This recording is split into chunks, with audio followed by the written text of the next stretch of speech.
Good morning. The 14th plenary meeting of the General Assembly is called to order. The Assembly will continue its consideration of Agenda Item 8, entitled General Debate. I now give the floor to His Excellency Osman Saleh Mohamed, Minister for Foreign Affairs of Eritrea.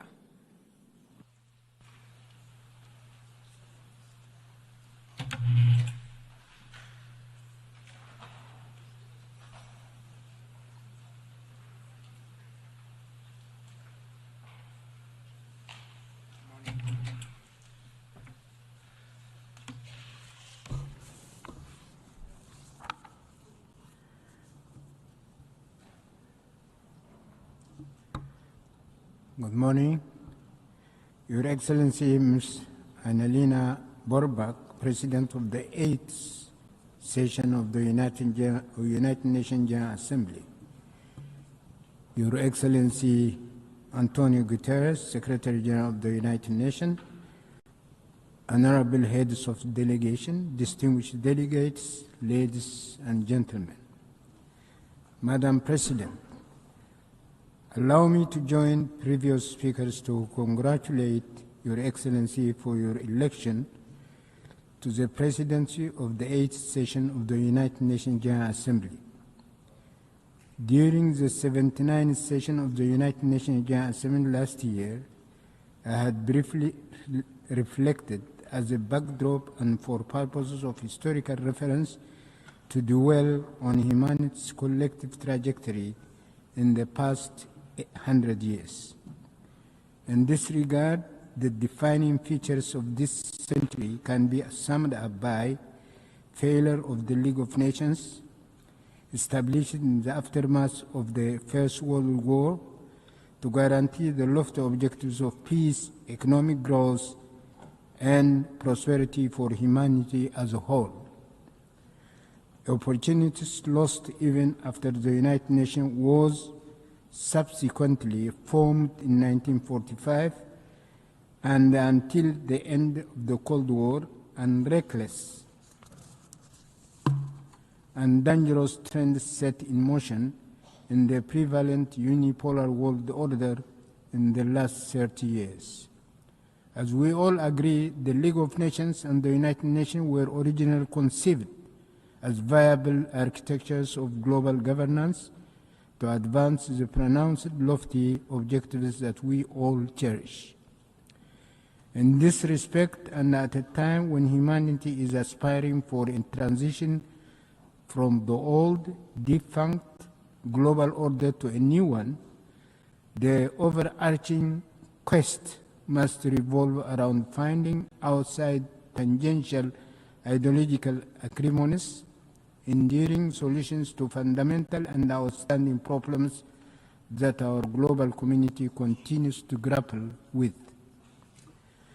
Economic injustice has remained the primary challenge for mankind and all the peoples as a whole since ancient times, from primitive social systems to the epochs of slavery and colonization, all the way until our contemporary times in a developed 21st century. The perennial challenges stem from modalities of wealth creation and accumulation, and notably in relation to wealth and income sharing. The fact is, past and present global systems are broadly rooted on monopoly, plunder, and deceit. Domination and attendant policies crafted to that end, military power that is garnered, and military assaults unleashed are indeed mere tools of domination and plunder. Similarly, various economic and financial architectures are essentially enunciated to bolster the objectives of domination and plunder. Policies formulated and operations undertaken to expand the spheres of influence are likewise sheer means of domination and plunder. subtle corruption constitutes another means of domination and plunder. Wars, conflicts, and crises are also stoked and aggravated for the sole purpose of domination and plunder. Tools of propaganda and deception are weaponized for similar objectives.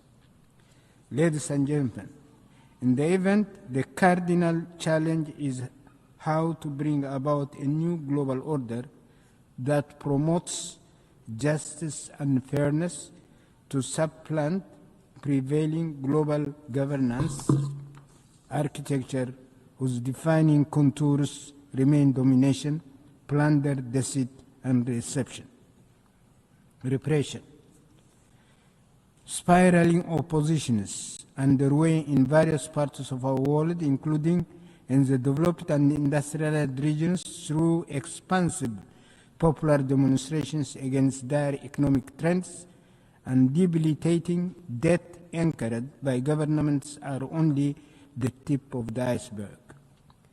But what is extremely preoccupying is the appalling economic situation in the underdeveloped countries, and more specifically in the marginalized African continent.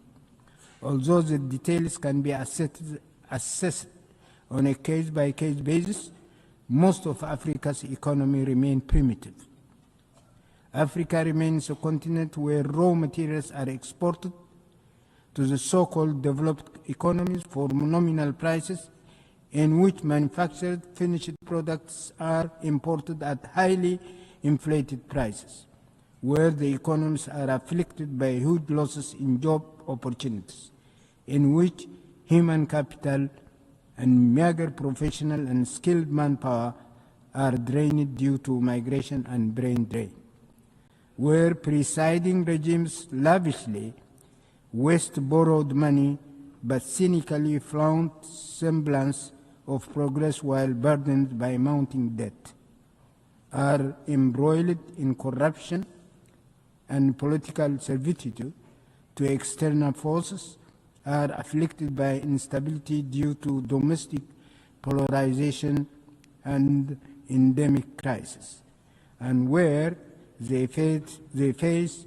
rapid population growth as well as imminent challenges and disasters. The scenario is very bleak indeed. Why was mankind's mission in the new century unsuccessful? The cherished mission does not contain novel and sophisticated inventions or ideological and philosophical dimensions. The values of the missions invoked and that underpin the struggle during the epochs of slavery have not changed whatsoever in this so-called new 20th century. The aspirations of mankind are, 1, to fairly own their economic resources and the fruits of their work and march on a sustainable path of generational progress and prosperity by accumulating wealth. 2, to secure peace and stability in order to guarantee prosperity and economic growth. 3, to ensure prevalence of fairness and justice as vital prerequisites for peace and stability. To promote mutual respect, complementarity, and cohesion integration, so as to bolster widest regional and global peace and stability, as well as mutual growth. 5, to establish appropriate legal executive structure and associated mechanisms for the implementation of these fundamental human aspirations. Ladies and gentlemen, although mankind's aspirations have not been realized as yet, its cherished aspirations cannot be shelved or postponed. Failure to achieve the desired objectives can only spur stronger resilience and greater moral imperative.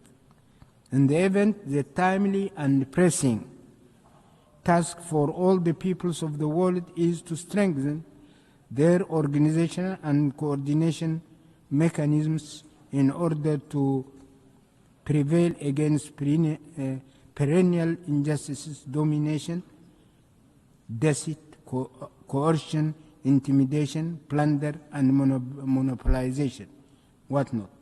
In this regard, we call for the categorical lifting of all unilateral coercive measures and sanctions imposed on countries such as Eritrea and Cuba, including the unjust 60-year-long embargo against Cuba and its arbitrary designation on the spurious list of state sponsors of terrorism. This will require nurturing broad mechanisms of solidarity as well as continuous review and refinement of their strategies and methodologies. In this respect, the peoples of Africa should particularly work out, in view of the specific hurdles that they are facing, a robust mechanism in order to contribute their share with higher vigor to the collective mission for a new world order in tandem with ongoing endeavors for the consolidation of a broad international alliance. Ladies and gentlemen, on the occasion of the 80th session of the ANGA, I would like to mention that in the interest of time, I have chosen not to delve into vital issues pertaining to palpable shortcomings of the United Nations and its various agencies, along with possible remedial measures, as well as the various initiatives underway by several parties for the crystallization of a new global order. I thank you.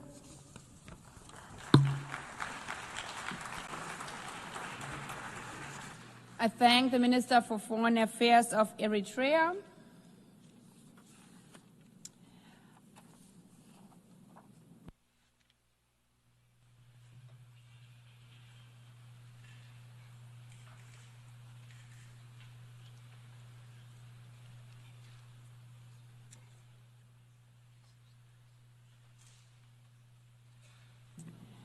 I now give the floor to His Excellency Alva Romanes Baptiste, Minister for External Affairs, International Trade, Civil Aviation and Diaspora Affairs of St. Lucia.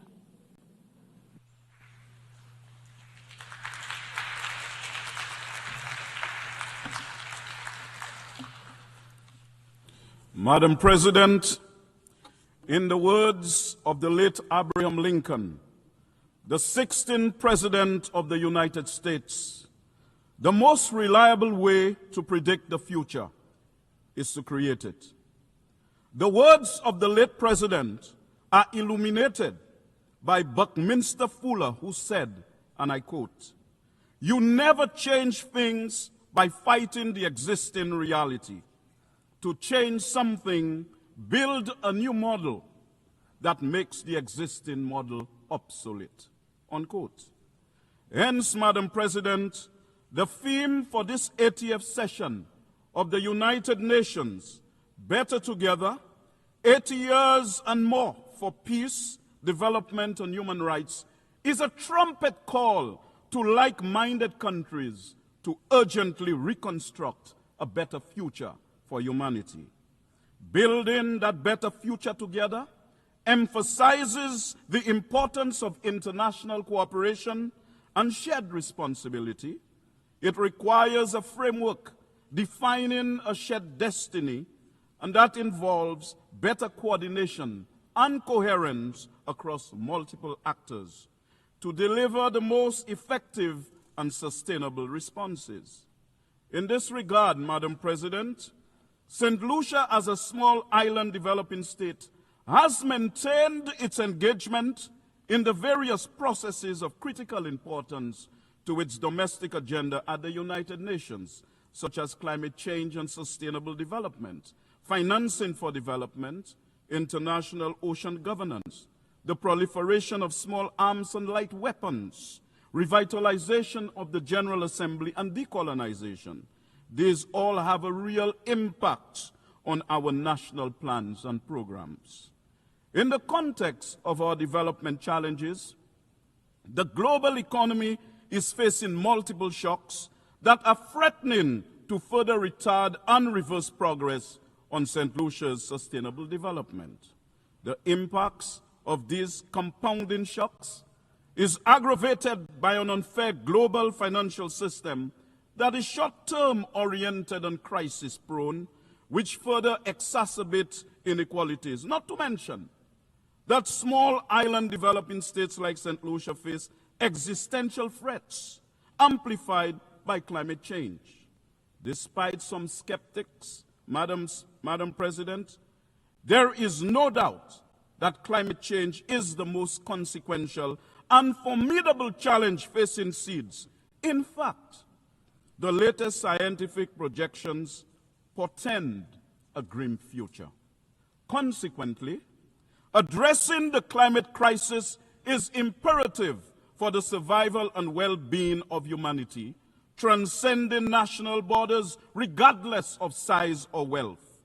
Prioritizing climate action is not just an environmental issue, but a moral obligation to protect human life, uphold global stability, and ensure a sustainable and equitable future for all of humanity.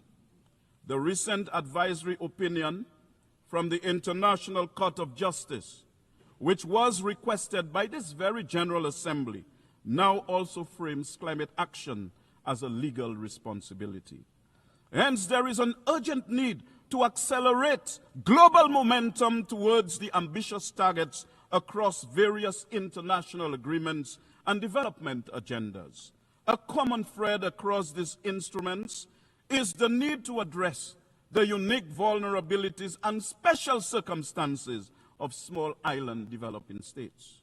Madam President, we also work in the UN context to strengthen relations with countries and regions and encourage cooperation while remaining staunch advocates of the principles enshrined in the UN Charter, the rule of law, and the process of multilateralism.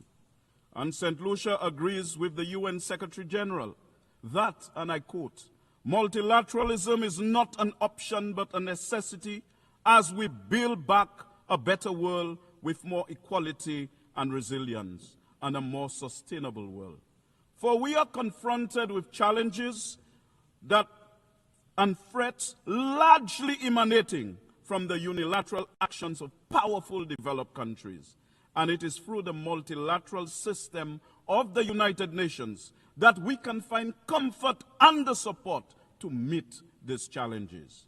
However, the erosion of global trust, intensified by geopolitical divisions, economic disparities, and ongoing crises, threatens international cooperation and stability. As nations prioritize self-interest over collective well-being, diplomatic relations weaken and multilateral efforts falter. Madam President, while global solidarity is essential to uphold human rights, it is also important to support self-determination, especially for marginalized and colonized nations. Recognizing the right to independence fosters justice, equality, and dignity, and builds inclusive, sovereign societies that reinforce the universal principle that all peoples deserve freedom and self-governance. It is for this reason, Madam President, that the world must act urgently to bring an end to the gruesome carnage and injustices being perpetrated against the Palestinian people. And this must start with the implementation of the scores of resolutions that have been passed by the UN since 1947, which call for the Palestinians to exercise their right to self-determination. Madam President, I draw attention in particular to Resolution 3246 of 1974, which reaffirmed the unassailable rights of the Palestinian people to self-determination, national independence and sovereignty, and the right of the Palestinians to return to their homes and property.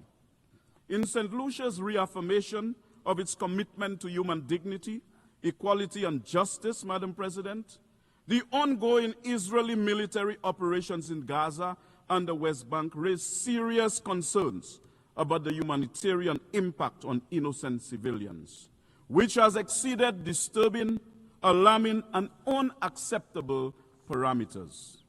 Madam President, dropping bombs on civilian populations, on defenseless men, women, and children cannot constitute a defense of oneself.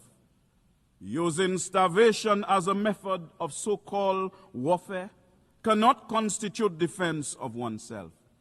Madam President, the destruction of hospitals, schools, and places of worship in Palestine in no way constitute self-defense and are completely unacceptable, inhumane, and atrocious.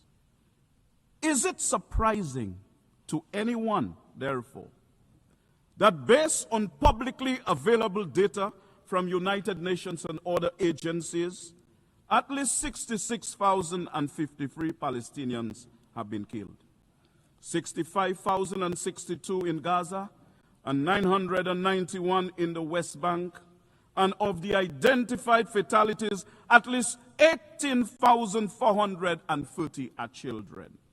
Further, at least 247 journalists and 548 or humanitarian workers have been killed since October 7th, 2023. Madam President, in this morbid scenario, we must remind ourselves that this is not a video game. This is not science fiction, and Palestinians are not imaginary people.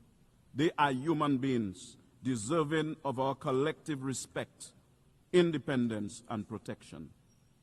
Recognizing the fact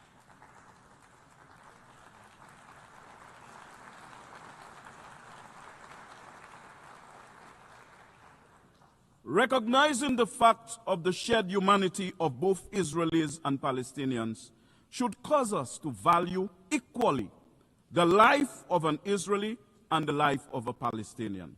This would lead naturally to the fostering of dialogue and peaceful solutions to ensure security and stability for all parties involved, because respecting human rights and protecting all civilian lives must remain at the forefront of international efforts to resolve the conflict constructively.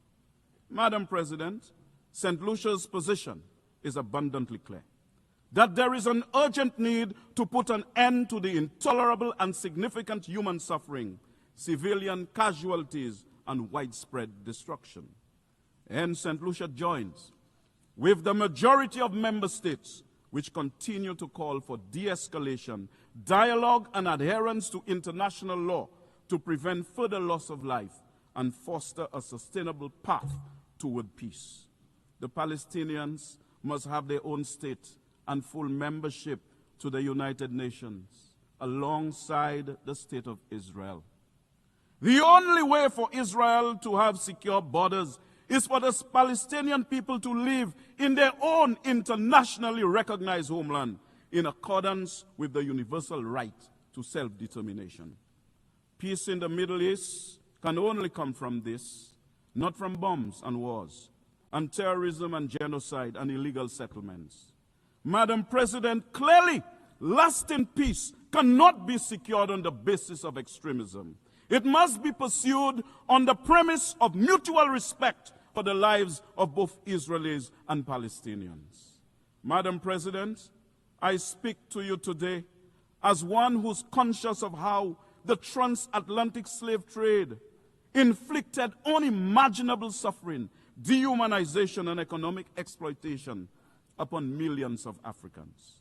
This is why we are adamant about our just cause for reparations from Europe for the African slave trade, which are a moral imperative rooted in justice and acknowledgement of profound historical injustices that have long-lasting consequences.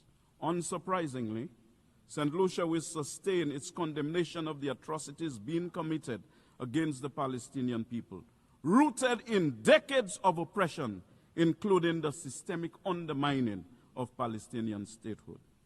Madam President, since 1992, the United Nations General Assembly has consistently and overwhelmingly voted for the removal of the economic sanctions imposed by the United States on Cuba. It is time for all to respect and uphold the will of the General Assembly. Madam President, St. Lucia has consistently called for an end to the U.S. embargo on Cuba and its removal from the list of state sponsors of terrorism, because we embrace the view that engaging Cuba diplomatically rather than isolating it would unlock opportunities to foster regional cooperation, critical for long-term peace and development in the Caribbean, as well as to create an improved security architecture for the entire hemisphere. This pragmatic approach aligns with global efforts to promote sovereignty, respect, and mutual understanding, demonstrating that diplomacy and constructive dialogue are more effective strategies than universal sanctions. Madam President, ending Russia's war in Ukraine is essential to restoring peace, respecting sovereignty, and preventing further humanitarian catastrophe. The ongoing conflict has caused immense loss of life, displacement of millions, and widespread destruction, destabilizing the region and threatening global security. Hence, ceasing hostilities would demonstrate respect for international law and sovereignty, encouraging negotiations over continued violence. Madam President, renewing our commitment to multilateralism also means that member states must take measures to reduce tensions and settle disputes in areas where, if not checked, conflict and war would prevail. It is for this reason that St. Lucia renews calls for the United Nations to allow Taiwan to meaningfully participate in the UN system. And I state categorically, Madam President, that UN Resolution 2758 of 1971 does not preclude Taiwan's inclusion and participation in the United Nations system. Madam President, Haiti faces an unprecedented humanitarian crisis marked by political instability, widespread poverty, environmental degradation, and a fragile healthcare system, all compounded by intractable gang violence. Hence, the urgent need for international support is critical to prevent further deterioration of living conditions, protect vulnerable populations, and restore law and order, as well as basic services like education and healthcare. Without immediate action, Haiti risks spiraling into deeper chaos, increased violence, and prolonged suffering that will destabilize the region and undermine global efforts for stability and development.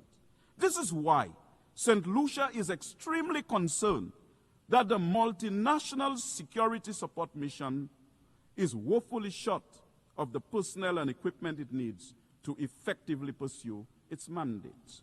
Of the $900 million the UN anticipated raising for Haiti, only 9.2% of this has been received. The UN Secretary General has best described this, and I quote, as shamefully overlooked and woefully underfunded, unquote. Madam President, on the 29th of January 2014, the leaders of the Community of Latin America and Caribbean states declared our region as a zone of peace. It was a declaration based on a commitment to upholding the principles of the UN Charter. It was based on the understanding that peace was necessary for the development of the peoples of the region, and that peace in the region contributed to international peace and security.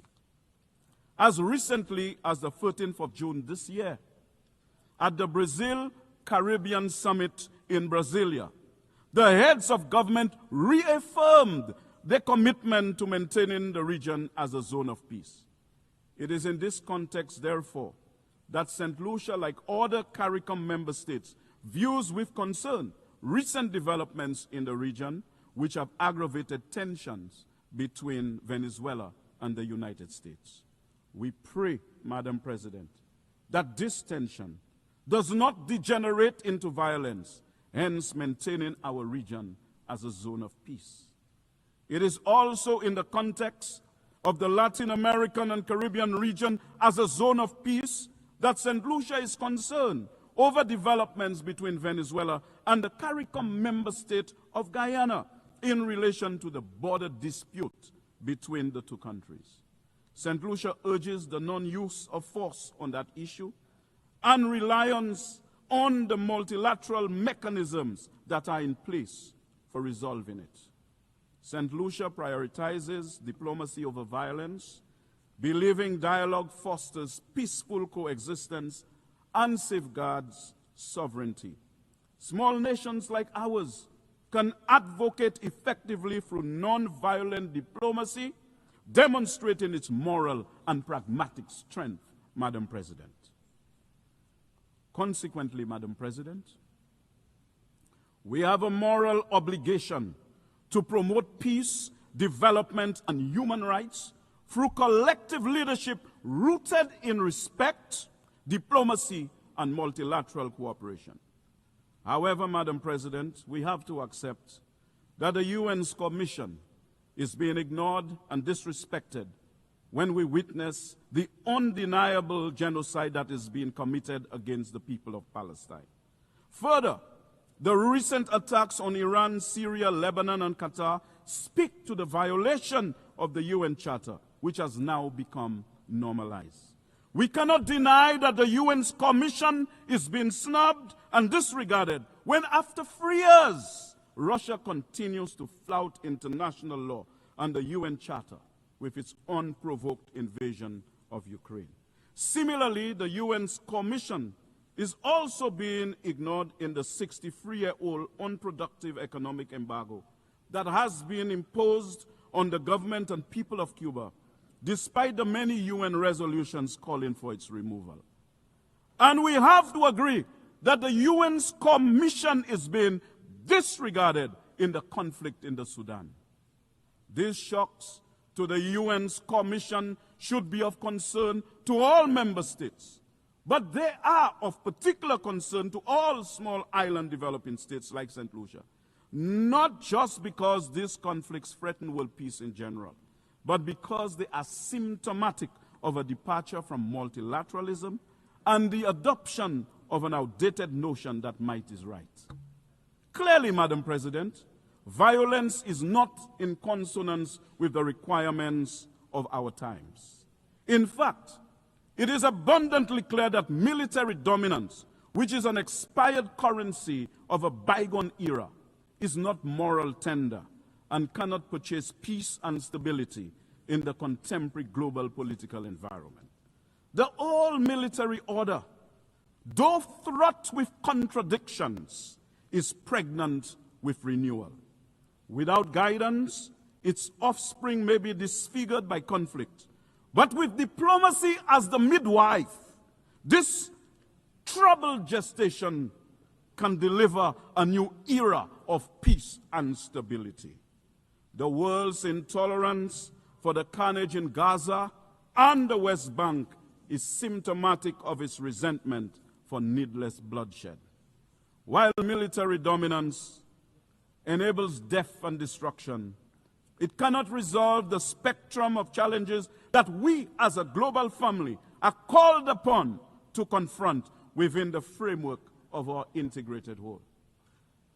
So, Madam President, the UN 80 initiative is essential to revitalize the UN's effectiveness amid crisis, enhancing multilateralism to restore trust and address issues like climate change and inequality. Madam President, despite challenges like limited enforcement, vetoes, and geopolitical interests, the UN remains a valuable conflict resolution tool. We should leverage the UN to advance economic and social priorities and a stronger international response to global issues. Hence, a new model for the United Nations should prioritize reforming its decision-making processes to enhance efficiency, accountability, and inclusivity, addressing current limitations like veto power and bureaucratic inertia. This model would shift towards a more equitable representation, empowering developing countries and marginalized groups, ensuring their voices influence global solutions. It would strengthen the UN's capacity for rapid response to crises, integrating innovative approaches like technology and multi-stakeholder partnerships. By fostering transparency and accountability, this new model would rebuild global trust, making the UN a more effective, responsive, and equitable platform for advancing peace, sustainable development, and human rights in an increasingly interconnected world. This model, Madam President, will give birth to an international environment of peace, of the absence of major conflicts and wars, of the decline of unilateralism, of a greater function in multilateralism that protects us from climate change and climate injustice, from the scourge of illegal weapons smuggled into our countries, an international environment where nations honor their financial commitments and responsibilities and respond and respect and promote human rights that supports our efforts at regional integration. Madam President, as I prepare to close, this model would be a fine testament that after 80 years, multilateralism would be in a good place, and that with the United Nations, we can expect that in the years ahead, there will be more peace, greater development, and the prevalence of human rights. Let us choose it, my dear brothers and sisters. Let us reach for it, my dear brothers and sisters, because after all, in the words of Buckminster Fuller, we are called to be architects of the future, not its victims. Madam President, I yield the floor.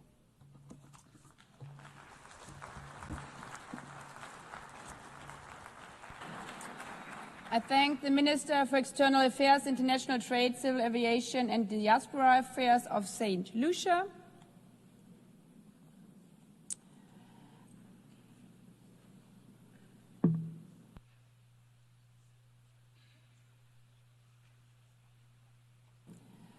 I now give the floor to His Excellency Mulambo Hamakuni Haimbe, Minister for Foreign Affairs and International Cooperation of Zambia.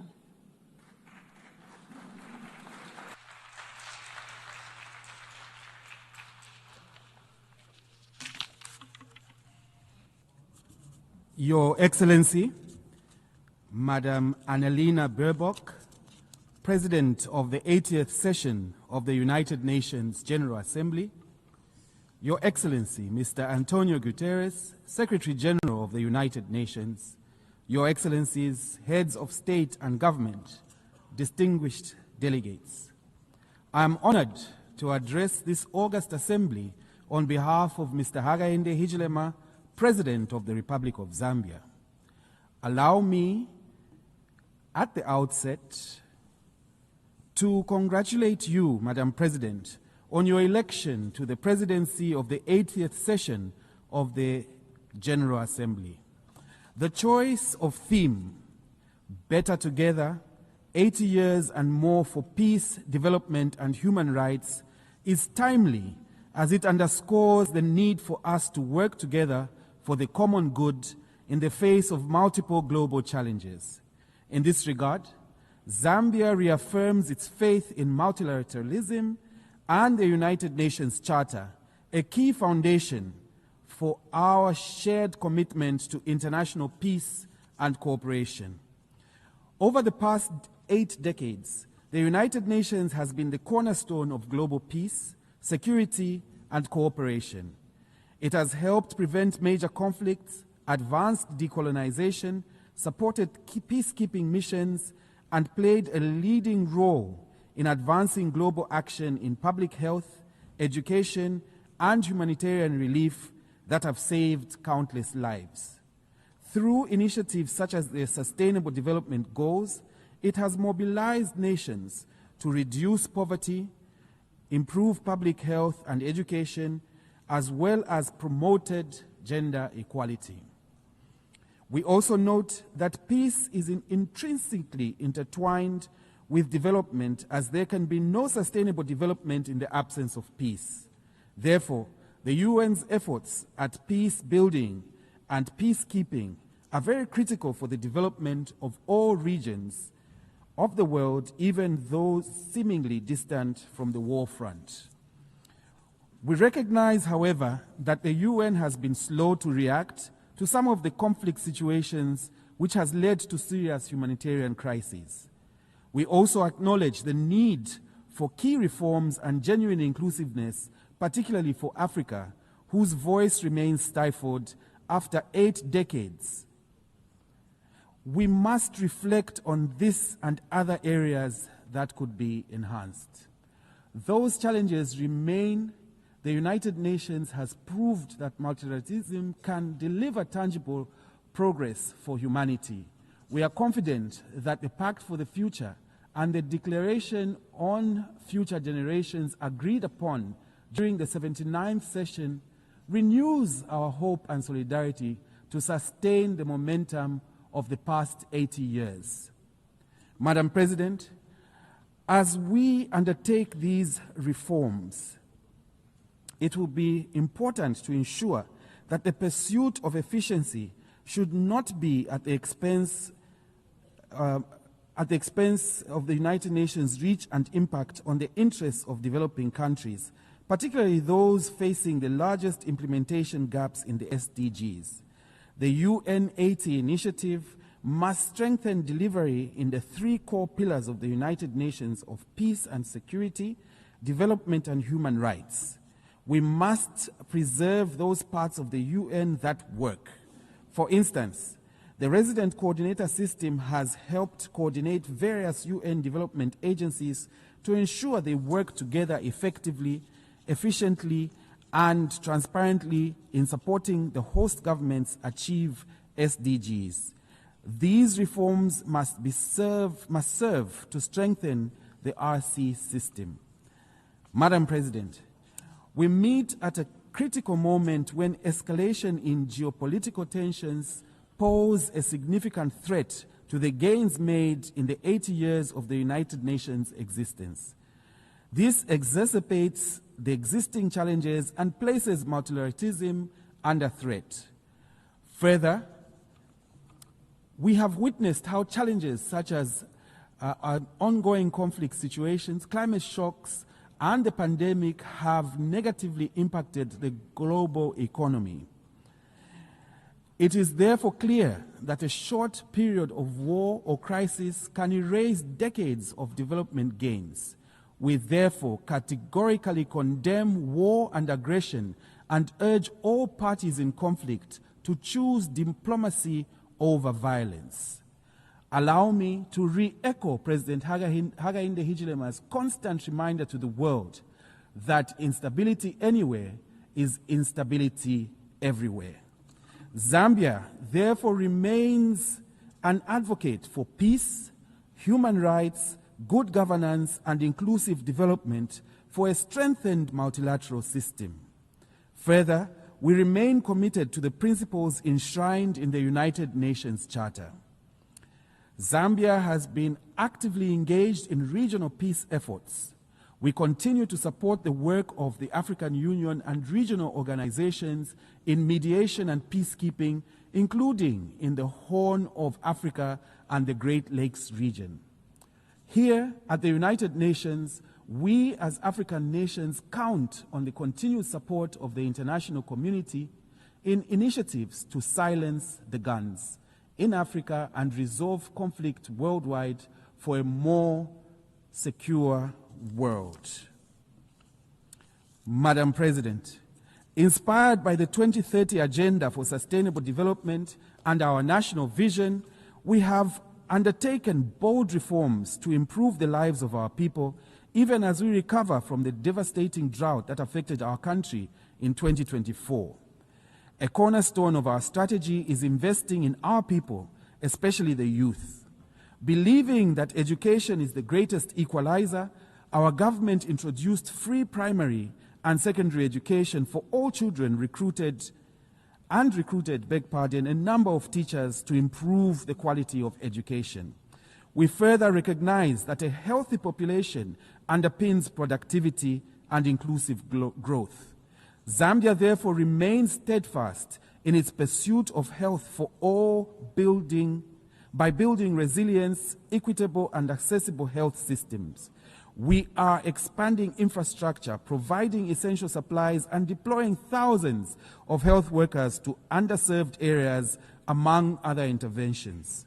While we recognize the changing landscape in official development assistance, we call on development partners to continue their effort to support HIV/AIDS programs, especially with antiretroviral therapy, so that countries such as Zambia that have made progress in the fight against HIV do not regress on account of funding constraints. We therefore look forward to upcoming World Social Summit in Qatar that will accord us an opportunity to engage on key social development issues and advance social progress, ensuring that no one is left behind in the global sustainable development journey. We urge all member states and development partners to prioritize health spending as a strategic investment, because human capital is the greatest asset of any nation. Madam President, to protect the most vulnerable, Zambia has scaled up safety nets. Our social cash transfer program now reaches over 6.5% households.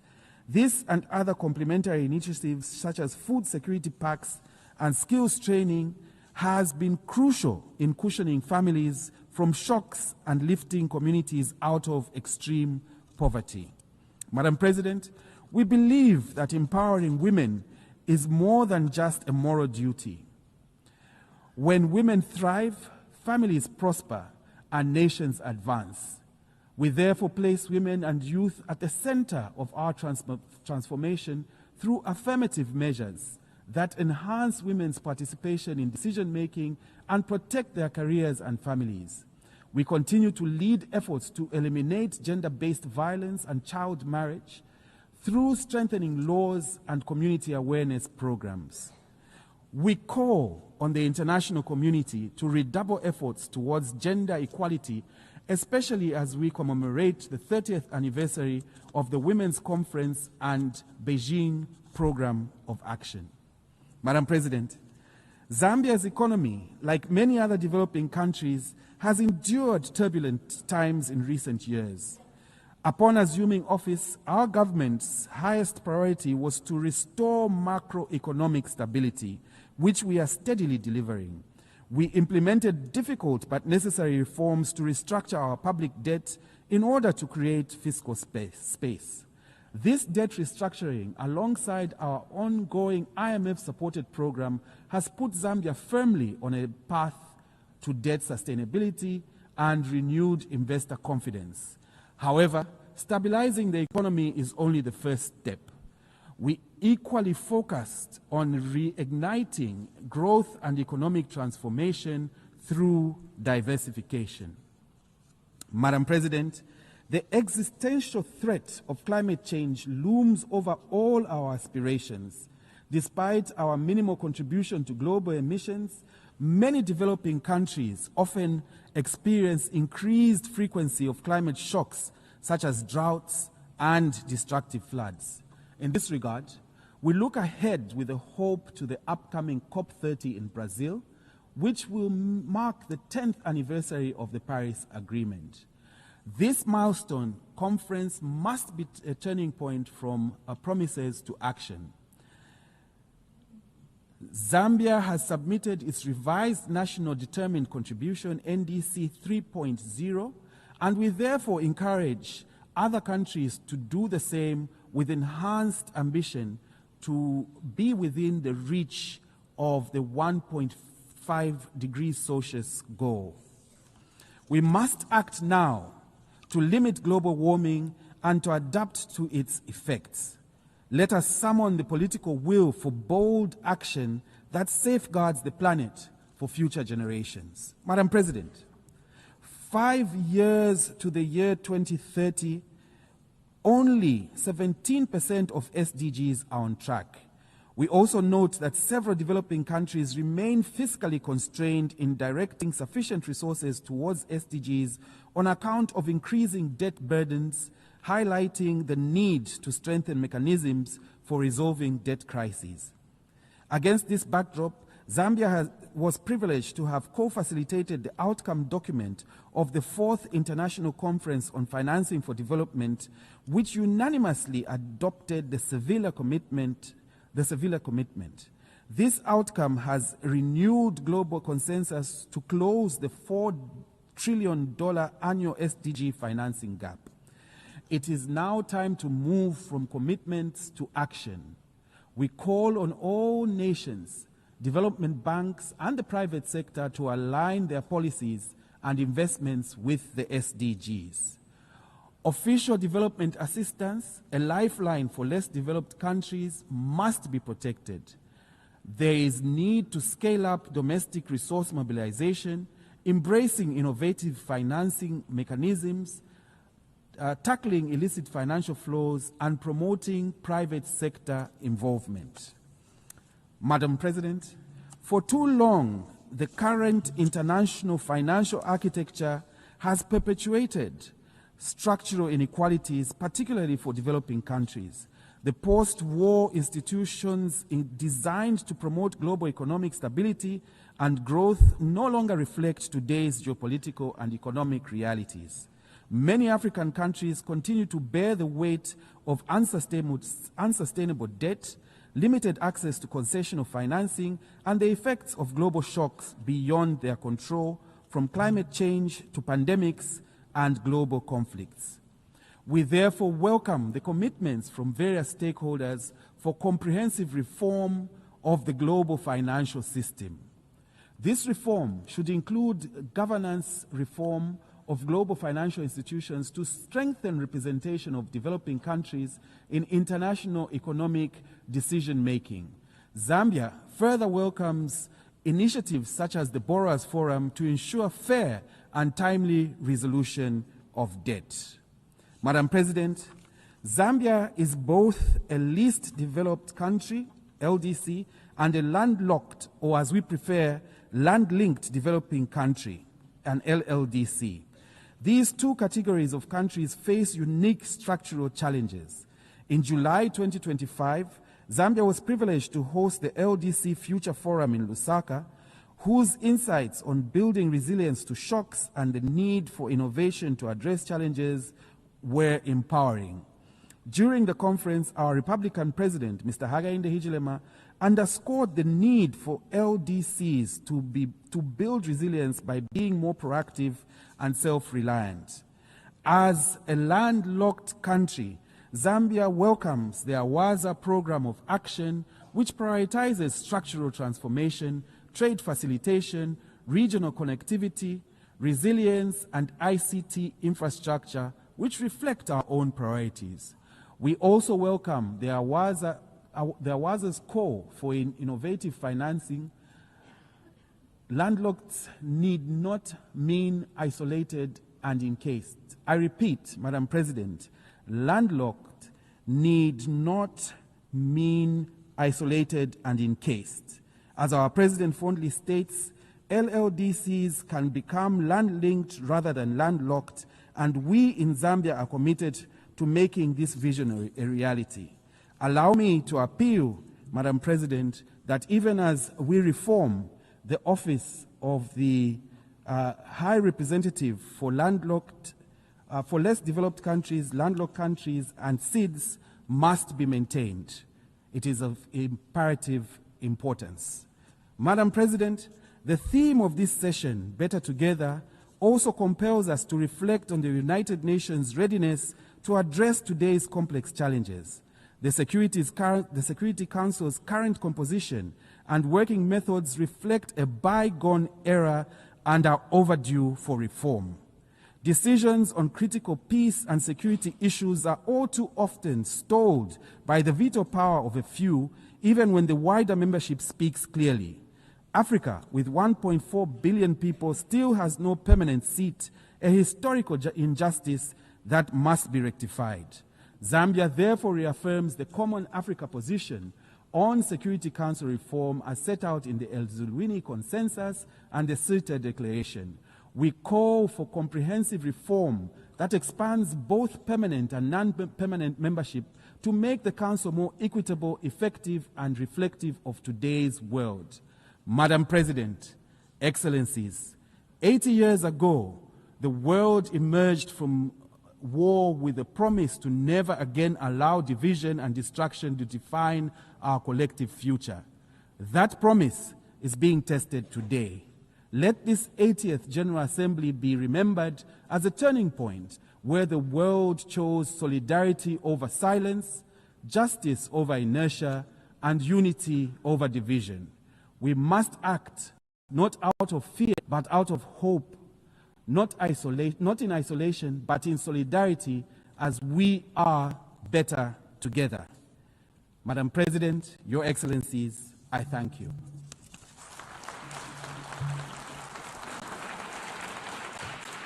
I thank the Minister for Foreign Affairs and International Cooperation of Zambia.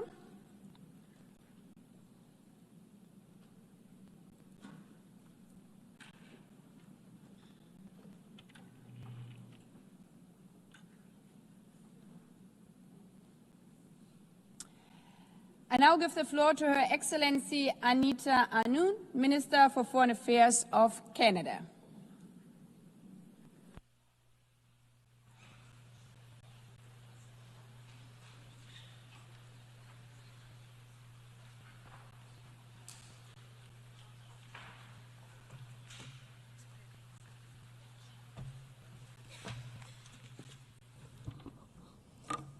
President, Excellencies, distinguished delegates, let me, Madam President, congratulate you on your election as President.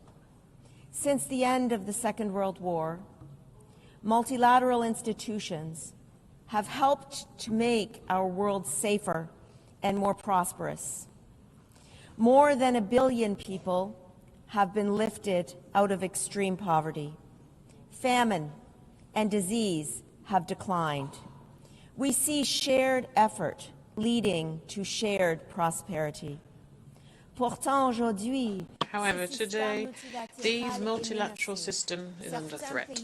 Some countries are turning more inward, looking at protectionism and unilateralism rather than multilateralism. Around the world, the geopolitical landscape is unstable. Power is heading towards a way that is undermining, jeopardizing our security and prosperity. We are facing challenges that no country can address alone.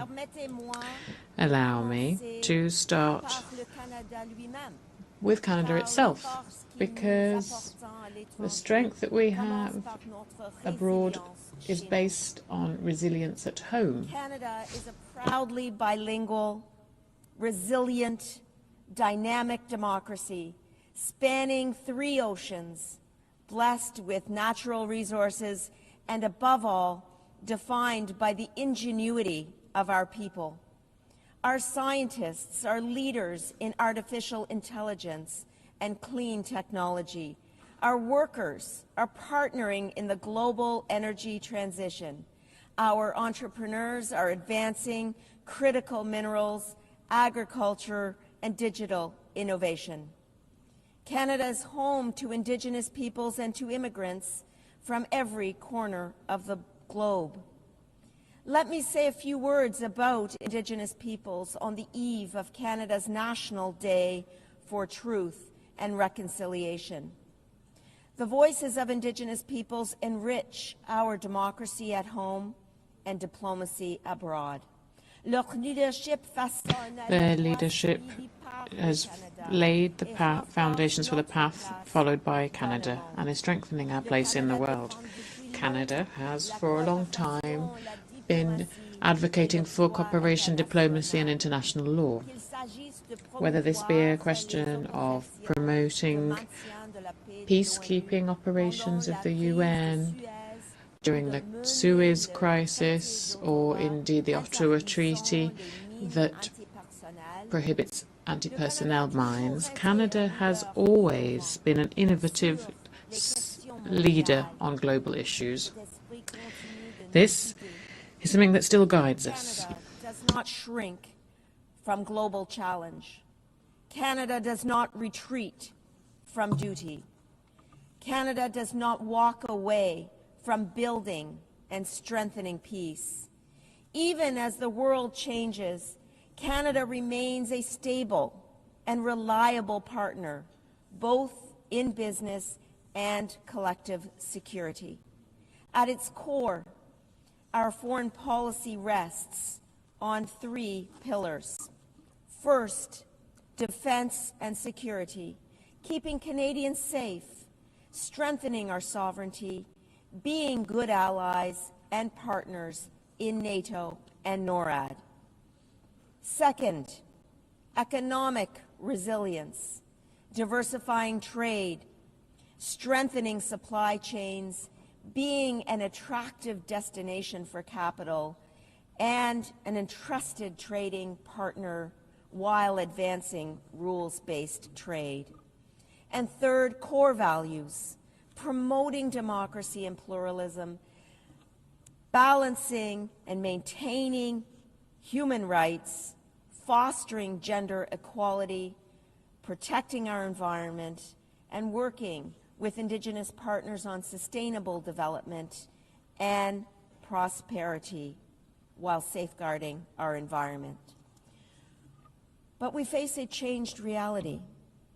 Rising unilateralism and protectionism weaken multilateral institutions and the rule of law, the very bedrock of the post-war order.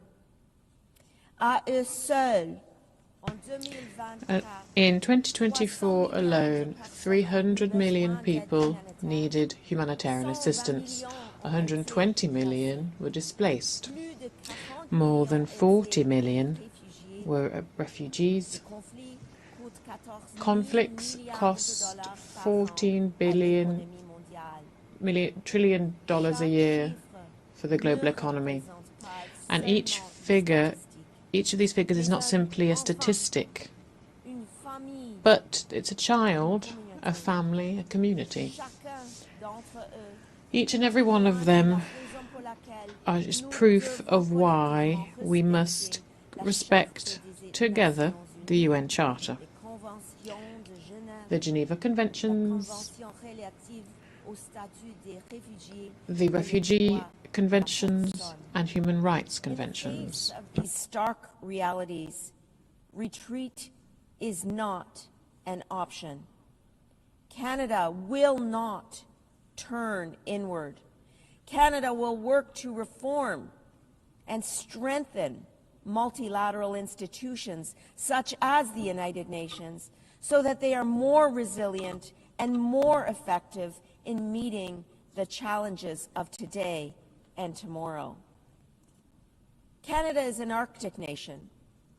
In the Arctic, a critical part of Canada and the world, climate change and new geopolitical pressures create both risks and responsibilities. Canada will safeguard its sovereignty, modernize NORAD with the United States, bolster NATO with fellow members, and work with Indigenous peoples to ensure that the Arctic remains a region of peace, cooperation, and sustainable development.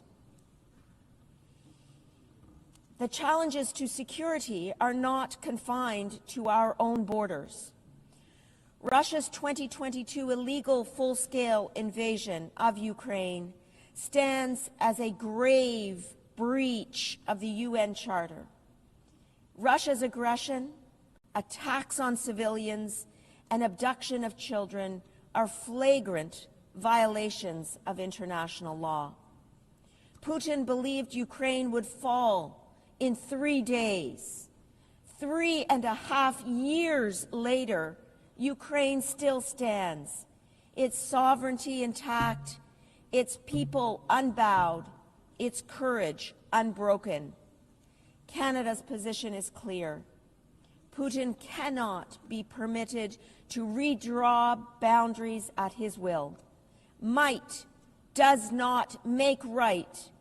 Ukraine is not backing down, nor will its friends, including Canada.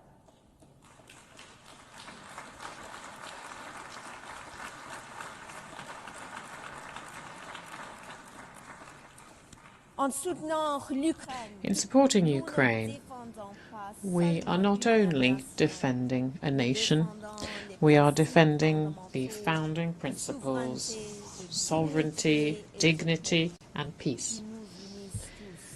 Values that unite us all.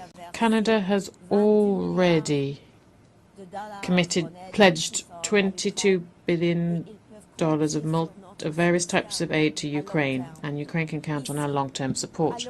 Here at the UN, last week, the Prime Minister Carney and President Zelensky reaffirmed our shared commitments, something that is shared by a large number of you here, to bring back Ukrainian children, bring them home. In the Middle East, the October 7th terrorist attack by Hamas on Israeli civilians was absolutely horrific. Hamas is a terrorist organization and an impediment to peace. Canada calls on Hamas to lay down its weapons and to release all remaining hostages immediately.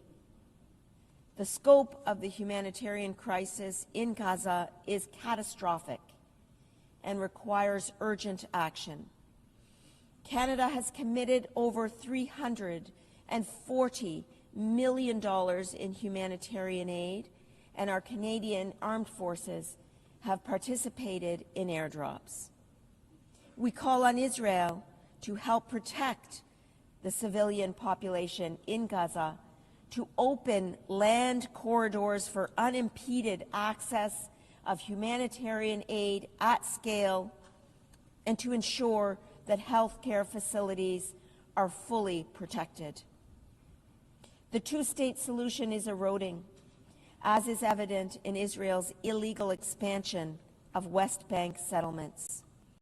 Canada's recognition of Palestine last week reflects long-standing Canadian policy based on the right of the Palestinian people to self-determination and our commitment to a two-state solution, a future where Israelis and Palestinians live side by side in peace and security. We support partners in the region who continue their efforts to reach a ceasefire as soon as possible and to contribute to the political processes that must follow. Canada will participate in these processes in every way that we can. We are committed to efforts to strengthen the capacity of the Palestinian Authority, working collaboratively with partners in the region. On Haiti, in Haiti, violence is destroying lives and undermining stability. Canada supports the efforts made at the UN Security Council to create a new mission to tackle violence, put a stop to gang violence, and re-establish governance and open the way for stable democracy and a greater level of regional security. These struggles are not something that happens far away in today's interconnected world. Conflicts, indeed, that break out anywhere in the world affect all of us. In today's uncertain global economy, Canada's diplomacy is also focused on delivering growth and economic resilience for our people, to grow our economy and create opportunities for our businesses. Canada is deepening partnerships in Europe, the Indo-Pacific, the Americas, and Africa. Recent progress includes a strategic defense partnership with the European Union, the Canada-Indonesia Comprehensive Economic Partnership Agreement, signed just last week, expanded agreements with Mexico, and continued leadership through key trade agreements such as the CPTPP and CETA. These are not just trade agreements. These are bridges of resilience, engines of prosperity, and commitments to the rules-based system that benefits us all.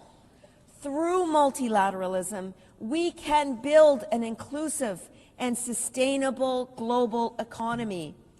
And when multilateral institutions are under threat, Canada will not turn inward.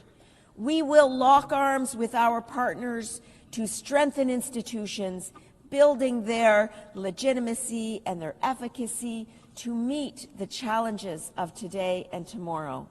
We are determined to forge new economic partnerships and leverage our competitive advantages in areas of economic strength. Canada will ensure that we utilize our diplomatic efforts abroad to the benefit of domestic interests as well. At a time when we're all looking to strengthen resilience, security and economic growth of our peoples, we cannot renounce, give up on our multilateral institutions and processes.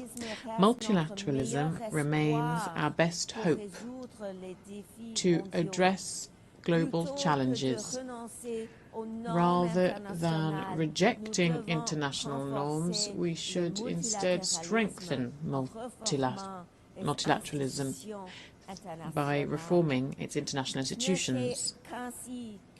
This is the only way that international institutions will be able to address the challenges that we are all facing, while all the while providing results for our nations and peoples. We all have an opportunity to act with pragmatism and flexibility in our efforts to deal with collective challenges. That is good advice for all of us in our chamber here today. We need to bring together the representatives of those countries and entities that are both relevant to and affected by the crises at hand. As we have seen with the Coalition of the Willing for Ukraine, these efforts in support of the UN Charter need to become the new norm so that we can move forward on urgent challenges at scale and at speed. A generation of Canadians, including Canada's fierce and inspiring ambassador to the United Nations, Bob Rae, who has provided a lifetime of dedicated service to our country, helped to build these multilateral institutions. And I pay tribute to Bob for his lifetime of dedicated service to our country.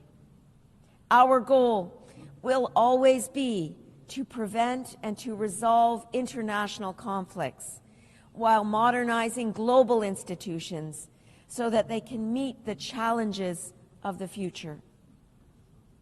To close, Canada is committed to leaving future generations not only a safer, more prosperous, more inclusive, and more peaceful world, but also a more sustainable one.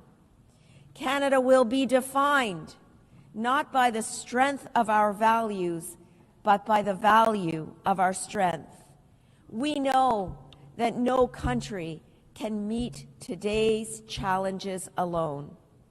As former UN Secretary General Kofi Annan once said, in an era of global challenges, The world needs multilateralism now more than ever.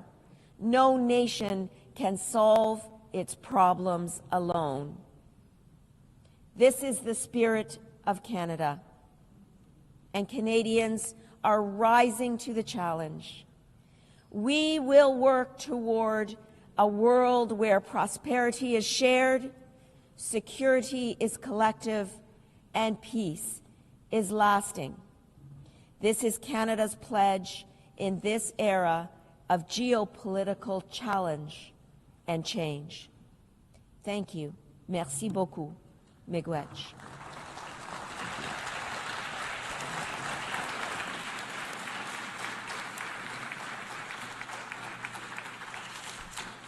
I thank the Minister for Foreign Affairs of Canada.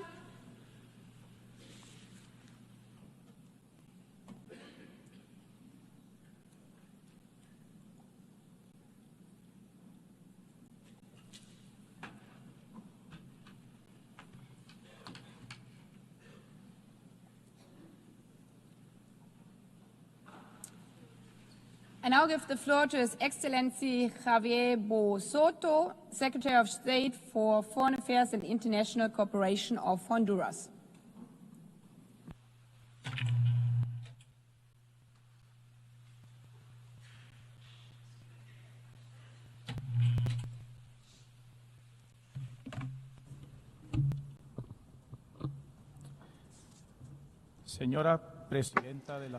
Madam President of the General Assembly, Secretary General of the United Nations, Heads of State and of Government, Ambassadors, distinguished delegates, ladies and gentlemen. I address you today on behalf of the Government of the Republic of Honduras and on behalf of President Iris Xiomara Castro Sarmiento, the first woman to lead the destiny of our nation, who recognizes the historic meaning of this General Assembly, which commemorates 80 years since the establishment of the United Nations. 8 decades have elapsed since humanity, in the wake of the horror of 2 world wars, decided to build a new legal, moral and political framework to preserve peace, protect fundamental rights, and build equal development between peoples. Today, in 2025, we need urgently to see if this foundational promise has been fulfilled, or, worse, if there is the risk of it being meaningless given the unprecedented challenges of the 21st century. Madam President, the world is not peaceful. The genocide in Gaza, the devastation in Ukraine, persistent violent crises, particularly in the Middle East, Africa and Haiti, the dangerous weapons business of global capitalism, all show the failure of the multilateral system to fulfill its essential mandate to achieve peace, to prevent barbarism, to stop the progression of the nuclear race, which major powers are engaged in, and which could be the apocalypse of humanity. We categorically reject the fact that the most important decisions on peace and security throughout the world are hoarded in the hands of 5 permanent members of the Security Council. Their veto power, which has become an anachronistic privilege, has paralyzed collective action and the calls for peace in different parts of the world, and has allowed those committing war crimes to enjoy impunity. The UN cannot remain a hostage to special interests, nor can it be idly complicit in the face of the destruction of entire peoples. It is morally unacceptable that while billions of dollars are spent on weapons, budgets for peacekeeping operations, humanitarian aid and sustainable development are being slashed.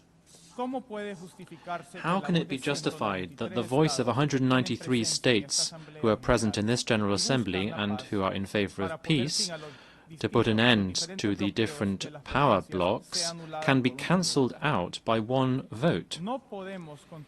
We cannot continue to sustain a global order founded on privilege and inequality that leads to suffering for millions of poor people throughout the world. If we want the UN to survive as a guarantor of peace and not as an impotent bystander, we urgently need to reform its foundational charter. That is why Honduras joins the clamor of the Global South, demanding that the UN Charter be structurally changed to democratize the Security Council so that it once again has legitimacy, effectiveness and justice for the nations of the world. To be clear, we are proposing the following. First of all, to broaden the composition of permanent members and non-permanent members, ensuring equitable regional representation therein. Secondly, we need to get rid of the veto, particularly when peace is looked for. And we need to ensure that this is particularly the case where there is genocide, war crimes, and widespread violations of human rights. Thirdly, we need to beef up the role of the General Assembly, providing the Assembly with more power, more binding power, in decisions pertaining to peace, security, and development. And finally, we need to open decision-making fora for women, indigenous peoples, youth and diasporas, whose voice continues to be marginalized. Honduras is not accepting any more excuses. We will not remain silent in the face of injustice. The norms of the international order cannot continue to be defined by the logic of war, the hegemony of capital, or strategic workings of the most powerful. It must reflect the universal desire of people to live in peace, democracy, with dignity and freedom. Ladies and gentlemen, in Honduras we have embraced these principles. In these 3.5 years of democratic government, led by President Xiomara Castro Sarmiento, we have taken decisive steps forward to give our nation dignity once again, by restructuring our institutions, recovering our independence, our people's sovereignty, and upholding people's civil, political, and environmental rights.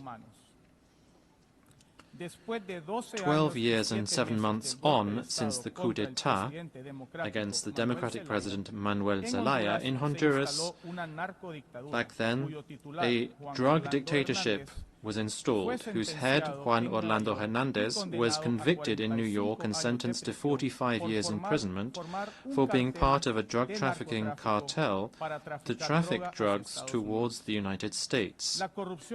Public-private corruption, violence, and institutional deterioration were the instruments used by the Honduran oligarchy to continue exploiting our natural resources and our entire people.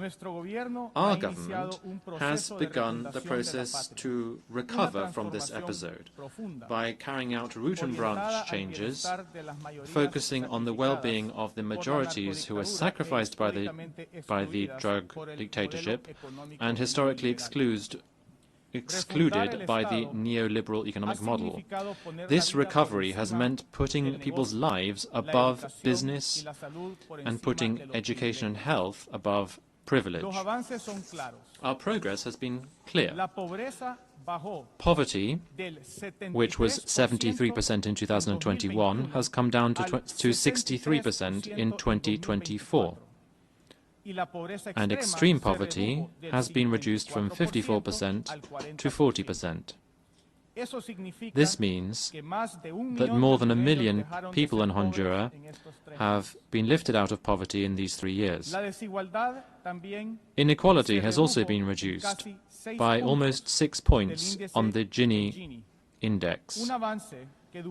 This is double what the previous government had achieved. In addition to this, the income of the 20% poorest, who had been sacrificed as a result of the looting and the indebtedness that had been carried out by the previous government. In contrast to this, in the administration of the democratic socialism of Xiomara Castro that we now have, these people have seen their income increase by 150%, and they now have access to health, sports, security, education, roads, agriculture, and energy provided free of charge. In terms of security, Honduras ended 2024 with a homicide rate of 26 for each 100,000 inhabitants. This is the lowest rate in 20 years. In the anti-corruption fight, we have opened our public finances to scrutiny from social audits. We have got rid of corrupt trust funds, and we have recovered our public goods. The tax justice law sent to the National Congress is part of our progressive tax reform, which aims to redistribute wealth for education, health, agriculture, and social protection, and it eliminates privileges given to the most powerful 25 economic groups and 10 families who monopolize 80% of the country's GDP and enjoyed generous tax breaks. In terms of gender, we have improved gender equality in decision-making. Our cabinet has equal representation of women and men, and we also have programs that have been rolled out to eradicate gender-based violence. Distinguished delegates, Honduras is striving to recover its forests. We have a zero deforestation program to 2030. In this effort, we have established 3 military battalions to protect our forests. Honduras is one of the countries that suffers most as a result of climate change, even though we are one of the countries that contributes the least to global pollution. Droughts, devastating storms, loss of biodiversity, and forced displacements are all open wounds that we have not caused, but which we are nevertheless paying with our lives and with our future. This is a struggle that we cannot carry out alone. Similarly, we reject the way in which migration is being criminalized, with harsher laws and more militarized borders. This road resolves nothing. It only perpetuates tragedy. It multiplies suffering, and it denies the fact that there is shared international responsibility to address a human and global phenomenon. People migrate as a result of unequal systems that have failed them for years, not because of their own choice. Criminalizing them means punishing them twice, first to poverty and then to exile. Colleagues, our foreign policy is based on our unwavering respect for sovereignty, the self-determination of people, and human rights. That is why we denounce the illegal unilateral sanctions that throttle economies and condemn people to misery. These measures, such as those imposed against Cuba for decades now, must cease immediately. We unreservedly condemn all forms of foreign occupation and threats of military interference in our hemisphere. They are totally unacceptable. Measures such as these mean denying people's rights to live in free sovereign states. This right is inalienable, and its recognition cannot continue to be postponed or manipulated. No rhetorical justification can legitimize the violation of sovereignty or the subjugation of nations. That is why today, before this General Assembly, we repeat our recognition of the State of Palestine, in line with our historic commitment and with our unwavering stance in favor of peace, security, and the coexistence of two states in the Middle East. Madam President, ladies and gentlemen, this November, Honduras will hold general elections, which will be transparent, inclusive, and democratic. The government of President Xiomara Castro will ensure the free participation of all political sectors, respect for public freedoms, and the presence of regional and international electoral observation missions. Madam President, the United Nations must dare to change so as not to be a relic of the past, but rather the voice of the future. 80 years since its establishment, it is not enough to commemorate the past. It is now time to open fora for dialogue and hope for a better tomorrow that is still possible. Thank you very much.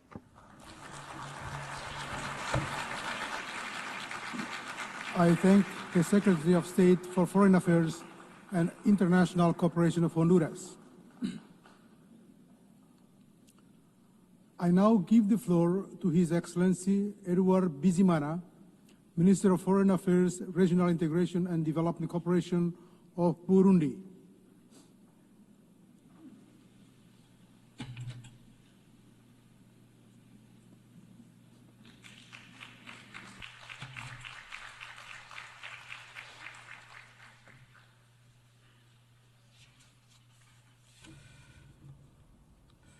Monsieur le Président, President, Monsieur le Secrétaire Général, Secretary General, distinguished delegates, ladies and gentlemen, I am taking the floor today on behalf of the President of the Republic of Burundi, His Excellency Evariste Ndayishimiye, who bestowed upon me the honour of representing him at this Assembly and to share the views of Burundi. Today, as we mark the 80th anniversary of our organization, something that we're celebrating under the theme of Better Together, 80 years and more for peace, development and human rights. Allow me, first of all, to warmly congratulate Ms.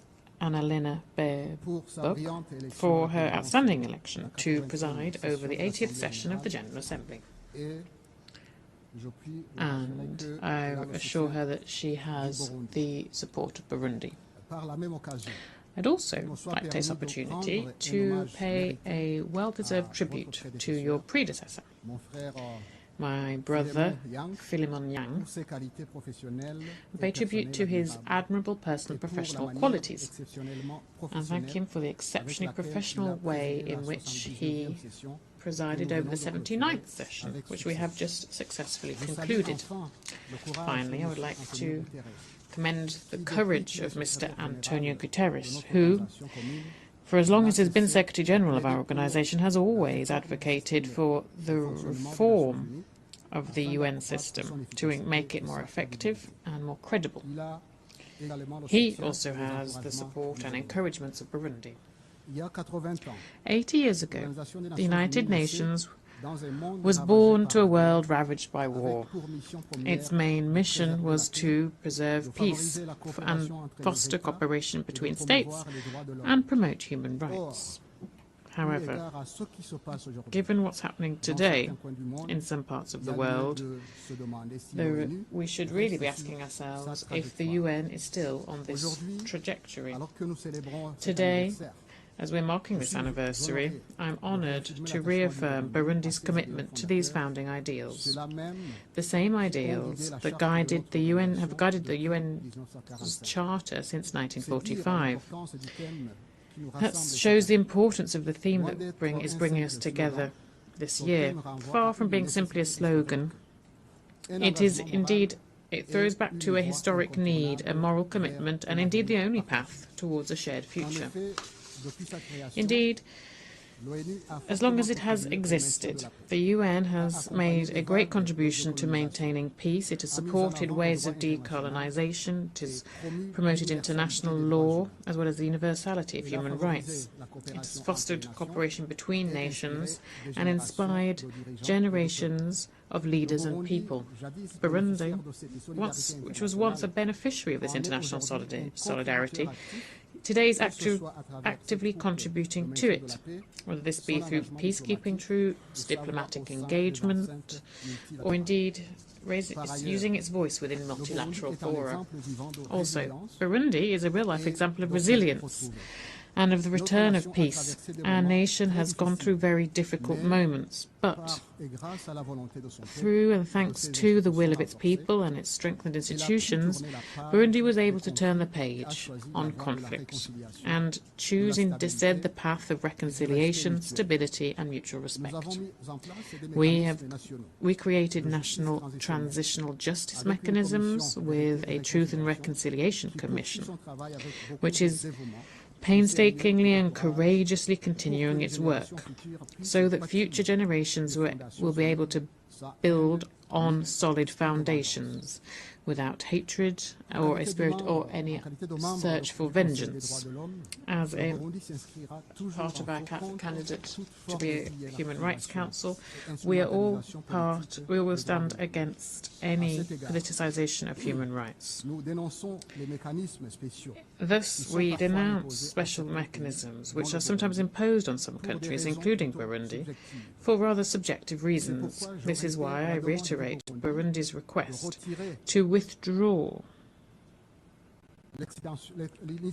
the initiative to extend for the mandate of the famous human rights special rapporteur on human rights in my country, who for 10 years has been publishing subjective and biased reports on Burundi, as if Burundi and indeed time had stood still over the last 10 years. In Burundi, President, we have undertaken significant efforts to strengthen the rule of law, fight impunity and promote civil, political, economic, social and cultural rights.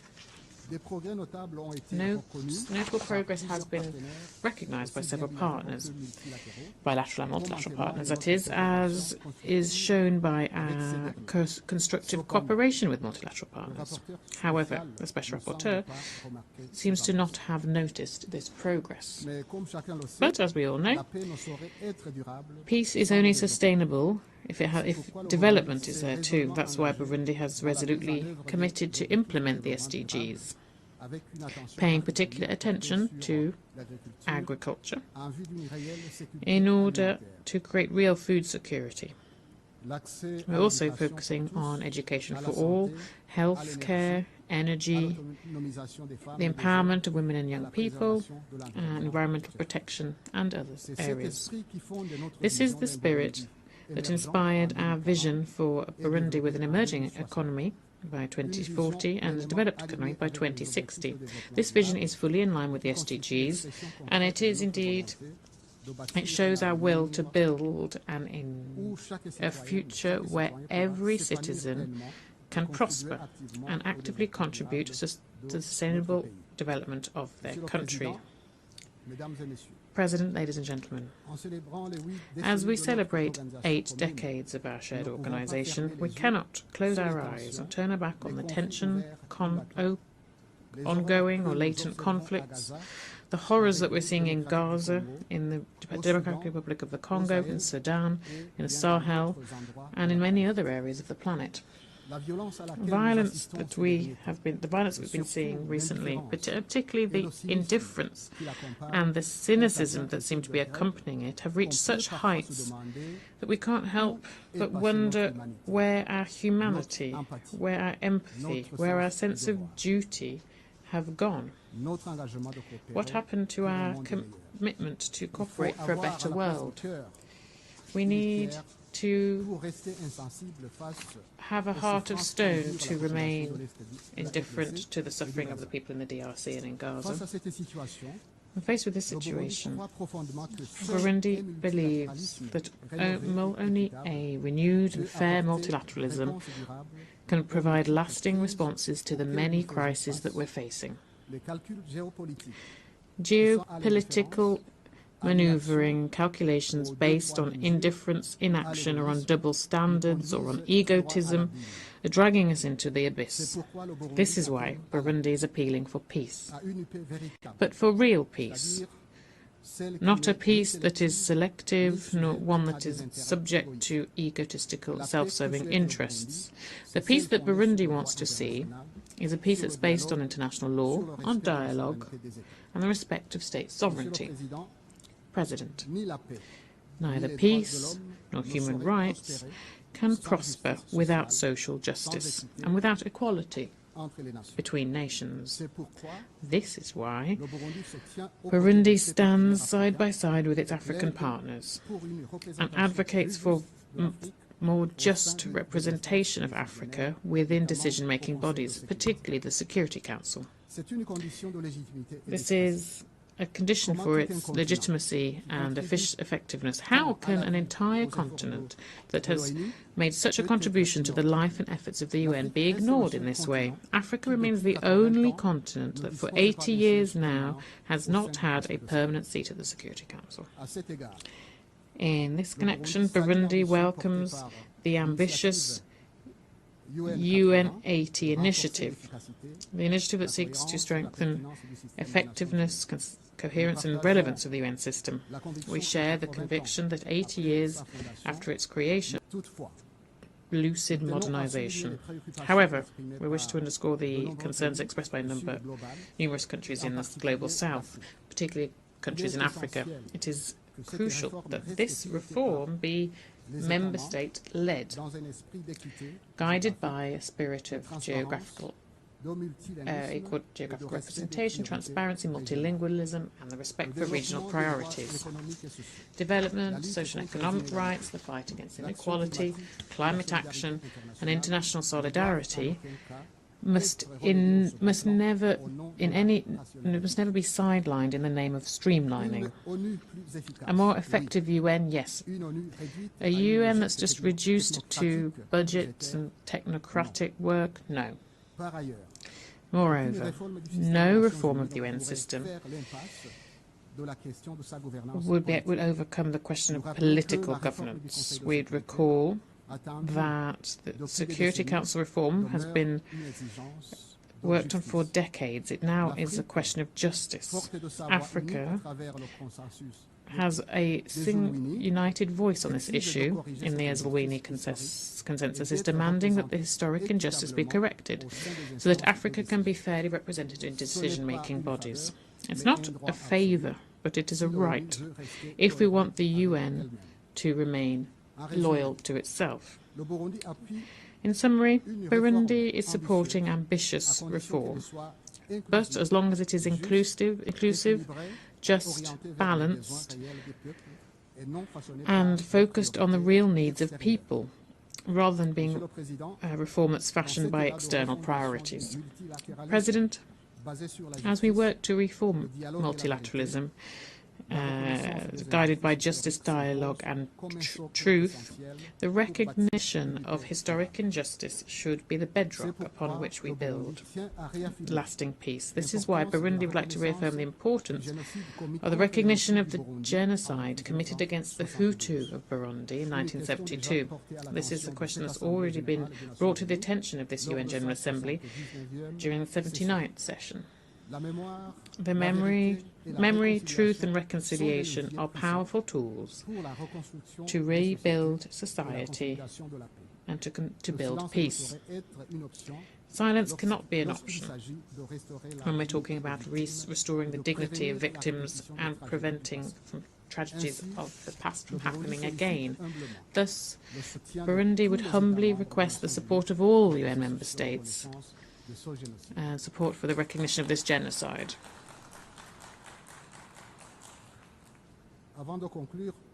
Before I conclude, President, I wish to reaffirm Burundi's will and its appeal to walk together towards a common future.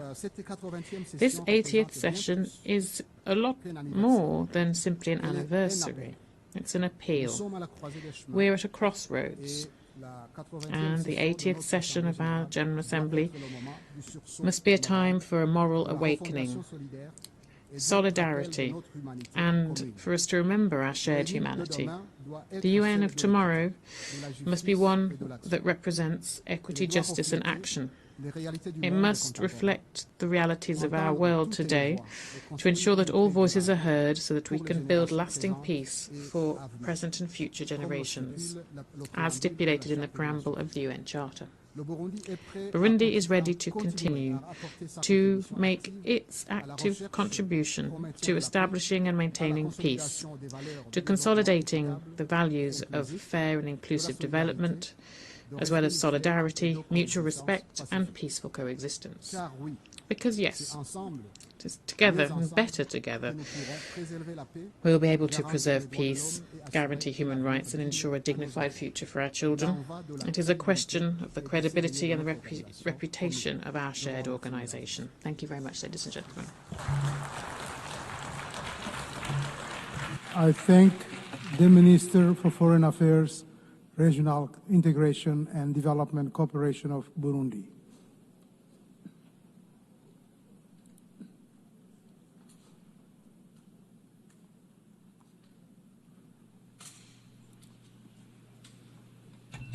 I now give the floor to His Excellency Ahmed Attaf, Minister of State, Minister for Foreign Affairs, National Community Abroad, and African Affairs of Algeria.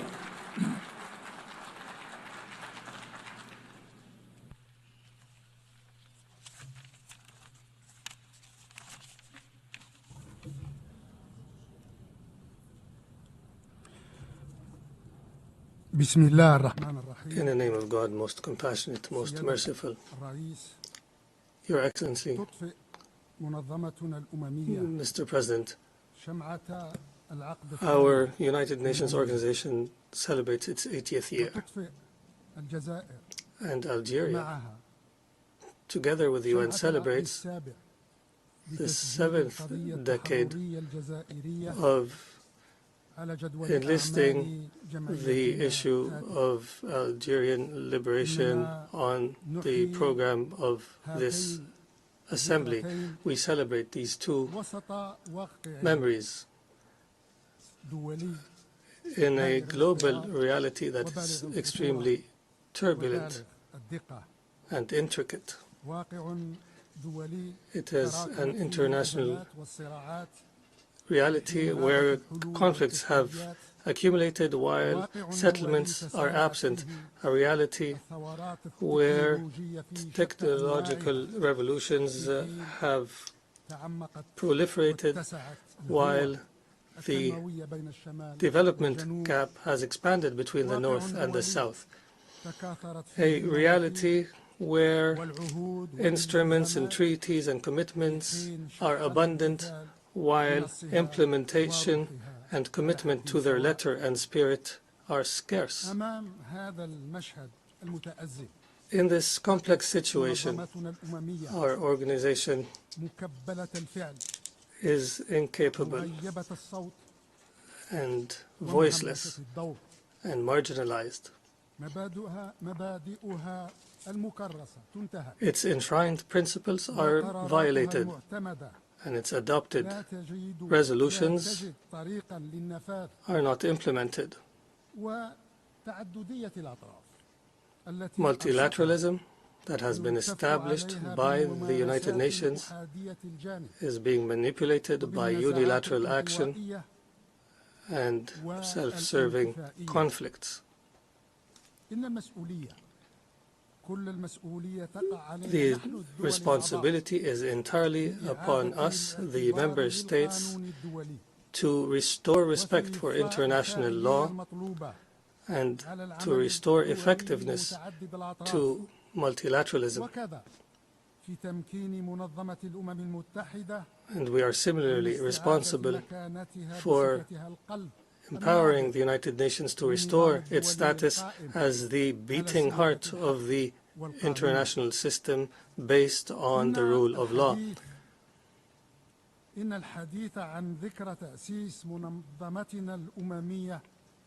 The memory of establishing our United Nations must lead us to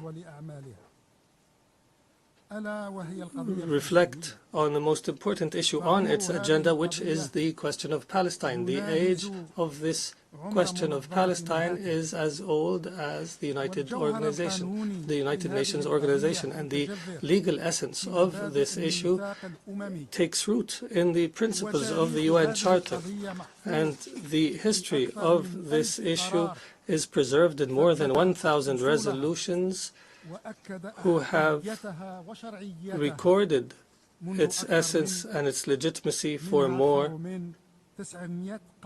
through more than 900 resolutions adopted by the General Assembly and close to 100 resolutions adopted by the Security Council. The question of Palestine faces the greatest threat ever today, which is the threat of erasure through annexation and displacement, as well as through suffocating the legitimate institutions that represent the Palestinian question, and that may also eliminate the two-state solution that has been the consensus on the issue. The threat is not limited to Palestine. After the Israeli occupation is now loud and proud in its intention to revive what it calls Greater Israel. This situation makes it incumbent on the international community as a whole to uphold the responsibilities. We are responsible to take action so that the seal of our 8th decade be the seal of Palestinian pain, catastrophes, and tragedies. It is the responsibility to work in order to prevent Palestinian neighbors, in particular Lebanon, Syria, Egypt, and Jordan, the horrors of what Greater Israel promises.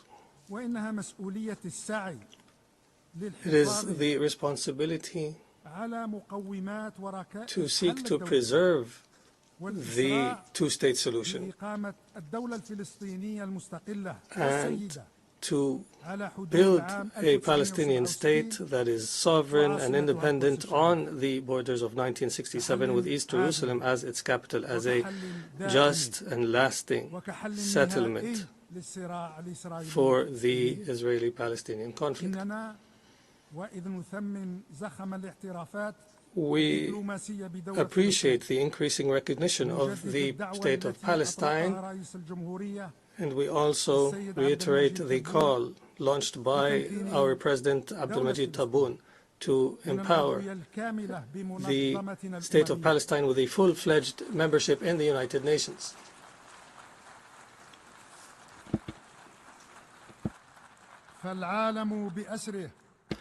The entire world must realize that the establishment of the State of Palestine is not a choice, but a necessity, and it's not a favor, but a right, an integral right of the Palestinian people. It's not a hope, but a necessary condition that is indispensable and that cannot be evaded in order to restore security and stability in the Middle East as a whole. Accordingly, Algeria follows with great concern the ongoing negotiations under the auspices of the United States of America in order to end the tragedy in Gaza.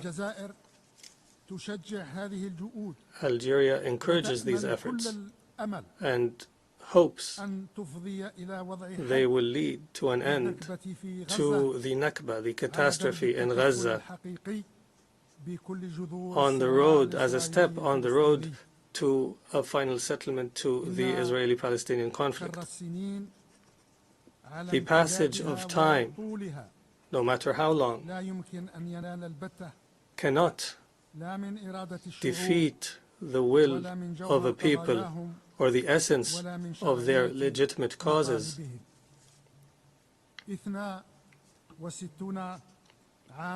62 years have passed since the General Assembly has added the Western Sahara to the list of territories whose people are claiming an end to colonization. And 50 years since the Security Council has adopted the first resolution on the Western Sahara, and 34 years since the deployment of the UN mission for the referendum in the Western Sahara, the MINURSO. Time may prolong the accomplishment of justice, but it does not cancel justice or the legitimacy of a cause. This August Forum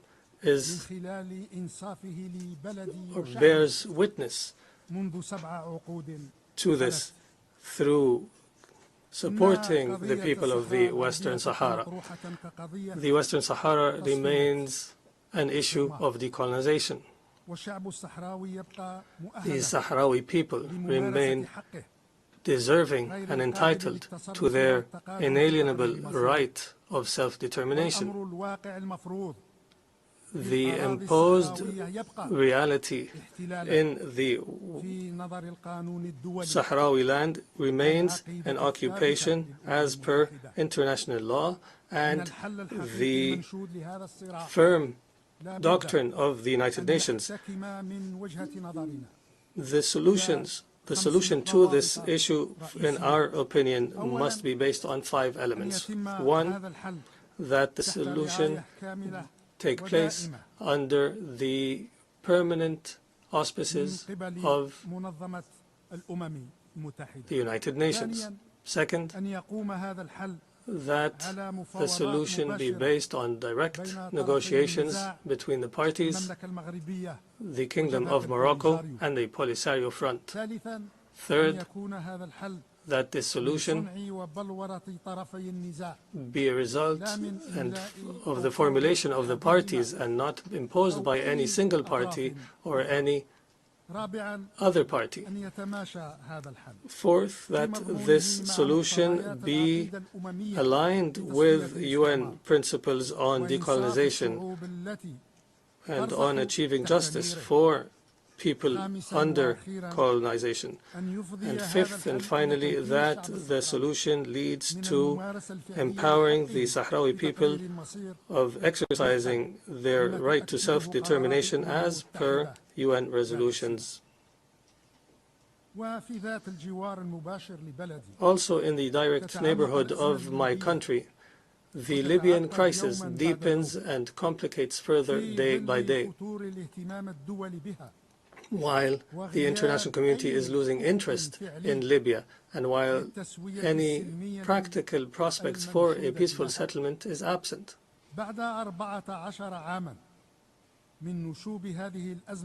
14 years after the start of the crisis, this sisterly nation remains trapped in divisions that are fueled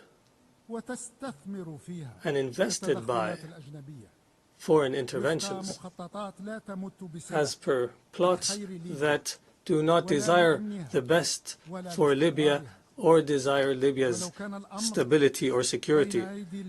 If the matter was left to the Libyans alone, they would have reached an end to their divisions by now and would have charted a path forward that ends the crisis a long time ago. It is high time to end the foreign interventions in Libya in order for the resilient Libyan people to heal and reunite. Only then we would have paved the road to a consensus leading to a settlement and elections by which the Libyans would choose their representatives, representatives who are loyal to the Libyan nation and the Libyan people. As for the Sahel region, Algeria reiterates its full commitment to the security and stability of our neighbors and to building the best and strongest relations and most mutually beneficial with our sisters and neighbors in the region. I note here that for the second year in a row, a member of the coup regime dares from Mali through this rostrum to attack Algeria. It is the height of rudeness and vulgarity by which this failed poet has spoken, and this coup plotter. It is only the illusion of a soldier and lowly conduct that does not deserve anything but condescendence, and it only inspires disgust. And allow me to repeat this last statement in French. The depth of perfidy, vulgarity, and coarseness reached by this false poet, but genuine coup plotter, are nothing more than brutish verbiage. His gutter talk deserves only scorn and inspires only disgust. I repeat. I repeat. Once again, the depth of perfidy, vulgarity, and coarseness reached by this false poet, but genuine coup plotter, are nothing more than brutish verbiage. His gutter talk deserves only scorn and inspires only disgust. Instead of excelling in blaming others and distracting from one's own failures, we would have hoped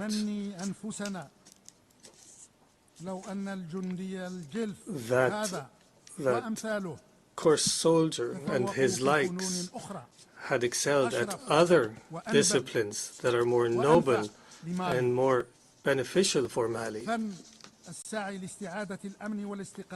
such as restoring security and stability in their country, or the skill of improving the living standards of the people in Mali, and finally, the skill of empowering Mali with a governance that is befitting to its legacy and great history, a governance of competence and integrity, and that is loyal. The Republic of Mali deserves better than those coup plotters and conspirators. Algeria fully understands that this sisterly nation cannot be reduced to a few that do not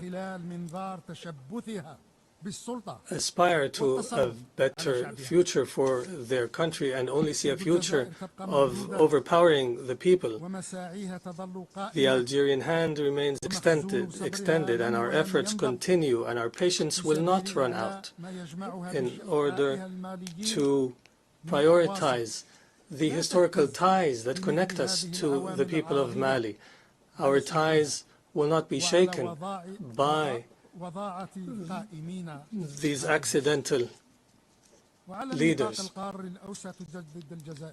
In the wider context of Africa, Algeria reiterates and recommits to its role in joint African efforts, in particular as Africa stands at a crossroads today.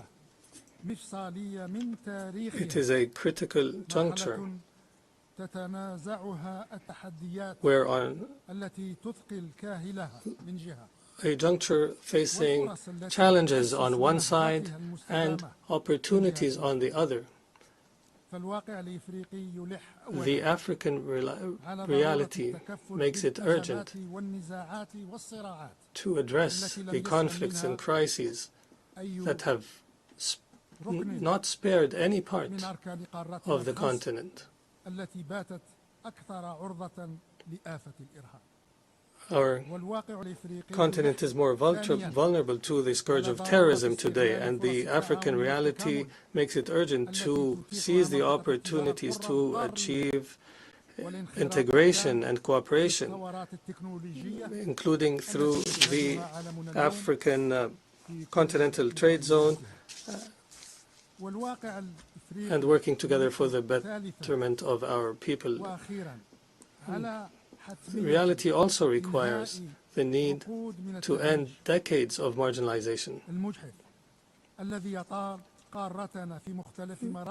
The marginalization that our continent suffers in the different centers of decision-making in the world, starting with the Security Council and the World Bank and the IMF, as well as the World Trade Organization. In light of this reality, it is highly concerning that peacekeeping missions in Africa be targeted by a package of restrictions that limit missions' ability to carry out their mandates in the name of cross-cutting, rather cost-cutting. Peacekeeping missions are the most prominent and essential manifestation of international commitment to security and stability in the African continent. Undermining the missions means undermining this essence and commitment to the collective security on which this organization is based. In the Euro-Mediterranean, Algeria continues upholding its responsibility as a constructive partner and as a reliable partner that is fully engaged in all the efforts that aim to achieve security and prosperity in this shared Mediterranean space. The most pressing challenge in the Mediterranean, represented in the trilogy of security, development, and illegal migration, requires the countries of the North Coast and the countries of the South Coast to adopt a comprehensive and inclusive approach that we hope will be the heart of what we call the new era for the Mediterranean. An approach that will restore to Euro-Mediterranean relations the balance in substance and in form. An approach that will make economic development on the southern front a shared priority in a strategic and urgent manner, and that will restore the balance of roles so that the countries of the North be a driver for growth and development within a balanced partnership based on investment and technology transfer and expanding the prospects of shared prosperity. For 2 years, Algeria has been privileged and has enjoyed the confidence of this General Assembly through its election as a non-permanent member in the Security Council. Here we are today, about to end this tenure, and we are hopeful that we have lived up to your confidence and have been loyal to the trust that you have granted us. The President of the Republic, Mr. Abdelmajid Tebboune,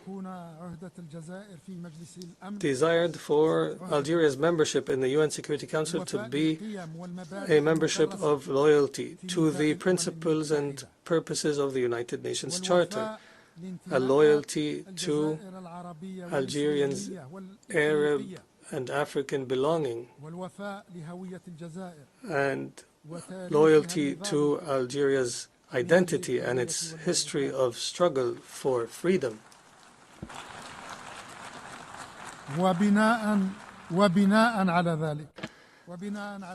Accordingly, we have pursued with all our effort and sincerity to translate these commitments to actions through coordination with our African brothers and sisters within the A3 group and through cooperation with our partners within the wider group of the elected 10 members, and as well as through consulting all relevant actors of brotherly and sisterly nations and friendly nations outside the Security Council. We have attempted and exerted our utmost, where we have been successful at times and at other times have not achieved our desired goals. However, we have not surrendered and have never taken for granted a status quo. Our consolation is that the Security Council's inability to address a lot of critical issues, at the forefront of which is the issue of Gaza, this incapacity did not silence the international conscience that is loudly heard in the overwhelming majority of the member states in the Security Council and in this UN General Assembly.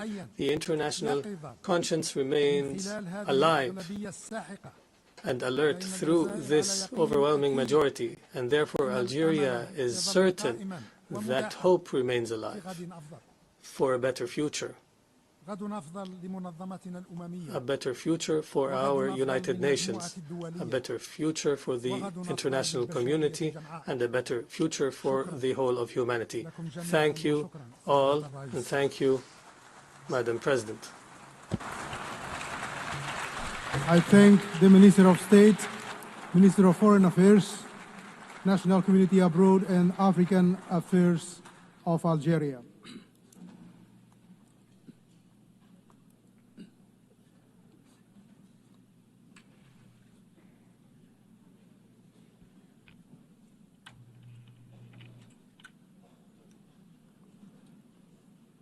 I now give the floor to His Excellency Denis Ronaldo Moncada Colindres, Minister for Foreign Affairs of Nicaragua.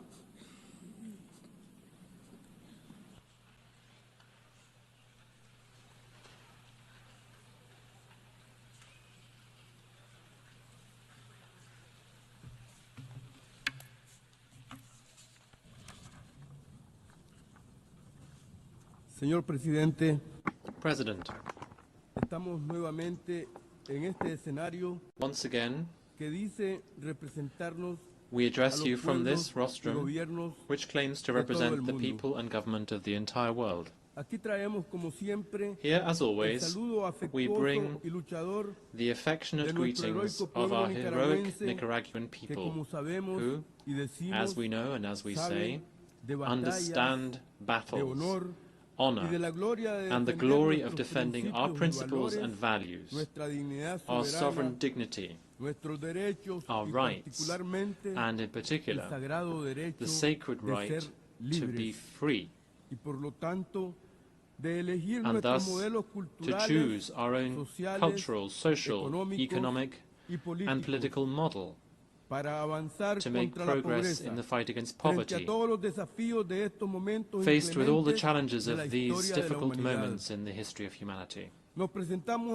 We stand here once again, proud of our brothers and sisters, our links with other combative, decent peoples, as are all the peoples of the world, peoples and families whom we defend, protect, and sustain in all of our prerogatives and beliefs, in all the cultures and practices that the colonialists and imperialists of the world have tried to attack, and which they have tried to steal from us, without being successful in that effort, and we know that they will not ever be successful in that effort. At this critical juncture, the dilemma is repeated, the eternal duality, the never-resolved conflict between peace and war, between life and death, between the supremacist attempt to annihilate, subjugate, and appropriate our cultures, and our duty to defend our spiritual, social, and material heritage.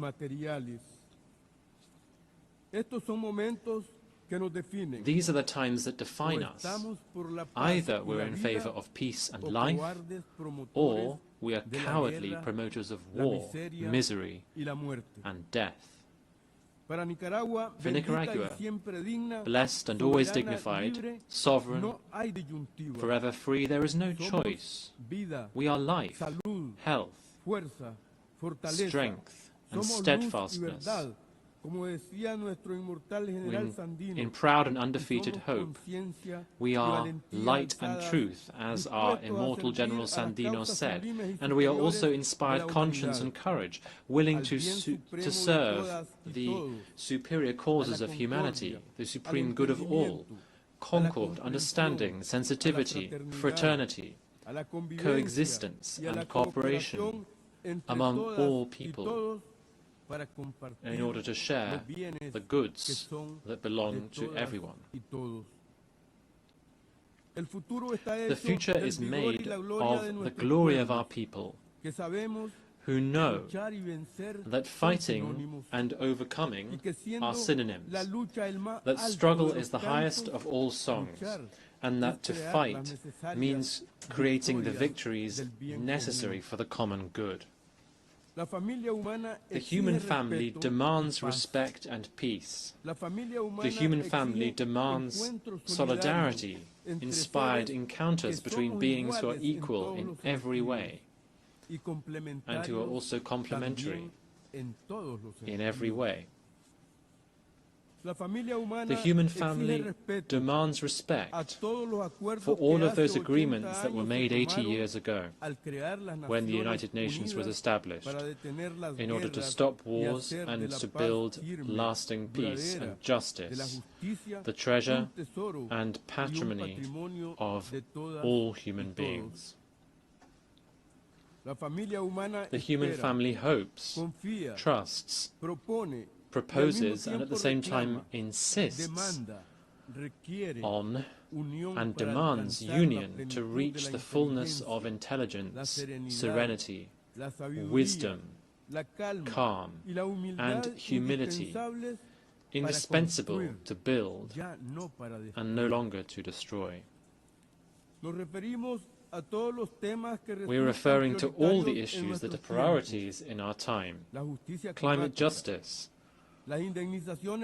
compensation and reparations to those who have endured and suffered the misfortunes and evils brought about by selfishness and the greed of colonialism, imperialism, racism, and all of the abominable, disgraceful forms of oppression, discrimination, slavery, and denial of our condition and quality as human beings. As peoples aggrieved by xenophobic discrimination and barbarism, we hereby denounce the plundering and looting of what is ours. We denounce the brutality and complete lack of compassion with which we have been and are still treated by countries whose wealth is built on looting our wealth. Together with all peoples of the world, we condemn categorically the hateful, execrable policies of criminal economic blockade, aggression through coercive, arbitrary, unilateral measures, as well as the terrible migration policies which ignore human rights, which violate human rights, and are a reflection and a mirror of the selfishness and contempt of those who believe that they own the world. Here we categorically condemn once again all of the savage, atrocious, incomprehensible outrages at this stage of life that the imperialist powers deploy through their economic, cultural and trade policies, seeking to continue dominating us and grossly trying to intimidate us with their foolish armaments and ostentatious military designs directed against peace in Asia, Africa, and our Latin American Caribbean. We denounce the inhumane policies against all of us in all domains: migration and exclusion. We denounce and condemn the unforgivable and unjustifiable insults and threats, the unacceptable state terrorism, these crimes against humanity shamelessly on display, as if they were the superior prerogative of the imperialists of our earth. We denounce and categorically condemn all the insulting aggression, verbal, political, economic and trade aggressions, along with the bellicose rhetoric, which are also crimes against humanity, crimes against security, tranquility, justice and peace. These are the supreme assets of our peoples, which they cannot and must not abuse or take away. As revolutionary brothers and sisters in the greater patriotic nation, sons and daughters of the great heroes and heroines of our America, protagonists of victorious revolutions, we once again reiterate our unequivocal solidarity with Cuba and Venezuela. Nicaragua and the Sandinista Popular Revolution fully identify with the battles and indispensable victories that we are building in these lands of freedom, dignity, and sovereignty. They shall know that we will not sell out or surrender, never. We also hereby denounce the human insecurity caused by the illicit use of implausible pretexts and fallacious, false, outlandish accusations which are merely yet more interference, along with the threats of yet more invasions and occupations. We denounce and condemn the absurd manipulations with demented, far-fetched accusations, using the pretext of drug trafficking, which is a plague and trade of rich countries where millions of consumers live, those powerful countries that encourage impoverished people to engage in more production and trade of such substances, trafficking only wretchedness. We denounce hunger as a weapon of domination, abandonment, malnutrition, and disease. The unseemly, insulting, and immoral treatment of families, women, young people, children, the elderly, who are increasingly seen as a hindrance and banished from life, promoting new kinds of extermination. We reiterate our historical and permanent condemnation of the genocide, the barbaric policy of denial of the Palestinian people. We condemn all the savage, brutal massacres that are perpetrated and spreading in clear view with the complacency of the entire world. We condemn the State of Israel, just as we have condemned and do condemn the policies and practices of the other colonial, imperial, neo-colonial and fascist powers. We condemn, therefore, the exile of goodness and all the attacks on life, freedom, coexistence and civilization that we thought we had built.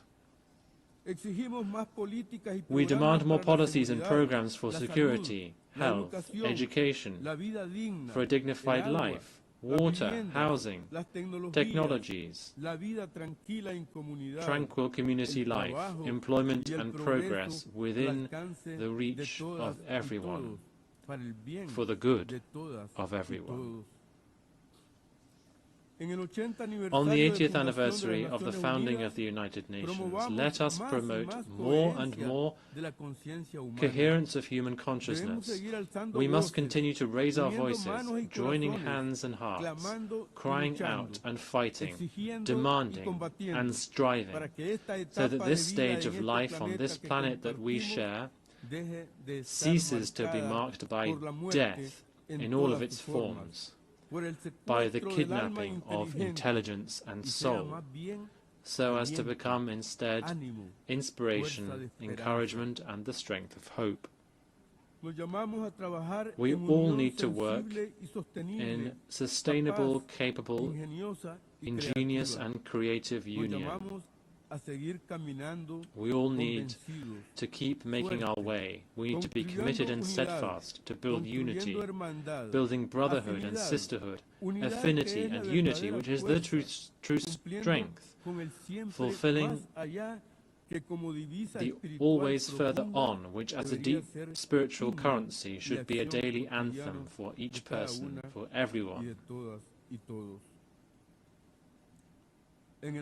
On the 80th anniversary of the United Nations, we all need to change the paradigm. We need to change attitudes. We need to change our behavior. We need to be truly human, to stop repeating the past without resules. Unity, along with brotherhood and sisterhood, should be the path that we all take together, with courage and pride, so that we continue to create this other world, which is already taking shape. It must become a new dawn. Poverty, violence, and arrogance are ignorance. To love is to fight, to strive, to fight and to fight on, to overcome, overcome, and overcome. A patriotic nation and dignity, a patriotic nation and humanity. Thank you for your attention. Muchas gracias. I thank the Minister of Foreign Affairs of Nicaragua.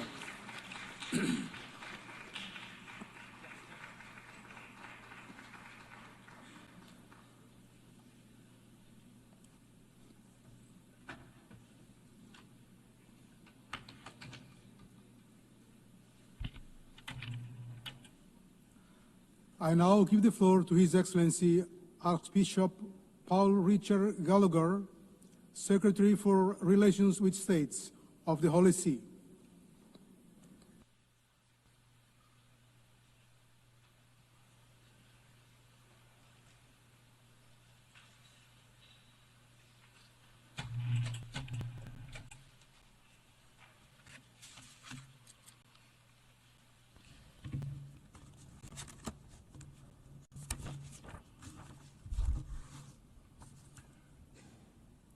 Mr. President, I am pleased to convey the warm greetings and blessings of Pope Leo XIV to you and the representatives of the nations gathered here, and to congratulate you on your election to lead this assembly.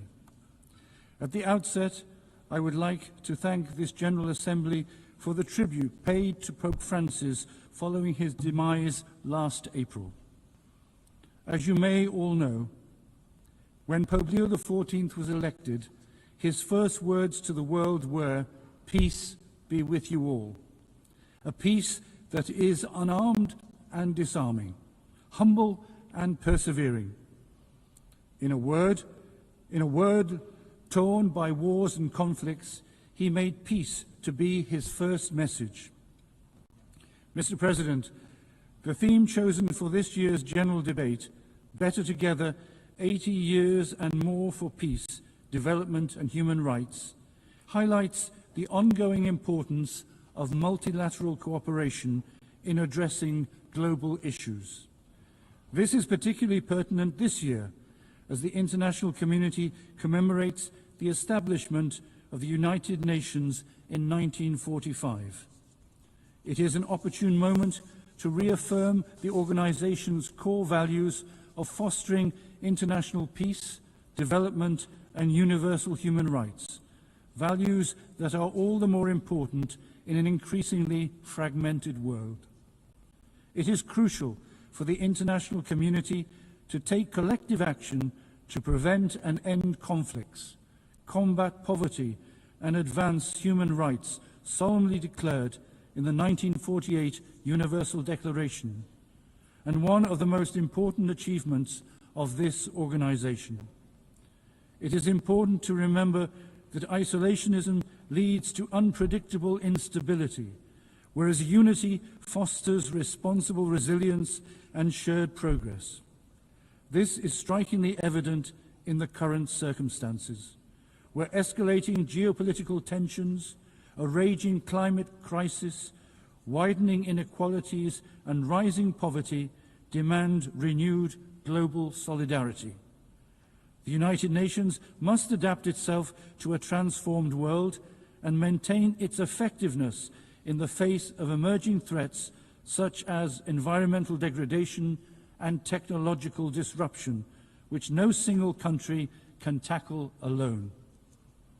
As representatives of all the nations of the globe, we are united by our shared humanity, created in the image and likeness of God, called to live in fraternity, solidarity, and mutual respect.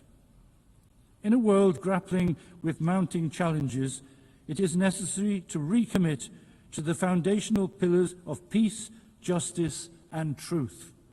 It is imperative to explore and build on these pillars, while drawing lessons from history to forge a more equitable future. Mr. President, of the many crises currently affecting the international community, the war in Ukraine is one of the most profound and painful. Its prolonged existence is turning once vibrant cities into piles of rubble and extinguishing the smiles of children who should be growing up playing games instead of living amid the constant sound of sirens and in shelters. This war must end now. The Holy See renews the appeal made by Pope Leo XIV for an immediate ceasefire, which will pave the way for sincere and courageous dialogue. The Holy See is paying close attention to the situation in the Middle East, with a view to achieving a just and lasting peace between Israel and Palestine based on a two-state solution in accordance with international law and all relevant United Nations resolutions. Pope Leo XIV implored that all the hostages be freed, that a permanent ceasefire be reached, that the safe entry of humanitarian aid be facilitated, and that humanitarian law be fully respected, especially the obligations to protect civilians as well as prohibitions of collective punishment, indiscriminate use of force, and the forced displacement of the population. Moreover, an equitable solution to the issue of Jerusalem based on international resolutions is essential for achieving a just and permanent peace. Any unilateral decision or action which alters the special status of Jerusalem and the status quo is morally and legally unacceptable. With regard to Syria, the Holy See supports the importance of a peaceful and just transition in the country, as well as the protection of the rights of Syrians of all ethnic and religious backgrounds without discrimination. The instability afflicting many African states generates profound and interconnected challenges. In this scenario, the Sahel, Cabo Delgado, and some areas of the Horn of Africa emerge as zones of instability. In fact, the jihadist threat, endemic poverty, illicit trafficking, the climate crisis, and internal conflicts converge in a spiral that puts the lives of millions of people at risk, despite the efforts of local governments. In the face of these challenges, the resilience of African communities, especially young people, remains an essential resource that must be supported with targeted investments in education, health, infrastructure, and inclusive governance models. More than ever, a coherent and lasting commitment by the international community is essential to support African countries on their path to stability, peace, and economic development. The deterioration of the situation in Eastern Democratic Republic of Congo is a source of concern for the Holy See. The provinces of Ituri, North Kivu, and South Kivu are experiencing ethnic tensions, violence perpetrated by rebel groups, armed clashes, serious human rights violations, and disputes over the exploitation of natural resources. The Holy See welcomes the signing of the Comprehensive Peace Agreement between the DRC and the M23 armed group, as well as the peace agreement signed by the Congolese and Rwandan foreign ministers, which aims to end the decades of fighting in the east of the country. However, new waves of violence are feared. Last July, the Alliance Democratic Forces carried out a brutal terroristic attack on a church in Komanda, Ituri, resulting in the death of more than 40 worshippers. The withdrawal of MONUSCO raises questions about its ability to fulfill its mandate and address ongoing challenges. It is essential to strengthen the support of the international community and diplomatic and political mediation efforts to ensure that the parties fulfill their commitments and find a stable and appropriate solution to the ongoing situation. The fratricidal conflict in Sudan is also a source of grave concern. The Holy See strongly renews its appeal for an immediate cessation of hostilities and the commencement of genuine negotiations, the only means by which all Sudanese people can forge a future of peace and reconciliation. The Holy See is monitoring developments in South Sudan closely and is calling on all political actors to commit to the path of dialogue and collaboration and to implement the 2018 peace agreement with sincerity and responsibility as the foundation for building a peaceful and just coexistence. In many parts of the world, particularly in Latin America, drug trafficking is corroding societies and causing extreme violence. The Holy See is deeply concerned about this complex phenomenon, which is often linked to unresolved social issues in different countries. Alongside joint efforts by states to combat drug trafficking, the Holy See emphasizes the importance of investing in human development such as education and job creation to prevent people from unwittingly becoming involved. The Holy See is also worried about the rising tensions in the Caribbean Sea and is calling for restraint to prevent any actions that could destabilize the coexistence between nations and undermine international law. The dramatic situation in Haiti is also being closely followed by the Holy See. The country is plagued by violence of all kinds, human trafficking, forced exile, and kidnappings. The Holy See hopes that with the necessary and concrete support of the international community, the social and institutional conditions can be created to enable Haitians to progress towards peace and security. The Holy See is paying close attention to the situation in Nicaragua and hopes that religious freedom and other fundamental rights of individuals and society will be adequately guaranteed. The Holy See reiterates the need for sincere, respectful, and constructive engagement in dialogue aimed at finding solutions that will foster peace and harmony in the country. Turning to Southeast Asia, numerous situations of instability and conflict are further exacerbating long-standing humanitarian concerns. In Myanmar, 4.5 years of internal conflict have left the local population devastated.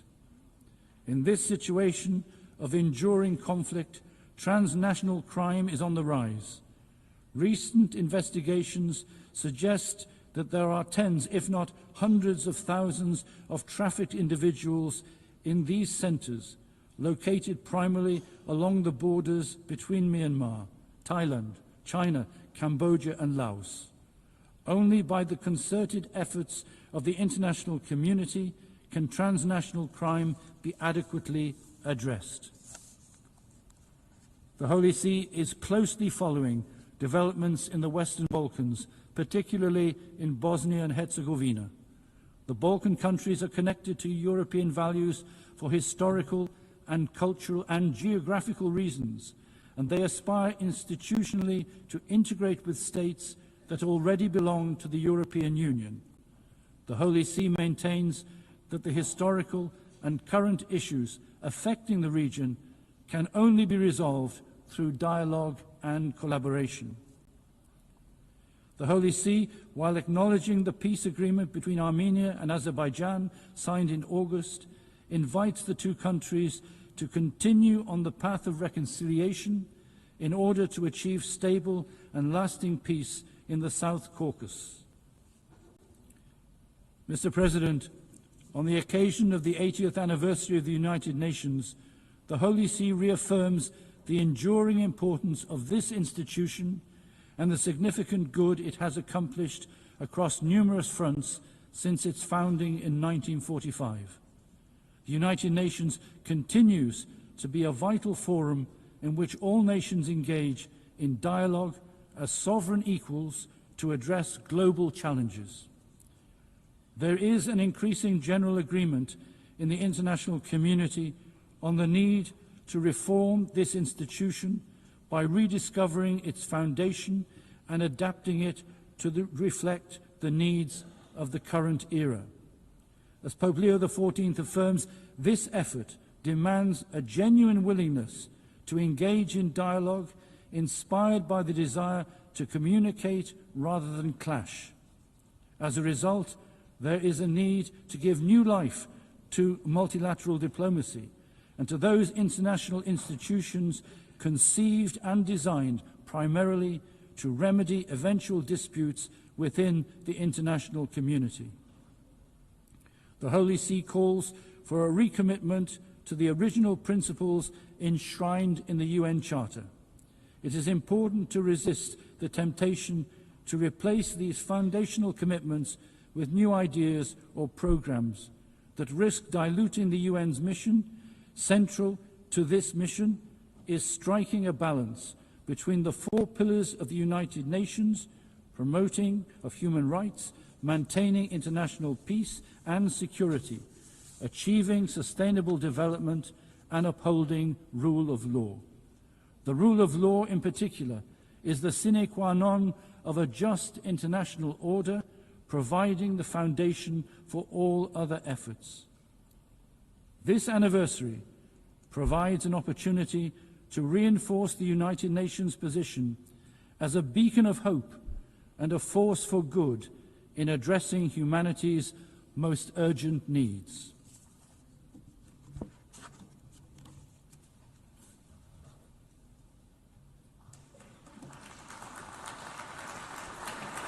I thank the Secretary for Relations with States of the Holy See.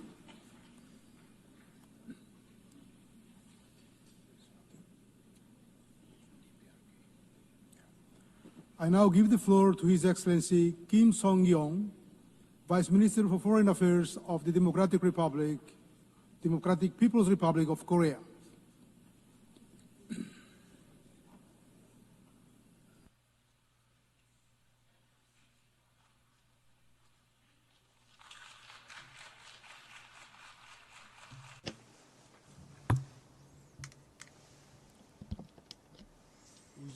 Madam President,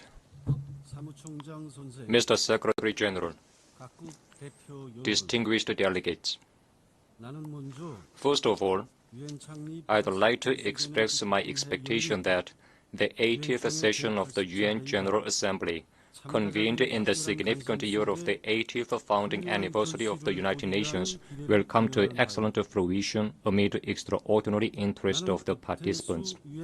Taking note of the opening address of Mr. Guterres and the UN Secretary General, on September 3, I commend his assertion that the role of the UN, the one-of-a-kind podium, should be enhanced, since an individual state cannot address issues alone, and that the UN should be reformed to fit for the 21st century.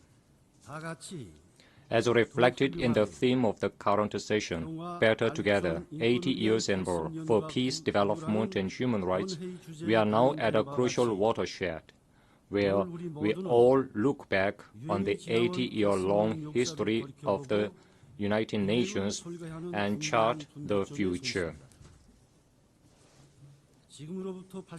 80 years ago from now, humankind adopted the UN Charter on the debris of the disastrous war, thereby laying a cornerstone for the contemporary international relations and establishing the most inclusive international organization, the United Nations. Since its foundation, the UN has made remarkable successes in various fields, including peace and security and socio-economic development, by accelerating decolonization worldwide and leading the codification of universal norms of international law. Despite many twists and turns, it is fortunate that a new world war has not broken out. It can be said to be a desired result of the main spirit of the UN Charter to save succeeding generations from the scourge of the World War, which twice has brought untold sorrow to mankind. We cannot underestimate the role that the UN played in promoting cooperation among nations and the socio-economic fields such as poverty eradication and fight against communicable diseases, and in propelling sustainable development at a global level. However, in the annals of the UN history, disgraceful pages are also recorded, where the title of the UN, overwhelmed by high-handedness and arbitrariness of the hegemonic forces, was abused in exerting pressure to deprive sovereign states of their legitimate right to normal development, quite contrary to the spirit of the Charter. We should not feel relieved nor congratulate ourselves on the non-occurrence of the World War III for the past 80 years. Instead, we should pay due attention to the fact that the inducible threat has persisted and is now becoming more serious. We should take measures accordingly. Madam President, the international community is now witnessing the most turbulent and violent world after World War II. The modern history has recorded many incidents and events, but today the international norms and order established and consolidated along with the foundation of the UN are disregarded, and the sovereignty of states is openly violated as never before. The indiscriminate tariff war vis-à-vis the entire world has plunged the global economy as a whole into the swamp of stagnation and instability. Even the 2030 Agenda for Sustainable Development, committed to eliminating inequality and poverty and ensuring human dignity worldwide, is denied for the reason that it does not meet the interest of an individual country. This is the stark reality. The UN has served as a multilateral forum where all countries of the world, big or small, get together and discuss common responses to global challenges on an equal footing, transcending differences in size, population, and state power. That UN is now faced with an unprecedented severe crisis. All these turbulences and pains suffered by the world are fundamentally caused by high-handedness and arbitrariness and avarice of hegemonic forces in their attempt to subject the whole world to their interests and to place their exclusive interests above the common good of mankind. Madam President, today, the complicated international situation highlights the need to reconsider the role of the UN, responsible for maintaining international peace and security. As the world's most universal international organization, comprising all sovereign states on the globe, the UN cannot be represented by a certain individual state or a small group of states. In particular, in order to prevent arbitrariness and high-handedness of specific forces, it is imperative to expand and strengthen the representation of developing countries that take up an absolute majority of the UN membership, and to correct the Western-led inappropriate structure in the Security Council entrusted with an important mandate of maintaining international peace and security. Only when the UN puts an end to the arbitrary, high-handed, biased, and double-dealing practices in all its activities and strictly adheres to the principles of sovereign equality, non-interference in internal affairs, impartiality, and objectivity, can it restore its image as an organization with the full qualifications and capacity for realizing the purposes of the Charter. Madam President, peace and security are long-cherished desire of humanity and the first agenda of the UN. Without peace and security, we can neither attain the SDGs nor think about a good future that ensures human dignity and prosperity. However, the present objective security situation of the Korean Peninsula is faced with serious challenges more than ever.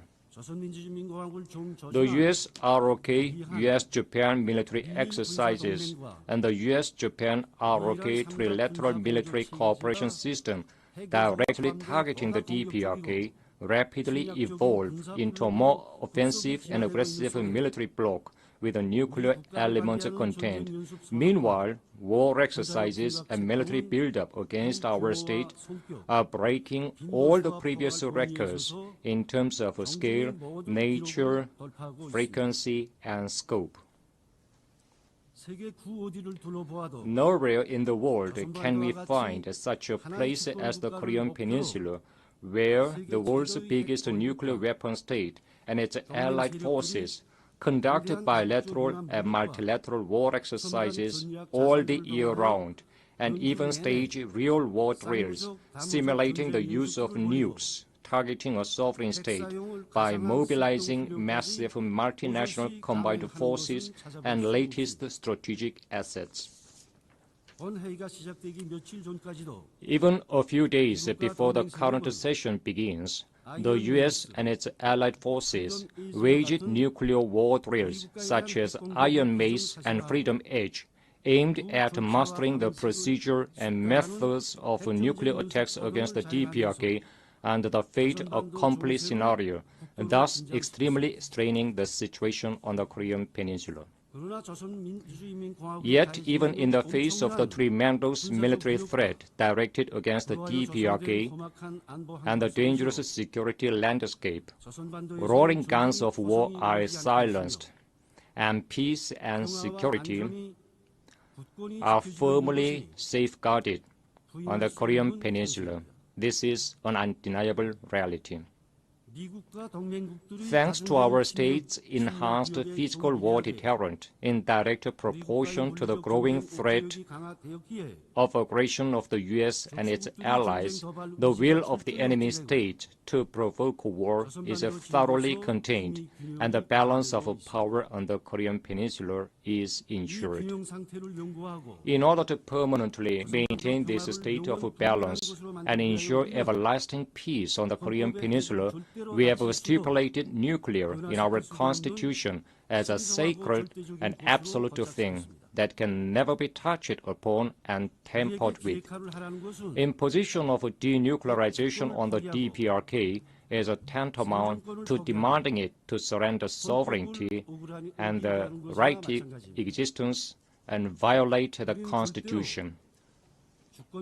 We will never give up sovereignty, abandon the right to existence, and violate the Constitution.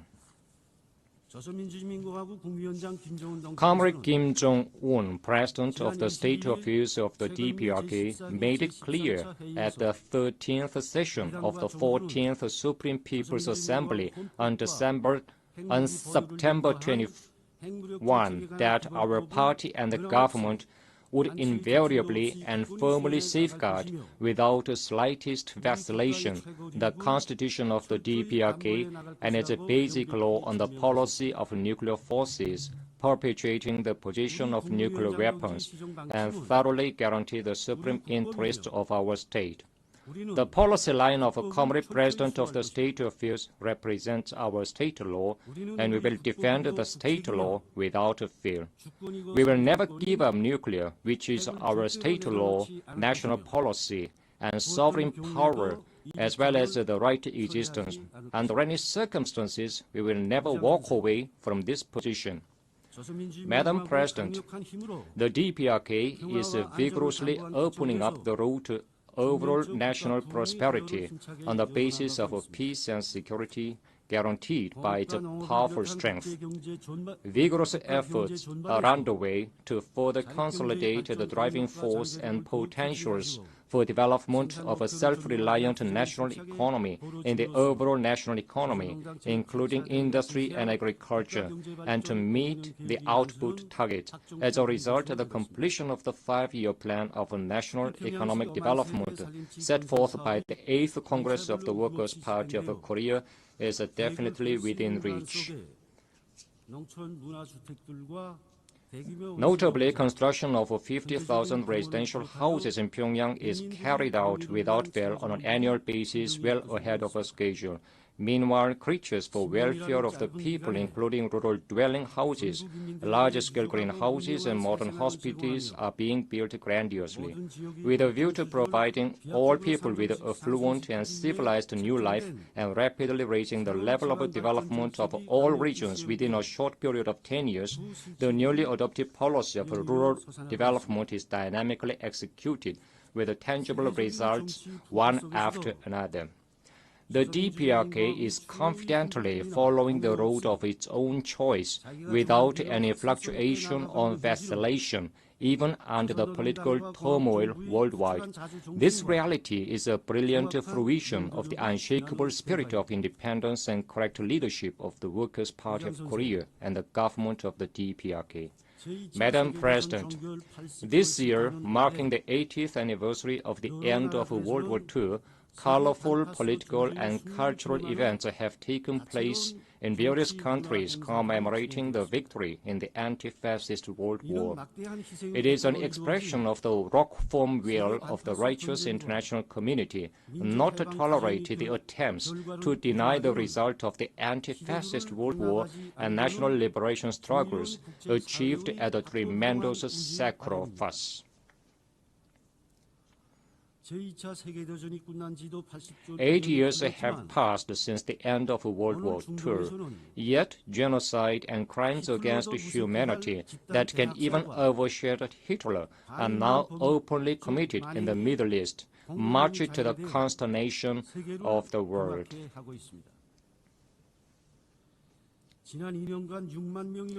Israel, which massacred over 60,000 Palestinian civilians in the past 2 years, is seeking to occupy the whole area of Gaza by force and completely exterminate the Palestinian population.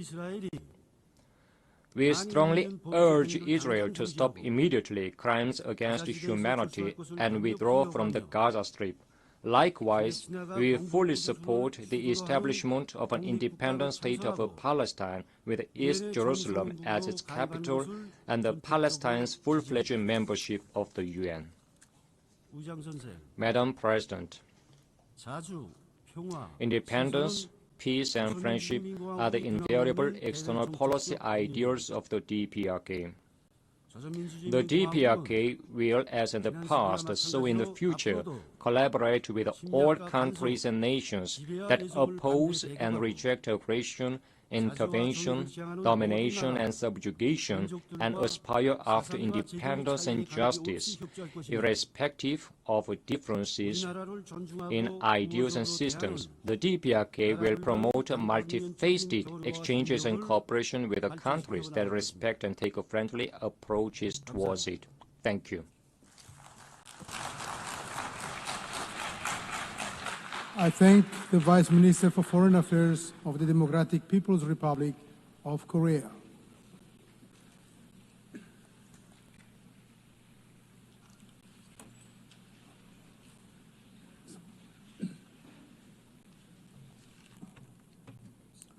I now give the floor to His Excellency George Lucia, Chair of Delegation of Republic of Moldova.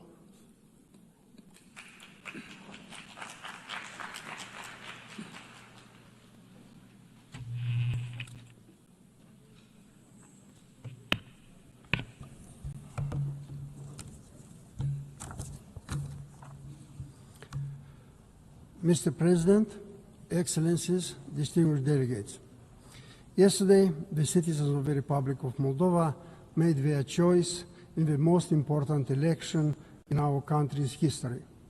They spoke with clarity, courage, and dignity, despite unprecedented pressure, disinformation, and interference from the Kremlin. The Moldovan people defended democracy through free and fair elections. This was not merely a political contest.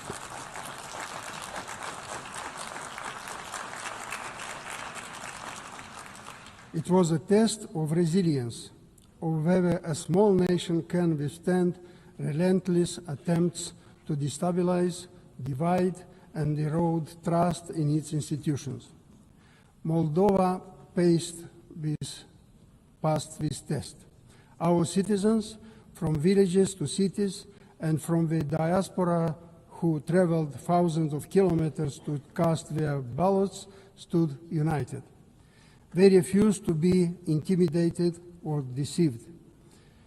This is a victory for the entire nation, a victory for democracy, for Europe, and for freedom. The Moldovan people have given a strong mandate for our European integration. They affirmed that our future lies in the European family, in peace, prosperity, and the rule of law. The European Union has been indispensable for Moldova's progress.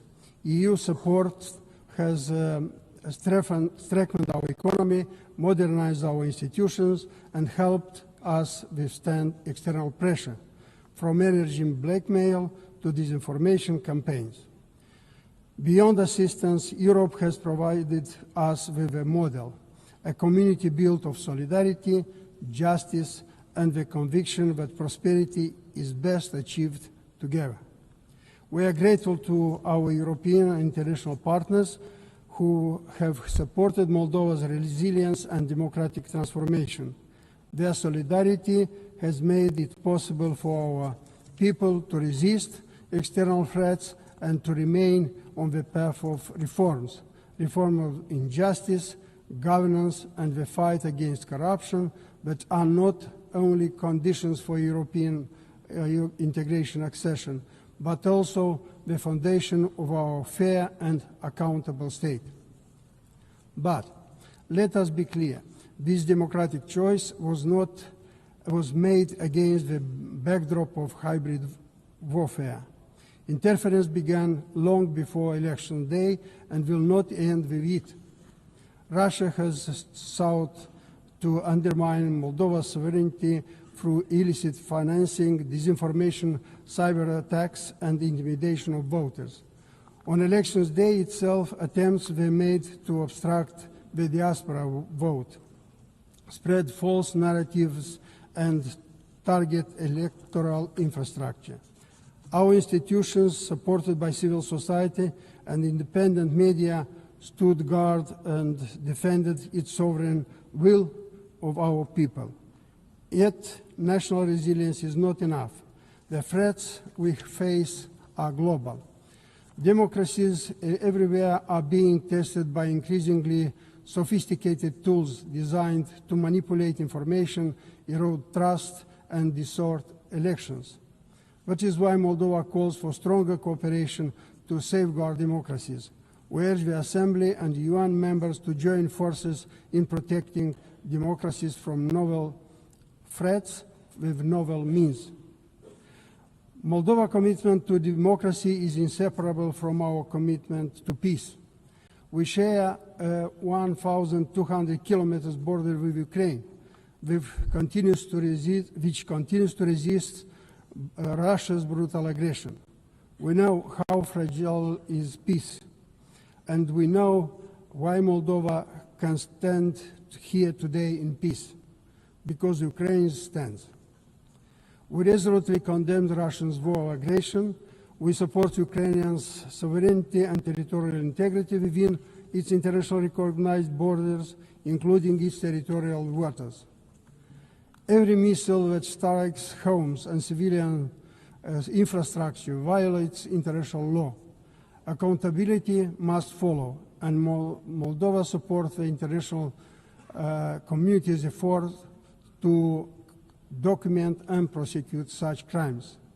This war is not only against Ukraine, it is a war against Europe, against freedom, and against the international order established by the United Nations Charter.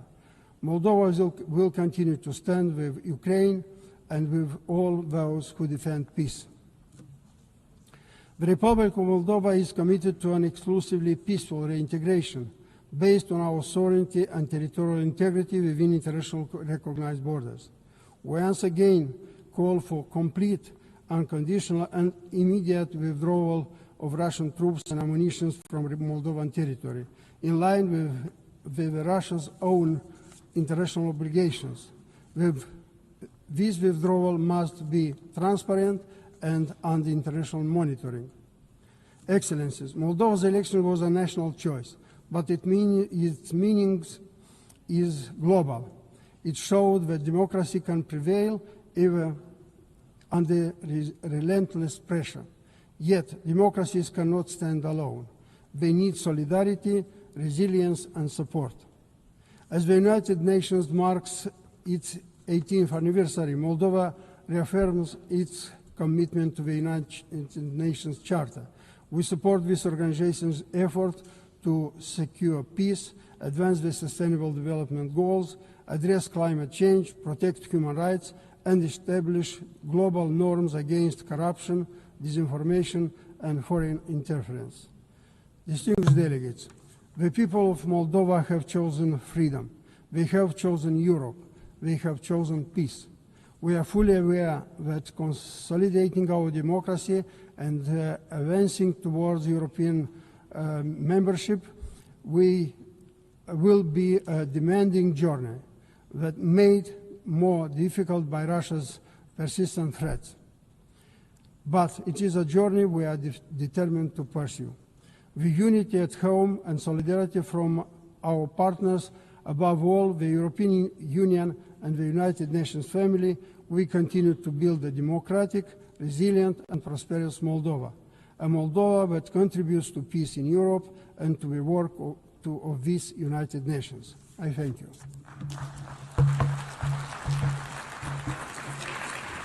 I thank the Chair of Delegation of the Republic of Moldova.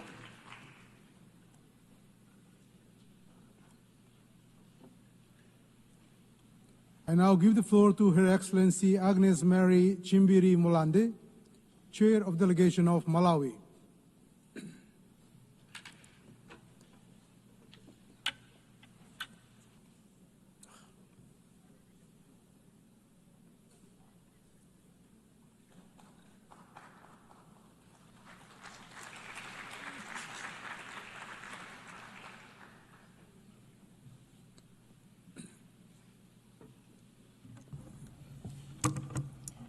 Madam President, Excellencies, distinguished delegates, ladies and gentlemen, I'm honored to address this 80th session of the United Nations General Assembly under the theme, Better Together, 80 years and more for peace, development, and human rights.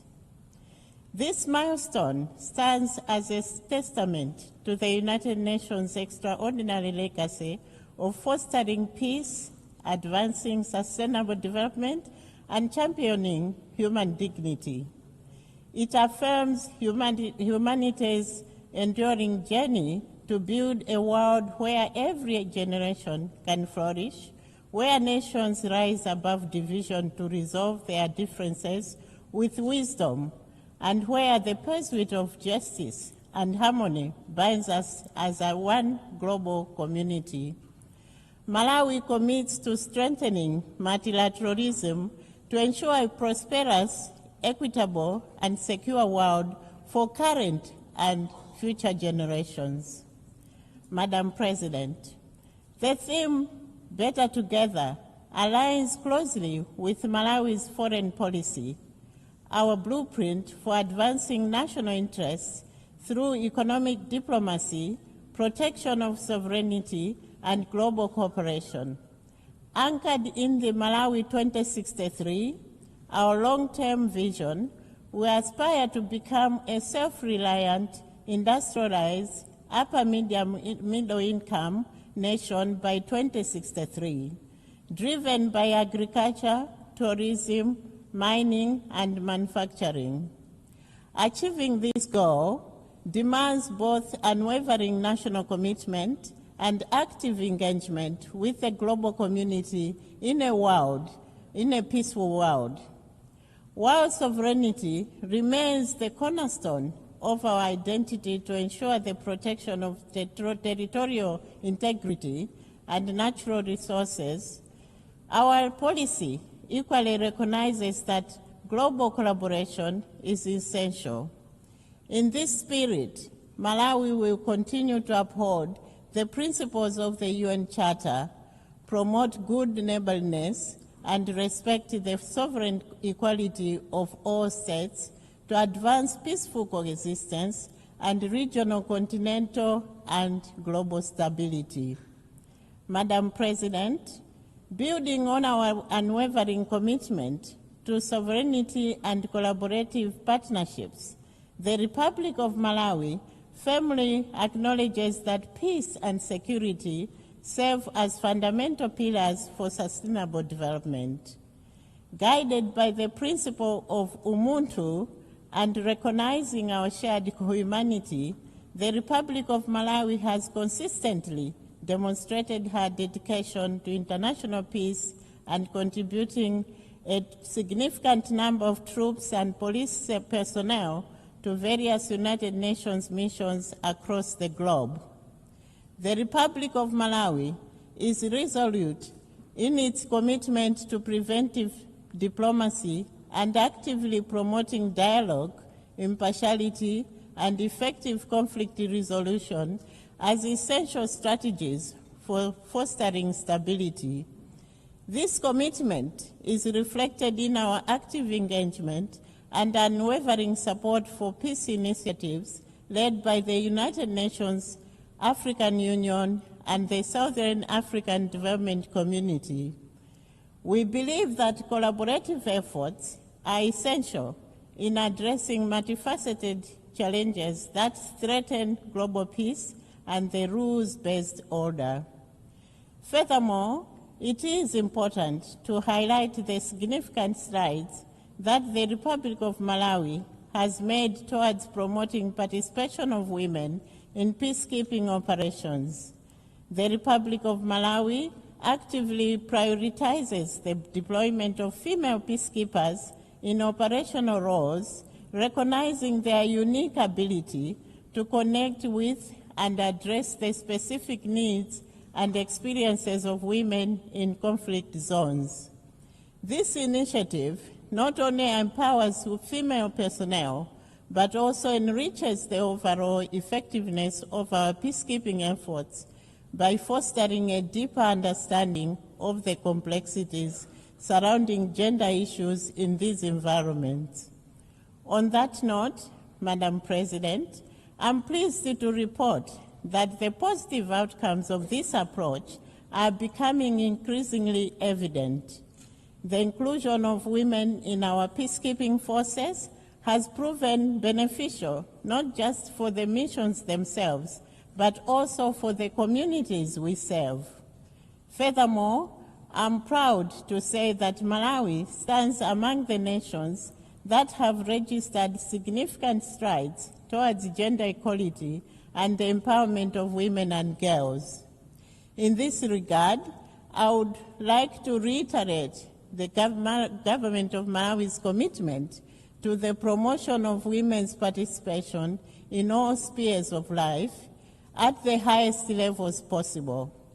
We in Malawi believe that no meaningful socioeconomic progress can happen when half of the population is left behind. Our conviction to gender equality and women empowerment is driven by the recognition that women and girls are the bedrock on which social progress is based. It is for this reason that Malawi supports the proposal to consider electing a female United Nations Secretary General.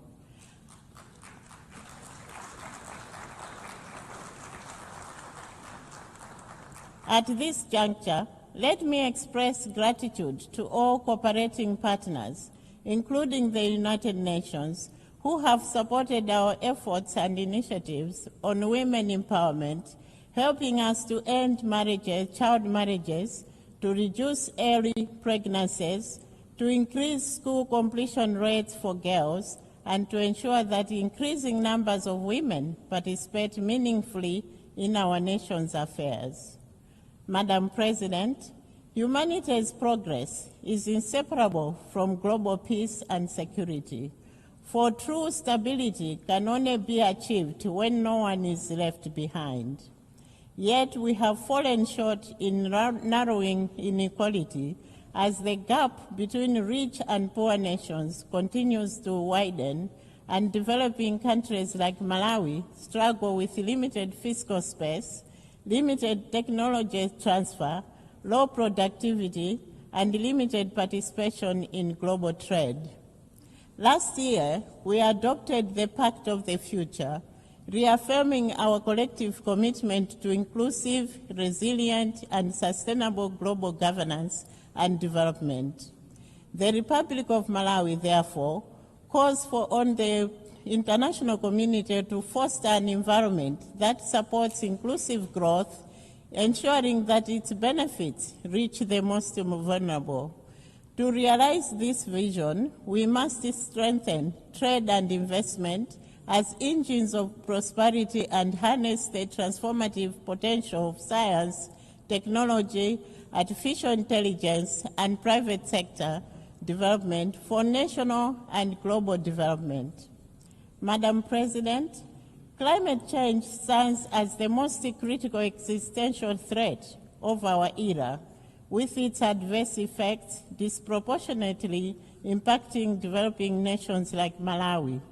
Despite contributing minimally to global greenhouse gas emissions, the Republic of Malawi endures some of the most severe consequences of climate change.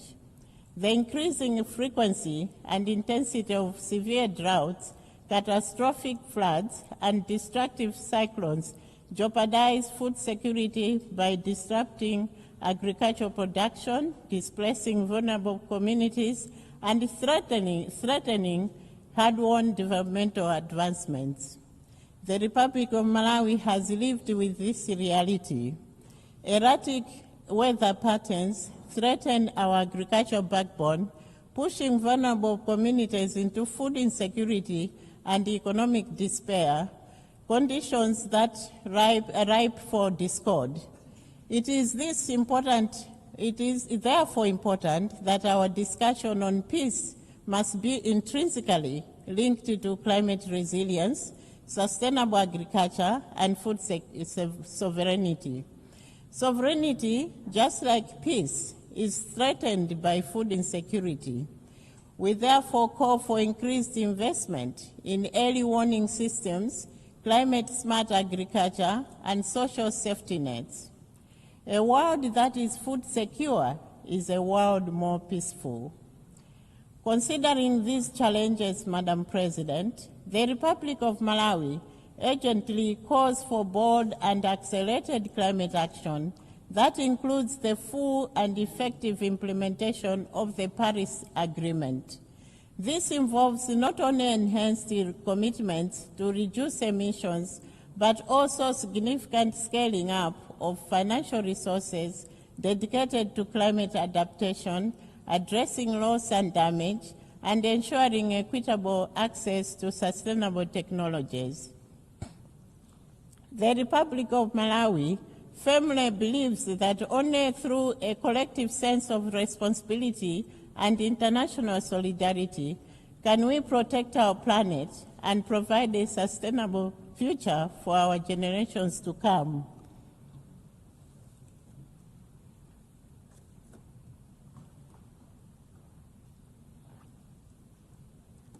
Beyond various agreements and boardroom meetings, time for action is now.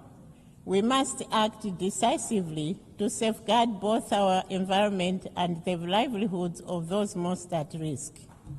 Madam President, the global community also needs to work together to address public health issues. My delegation, therefore, applauds your office for the efforts that led to the adoption of the political declaration on the prevention and control of non-communicable diseases and the promotion of mental health and well-being. No nation has been spared from the impact of these two health issues, whose causes are numerous. The response to these issues requires concerted efforts and collaboration. It is, therefore, rather disheartening that the political declaration faced many hurdles during the negotiation process. My delegation wishes to appeal for shared commitment to address the issues, and indeed all other emerging public health issues. Madam President, in this digital age, artificial intelligence presents both unprecedented opportunities and profound challenges. If harnessed responsibly, AI can accelerate development, improve health and education, and unlock economic growth. Yet, without clear governance, it risks deepening inequalities and undermining security. We therefore call for a global framework that ensures AI is ethical, inclusive, and accessible to all nations, enabling it to serve as a force for development rather than division. The Republic of Malawi is optimistic that AI will usher in a new era of enhanced productivity for its citizens, helping to propel the country's development trajectory. Madam President, let me take this opportunity to express my gratitude to your office for convening a high-level plenary meeting to commemorate the 30th anniversary of the World Programme of Action for Youth.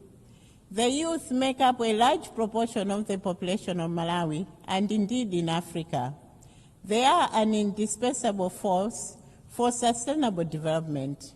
They are leaders, major actors and beneficiaries of investments and creators of wealth for today and tomorrow.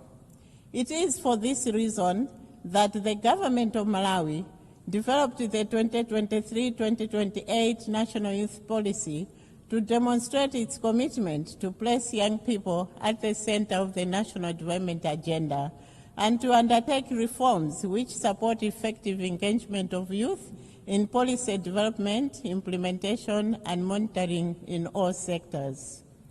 Two notable areas that the Republic of Malawi has proudly championed in relation to youth and development is the Youth Peace and Security Agenda and Youth Innovation and Entrepreneurship. To that end, we are investing in education, vocational training, and meaningful political and economic participation of our youth. We have an inclusive national peace architecture that enables women and youth to participate as negotiators, mediators, and community leaders. We have also created a Youth Innovation Fund that supports youth innovators and entrepreneurs to realize their dreams. We therefore urge the international community to create concrete pathways for youth inclusion in political and economic decision-making processes. Let us invest in their potential, not just fear their energy. To that end, the Republic of Malawi calls for investing for peace through a dedicated funding for youth-led peace building. Madam President, in closing, the Republic of Malawi reaffirms its unwavering commitment to multilateralism and to the central role of the United Nations in addressing the pressing challenges of our time. But let us be clear, noble mandates alone will not deliver results unless they are matched by the necessary resources, fairly allocated and predictably provided. Let us match our ambition with the resources required to deliver. Let us ensure fairness to those who contribute to the work of the United Nations. Let us pursue reforms that strengthen accountability and inclusivity. And let us build an organization that reflects the diversity of our membership and the hopes of our people. In this regard, Madam President, I would like to inform this Assembly that the Republic of Malawi remains resolute in her advocacy for equitable representation in the United Nations Security Council. This crucial reform is essential as it will ensure that diverse voices of capable nations are heard and considered in the decision-making processes that impact not just specific regions, such as the global north or global south, but the entire world. By fostering a more inclusive dialogue, we can collectively address pressing global challenges and promote a more just and balanced approach to international governance. No other time is suitable for this reform like now. Madam President, as we look beyond 80 years, Malawi envisions a revitalized United Nations, one that is agile, inclusive, and responsive to the needs of developing nations. The challenges of climate change, inequality, and digital transformation demand renewed collective action. In the spirit of better together, we call for a strengthened multilateral system that prioritizes peace, sustainable peace, sustainable development, and human rights, ensuring a thriving planet for our children and grandchildren. Malawi stands ready to contribute to this shared vision, guided by our foreign policy and enduring principles of the United Nations. I thank you all. I thank the Chair of Delegation of Malawi.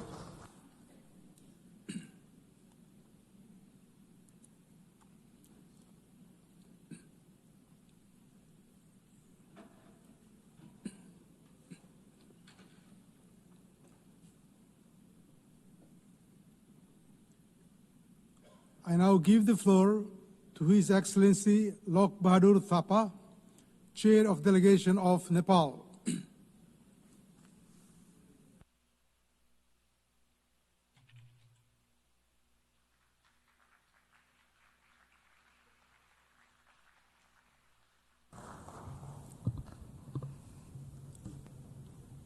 Mr. President, Excellencies, distinguished delegates, it is my honor to address this august assembly. At the outset, allow me to extend my warm greetings from Nepal, the land of Sagarmatha, that is Mount Everest, the highest mountains in the world, and the birthplace of Lord Buddha, the apostle of peace and compassion. I congratulate Her Excellency Annalena Baerbock on her elections as the President of the 80th sessions of the General Assembly. I assure her of Nepal's full support. I also extend our appreciation to Secretary General Antonio Guterres for his steadfast leadership in these challenging times. Mr. President, first let me share about the recent political developments in Nepal. Earlier this month, Nepali youth, particularly Gen Z, took to the street with a clear and compelling voice for change. Their call was not for narrow interest, but for a nation built on the pillars of good governance, transparent, accountable, and responsive to the people. They demanded efficient public service, end to corruption, an equitable society, justice for all, and dignified job opportunities for the youth. It was a resounding reminder that the aspirations of the generations are nothing less than a fair, just, and prosperous Nepal. In the Gen Z movement, we saw unfortunate violence that claimed lives and left deep scars in our society. Many government buildings were reduced to ashes. An interim government has been formed to steer Nepal's political directions at this critical moment. For the first time in its history, Nepal is led by a woman as Prime Minister, herself a former Chief Justice. General elections have been slated for the 5th of March 2026. This will mark another step in strengthening our democracy through fresh mandates of the sovereign people. Building our institutions, restoring trust, and healing our society will take time, resources, and solidarity. Excellencies, truly Nepal stands at a historical crossroads, and we know that the only viable road ahead of us is that of the road to peace, democracy, and inclusive development. We are determined to continue our democratic journey, and we appreciate goodwill and continued support from the international community as we move forward in these directions. Mr. President, the world itself stands at a crossroads. Peace is in peril. Militarization is mounting. Development is drifting. And the climate crisis is culminating. We have seen commitments unmet and promises unkept. In this context, the theme of this sessions, Better Together, 80 years and more for peace, development, and human rights, couldn't be more relevant. Mr. President, For 80 years, the United Nations has served as a common foundation for multilateralism, of foundations upon which all nations, big and small, developed and developing, stand equal and forge common solutions. For 80 years, our organization has remained a beacon of hope. Hope for peace, hope for shared prosperity, hope for equity, justice, freedom, and human rights, and hope for the rule-based international order. And today, as crisis converge from climate catastrophe to widening inequality, from digital disruption to violent conflicts, that beacon must shine brighter than ever. It is time to renew our collective resolve to fortify the founding values of the United Nations. Mr. President, Nepal attaches profound enduring value to the United Nations. The UN Charter is bedrock of our foreign policy. It is a compass that guides our actions on the global stage. This reflects Nepal's enduring belief in multilateralism, international cooperation, and global solidarity, the principle that define who we are as a nation. And this year marks 70 years since Nepal joined the United Nations. For 7 decades, Nepal has consistently stood by the United Nations, contributing to global peace and stability, advocating for the rule-based international order, promoting equitable and sustainable economic development, particularly for the upliftment of the least developed countries and the landlocked developing countries, and upholding human dignity and justice. Today, Nepal proudly stands as the largest contributing country.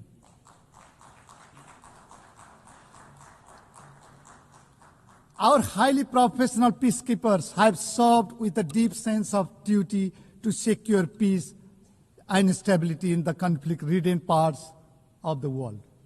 Nepal remains a steadfast advocate for complete and general disarmament.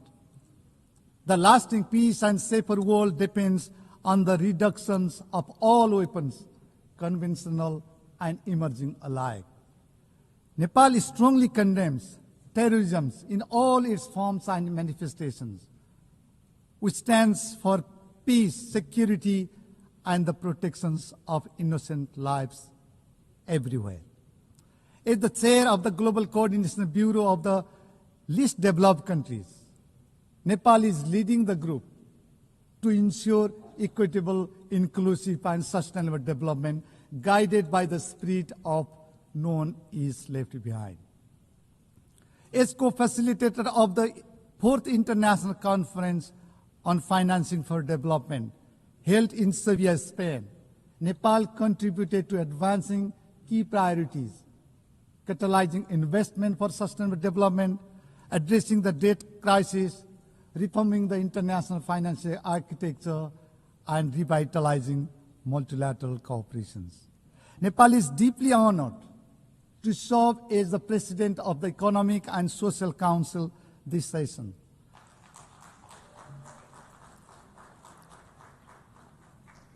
We thank the member states for their trust.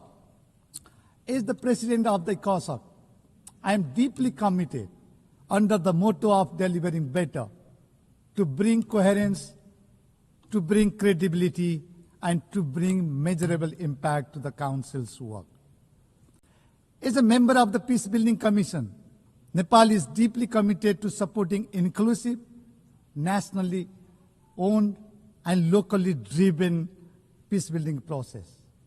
Mr. President, the world today faces challenges of profound gravity and urgency. Many parts of the world are witnessing protracted crisis. War is raging relentlessly in Ukraine. Suffering is deepening in Gaza, where civilians bear the heaviest toll. We support a two-state solution where Israel and Palestine coexist peacefully and securely with internationally recognized borders in line with the relevant United Nations resolutions. Nepal is deeply concerned about the innocent civilians held hostage by Hamas. We call for the immediate release of Bipin Joshi, a Nepali student who has been held hostage by Hamas since October 7, 2023. Excellencies, crisis in Sudan, Sahel, and beyond have left millions displaced, hungry, and vulnerable. The architectures of the global peace has been under severe pressure, unseen since the Second World War. Institutions designed to prevent conflict and uphold human dignity are tested as never before. It is frustrating that the defense budget is skyrocketing while development cooperation is shrinking. Global military spending has reached unprecedented levels, $2.7 trillion in 2024, the highest since the Cold War. We have witnessed gross violations of human rights in various parts of the world. Children and most vulnerable are caught in the crossfire. Climate-driven disasters are compounding human suffering, deepening vulnerabilities, displacing communities, and straining already fragile systems. The very institutions we build to confront these global challenges are under immense strain. Confidence in multilateral frameworks is weakening. This is a clear and urgent call to reassess, strengthen, and revitalize our multilateral institutions and to fortify global solidarity and actions. Mr. President, let me highlight a few areas that deserve urgent global attention. First, peace and security. Beyond words, peace demands actions, it demands courage, and it demands the commitment. In these turbulent times, dialogue must triumph over hostility, diplomacy over conflict, and cooperation over divisions. We must take urgent and coordinated actions to prevent conflict, uphold justice, and foster inclusive development. It is incumbent upon us to address the root causes of the conflicts, including poverty, inequality, and marginalizations. Second, we must strengthen multilateralism and rebuild trust. Multilateral institutions must deliver not just promises, but results. They must be representative, transparent, and accountable. In this interdependent world, no single nation, however rich and powerful, can resolve global problems alone. We must uphold multilateralism for fostering global cooperations and coordinations. We must repose our trust in multilateralism, anchored in sovereign equality, territorial integrity, and national independence. Third, accelerating the implementations of the 2030 Agenda is critical. As the progress on the Sustainable Development Goals is far off track, the world must act with greater urgency and solidarity. We strongly call for the timely and effective implementations of the Compromiso de Sovia. Sustainable investment must be boosted to deliver on our promises. Development assistance is critical for making progress in sustainable development. We appreciate the developed countries that meet the ODA target and strongly urges others to fulfill the commitment. We must make development finance adequate, easily accessible, predictable, and aligned with national priorities. Institutional and human capacity support tailored to the needs and priorities of the countries, particularly in the global south, should be prioritized. We must reform trade systems to be fair, to be inclusive, and to be responsive to the developing countries. It is incumbent upon us to address the debt burdens facing by many developing countries. Debt relief, including debt restructuring and debt swap, should be scaled up to ease debt distress. Priorities should be given to inclusive development. We must invest in youth and promote gender equality and empowerment of women and girls. The rights, safety, and dignity of migrant workers must be fully respected and protected. Fourth, climate justice and climate actions. Climate change has disproportionately affected vulnerable populations such as low-income communities and developing nations. Nepal is deeply concerned about the disproportionate impact of climate change, particularly in the mountain regions. We have first-hand experience of glaciers melting in our Himalayas that are seriously threatening the lives and livelihoods of millions downstreams. To discuss the climate crisis and chart out the way forward, we convened the Sagarmatha Samvad, that is Mount Everest Dialogue, in May this year under the theme Climate Change, Mountains and Future of Humanity. The Samvad adopted the Sagarmatha call for action, reaffirming our shared commitment to the Paris Agreement and 2030 Agenda. Nepal is proud to be among the few countries to have submitted our third nationally determined contributions, NDC 3. By 2035, we aim to reduce emissions by nearly 27% and expand renewable energy eightfold. Excellencies, as the world confronts a climate catastrophe, we must act with urgency and resolve. This is not a crisis of emissions. It is a crisis of equity, of survival, and of justice. Nepal calls for urgent, fair, and ambitious actions to protect vulnerable communities. Polluters may take responsibility with actions. We reiterate our call for scale-up, predictable, and accessible climate finance, technology transfer, and capacity building for countries on the front line, particularly the least developed countries and mountainous nations. The loss and damage fund must be capitalized, and biodiversity finance must be increased to match the scale of the crisis. Nepal urges the international community, especially developed countries, to demonstrate genuine solidarity and moral clarity by delivering on the ICJ advisory opinion and upholding their obligation to protect the climate systems. Fifth, digital transformations. Technology must be inclusive, secure, and right-based. We must narrow the digital divide within and among countries to create a peaceful and equitable society. Nepal advocates for a global digital cooperation framework that ensures access to infrastructures, digital literacy, and data protections for all. Technology transfer must be accelerated and scaled up.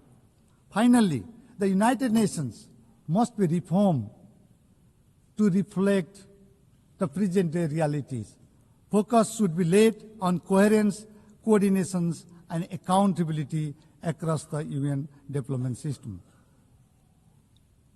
We need to prioritize LDCs and LLDCs across all global commitments and partnerships.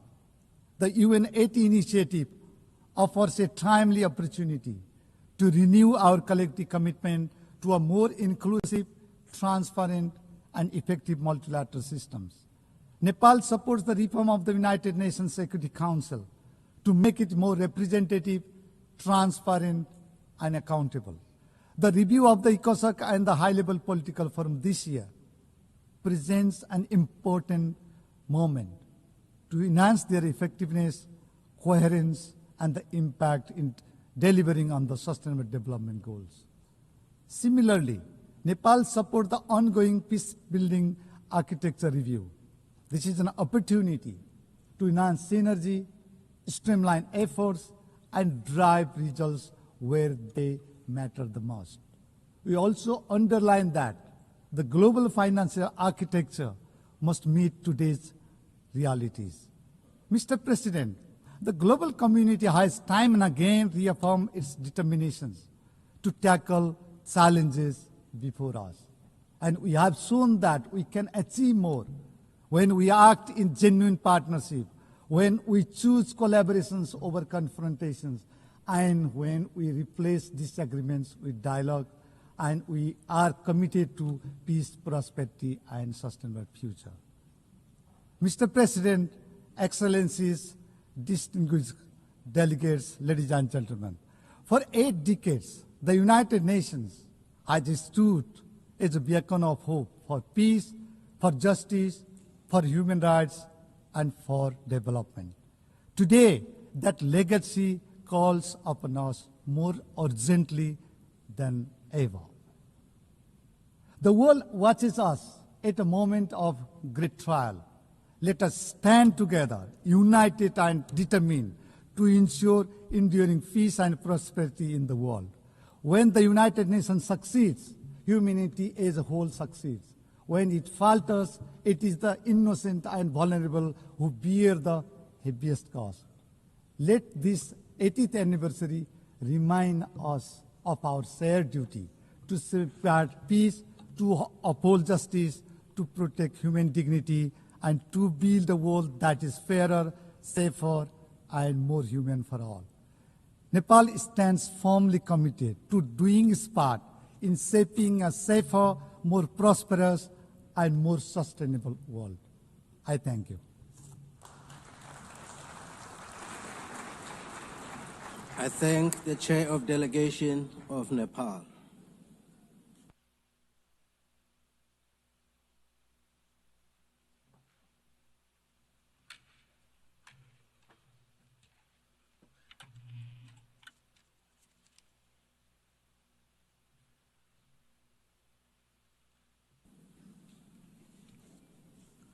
I now give the floor to His Excellency Muhammad Siat Douale, Chair of Delegation of Djibouti.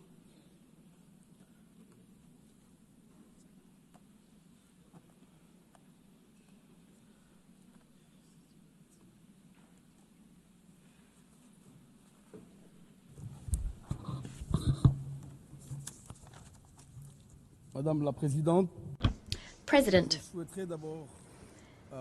at the outset, I would like to extend our heartfelt congratulations to Her Excellency Ms.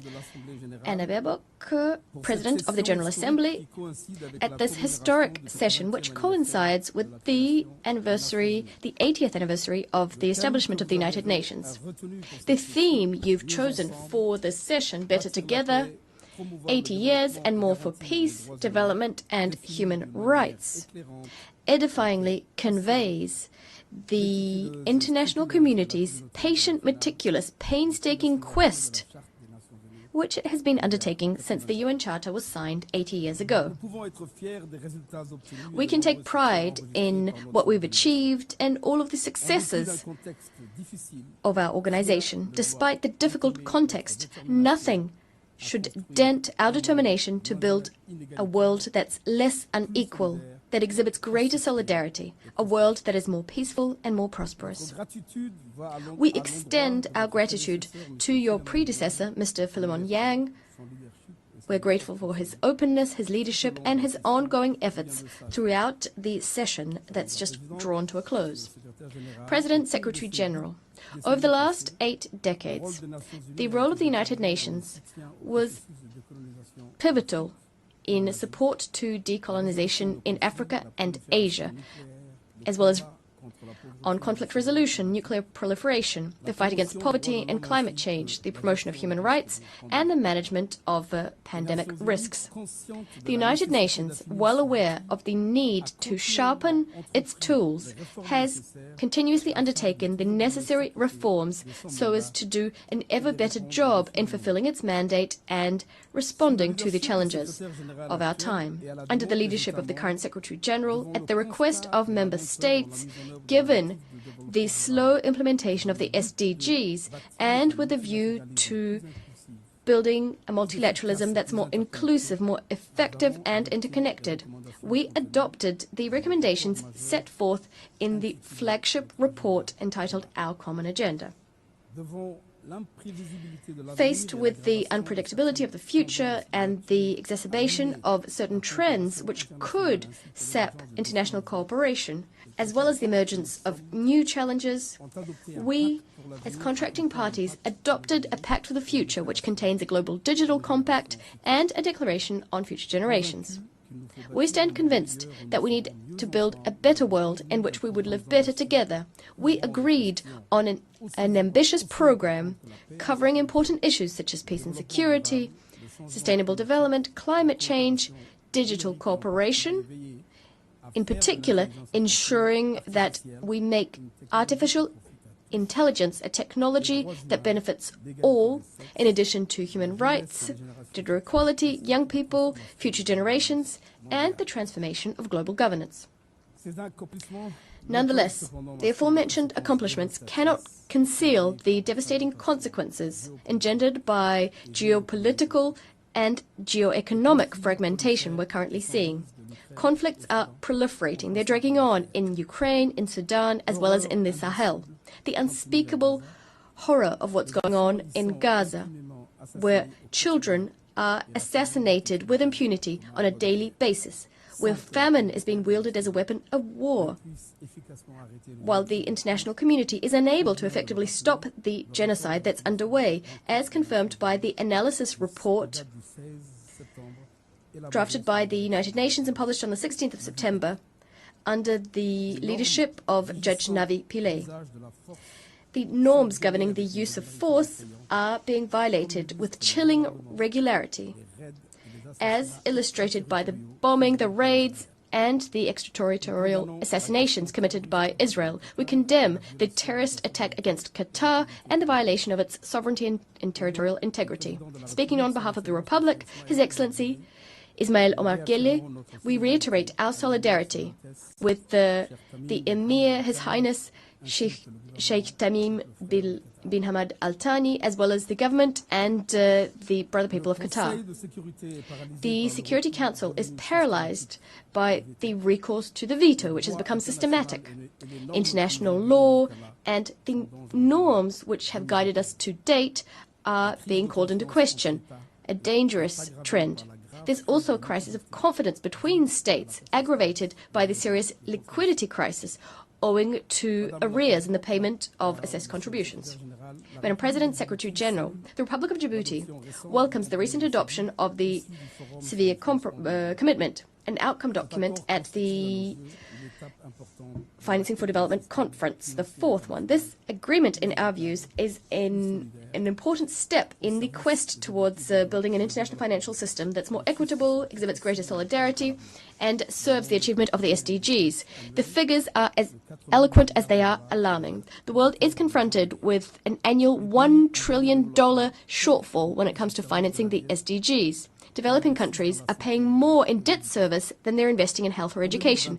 In 2023, $1.4 trillion was spent on debt repayment in low and middle-income countries.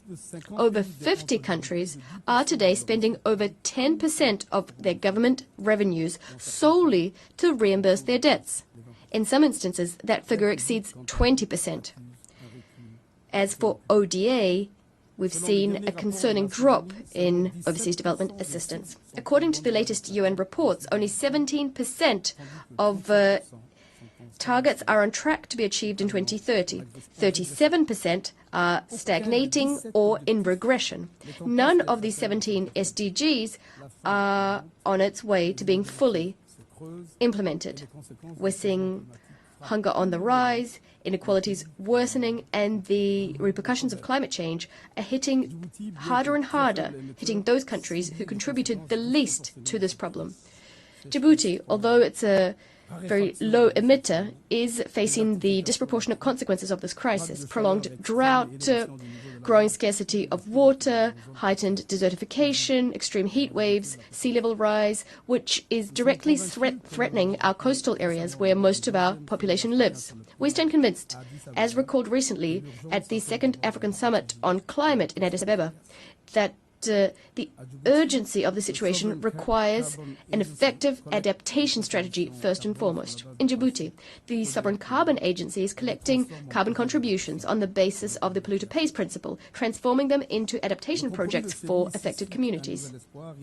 The severe commitment gives rise to new hope. It calls for in-depth reform for financial governance that's more inclusive and better response to long-standing aspirations of the countries of the South.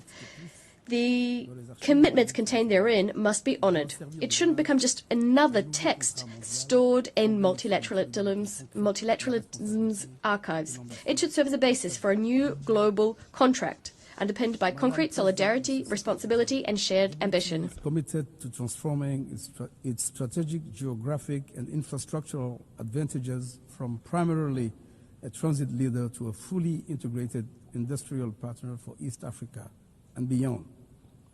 In line with its National Development Plan, Djibouti EC, we will pursue inclusive, sustainable industrialization that adds local value, create more employment and benefits its neighboring countries. Djibouti will leverage its free trade zones, ports and logistics infrastructure to attract light manufacturing, agro-processing, packaging and assembly industries that serve regional demand.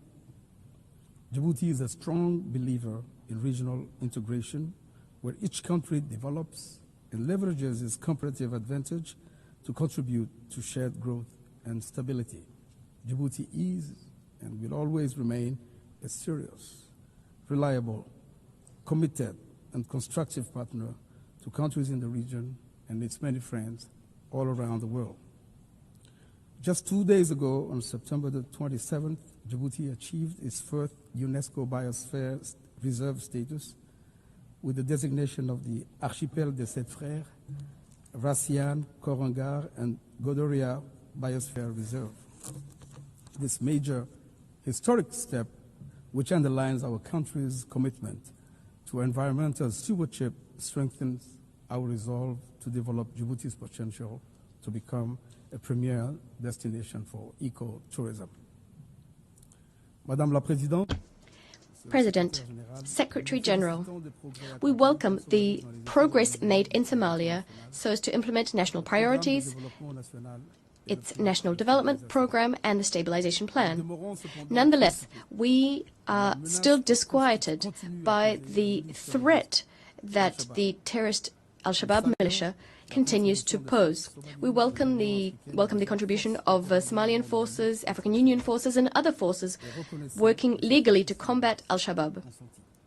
We recognize the enormous sacrifices which have been made. We emphasize the crucial importance of guaranteeing that AUSOM African forces are endowed with predictable, sufficient resources so that they can fulfill their mandate under the best possible conditions.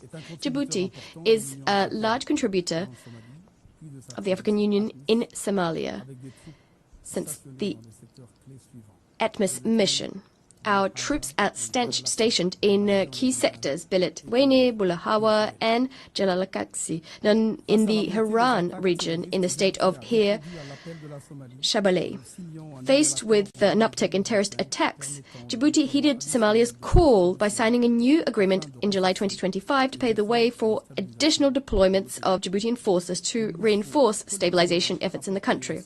We must provide collectively robust support to the government of Somalia so as to facilitate their efforts. We cannot accept that these terrorist militias continue their deadly campaign against civilians, Somali forces and international partners. We cannot accept that they are closing humanitarian corridors. President, Secretary General, we are deeply disquieted by the ongoing hostilities in Sudan, where a fratricidal conflict has been raging for over 2 years now. The death toll is heavy. Civilian infrastructure has been destroyed, which is very costly, resulting in the disruption of essential services being provided such as water, health and electricity. The ongoing deterioration of the security and humanitarian situation is prompting large-scale displacement. Sudan, which has over 30 million people in need of assistance, according to UN figures, is confronted with a disastrous humanitarian situation, which demands an immediate, coordinated response on the part of the international community. We call for an immediate cessation of military operations and for a lasting ceasefire, echoing previous regional resolutions which aim to resolve the conflict. Djibouti reaffirms its commitment to the sovereignty, territorial integrity, and the national unity, as well as the stability of Sudan, in accordance with regional and international commitments. We reiterate our willingness to work in partnership with regional and international actors who wish to find a peaceful way out of the crisis. We call to place the interests of the Sudanese people as well as regional stability at the heart of our efforts at all times. Madam President, when the United Nations Charter was signed, when the United Nations was established, the international community was drawing on the lessons it learned from the League of Nations. It committed to do everything within its power to spare humanity from the scourge of another war.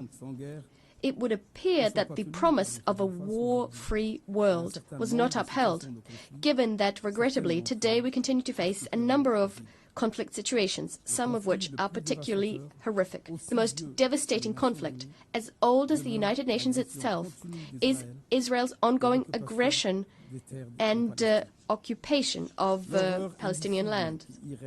The unspeakable horrors occurring there requires pressing action on the part of the international community, going beyond words and condemnation, which has no repercussions. In Gaza and in the West Bank, Israelis are engaged in what would appear an innocent pastime, killing. Meanwhile, the international community is working to revitalize the two-state solution. As for Israel, it is busy burying not only the very idea of two states, but also any future possibility of a viable and sovereign Palestinian state. Israel's most fervent wish is to compromise the two-state solution, to bury peace under the rubble of colonization and militarization. But without a doubt, their mission is bound to fail. The Palestinian people is a resilient, a dauntless people. The international community is equally determined, as demonstrated by the resolution adopted by a large majority of member states, as well as by the very encouraging results of the international conference held on the 22nd of September, co-chaired by Saudi Arabia and France.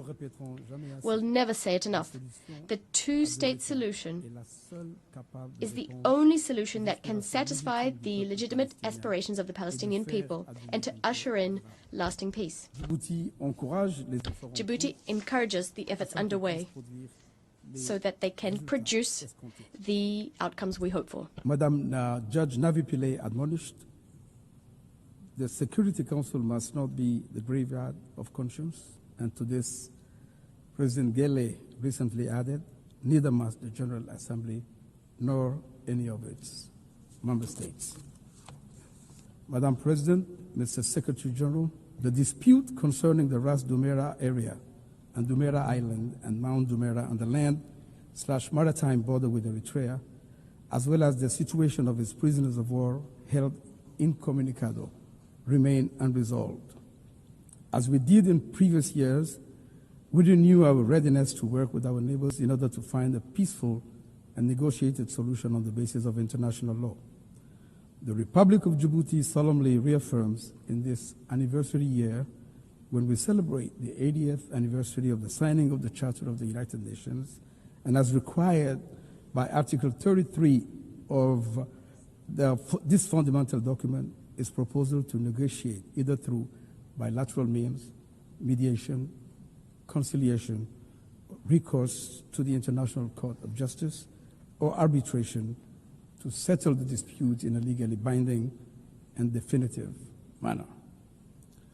Madam President, Secretary General.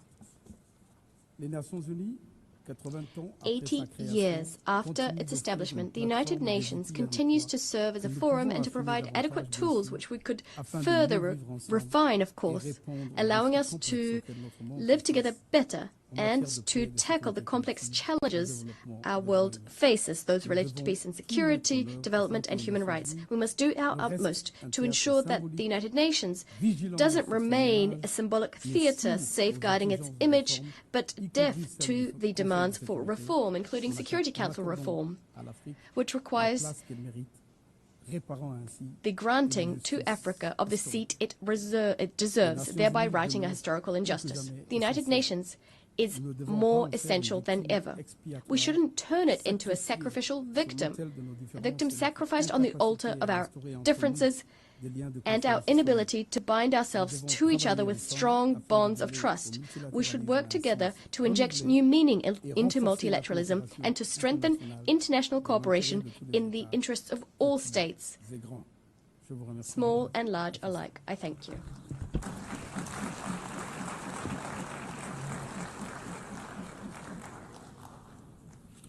I thank the Chair of Delegation of Djibouti.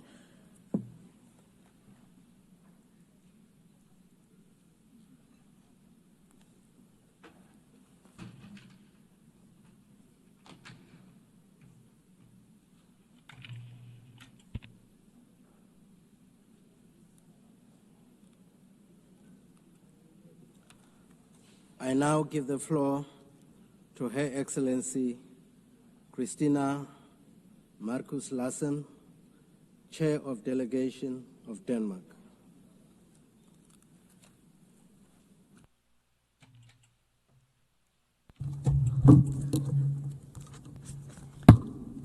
Thank you, Mr. President. Mr. President, distinguished delegates, friends, and colleagues. 80 years ago, representatives from around the globe came together to establish the United Nations. My country, Denmark, was part of that historic moment. But many other nations were not given that opportunity. In 1945, the world was still a world of empires, of colonies and dependent territories that were not free to choose their own political destiny. The establishment of the United Nations did not change that overnight. Yet, it set the world on a course toward a radically different order. An order based on the equal rights and self-determination of peoples and of nations, large and small, a rules-based international order. As this order grew into being, the world saw tremendous progress. More than 1 billion people were lifted out of poverty, standards of living and life expectancies rose, a network of economic, political, social, and cultural relations across the globe were formed. It even seemed that wars between states were becoming a thing of the past. In recent years, this path has been broken. Wars are back. Extreme poverty is on the rise. International law is under pressure. Does this mean that the United Nations has become irrelevant? Of course not. The conclusion is the opposite. The UN is as essential as ever. Without the UN, the world would be in a much worse state. But as the world is changing, so must the United Nations. Excellencies, last year we agreed on the Pact for the Future. We committed to updating global governance, doing away with historical injustices of the existing system, expanding the Security Council and reforming the international financial architecture, bringing about a system that delivers for all.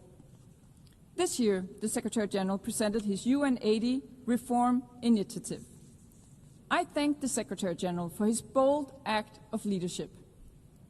I encourage and expect more concrete proposals on how to adapt the UN system to new realities, making hard choices, and I ask fellow member states to engage constructively in the process. Excellencies, as an elected member of the Security Council, Denmark works towards ensuring that the Council fulfills its vital mandate towards safeguarding international law, including international humanitarian law, and ensuring that the voices of those affected by conflict are heard by the Council. At times, we succeed with fellow members through a shared sense of purpose. Too often, however, results are not possible. Too often, the Security Council is divided, unable or unwilling to act. The costs of inactions are felt around the world, from the raging war in Sudan to the erasure of women's rights in Afghanistan, from the spiraling gang violence in Haiti to the crisis in Myanmar, to the instability across the Sahel, not to mention the horrible situation in Gaza. Almost 2 years have passed since the horrific terrorist attack by Hamas on October 7, 2023, an attack that tore through Israeli families and left the nation wounded to its core.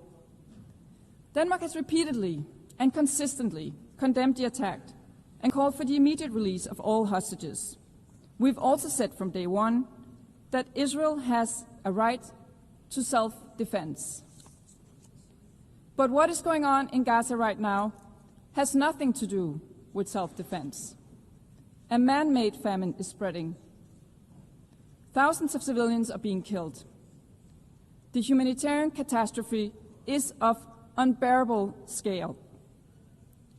It must be brought to an end immediately. Israel must comply with international law, including international humanitarian law. The war in Gaza needs to stop.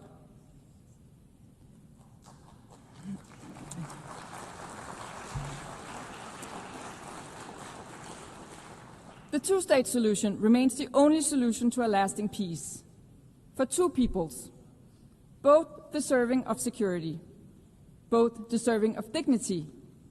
The high-level conference on the two-state solution last Monday clearly demonstrated that the momentum is growing, that we are witnessing a renewed energy and enthusiasm for peace based on the two-state solution, a solution that Denmark is prepared to build on.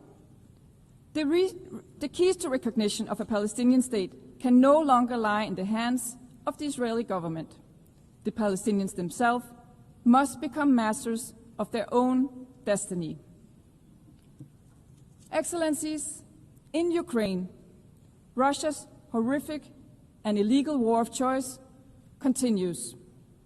A war that could end tomorrow if only Russia wanted to.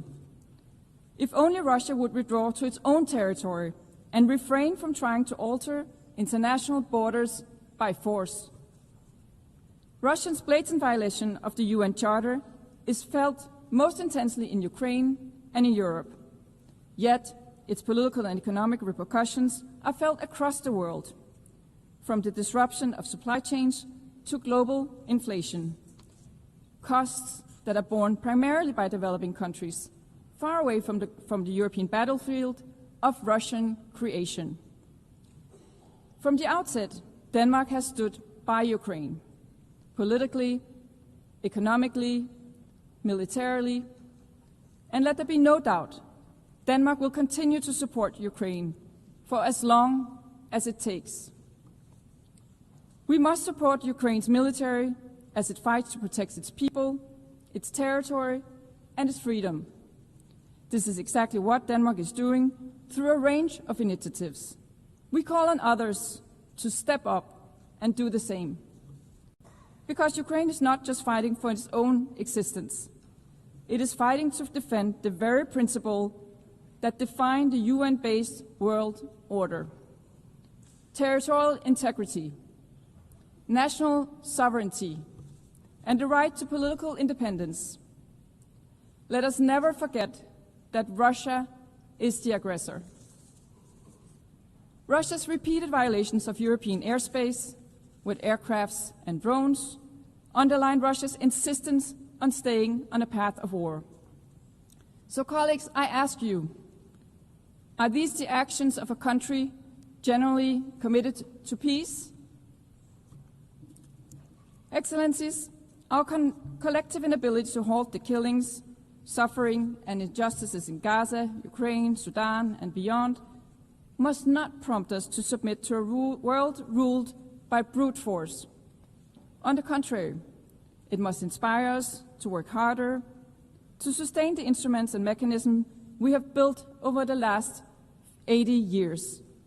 To Denmark, this includes maintaining our firm support for the International Court of Justice and the International Criminal Court as core international justice institutions. We do believe that this is paramount.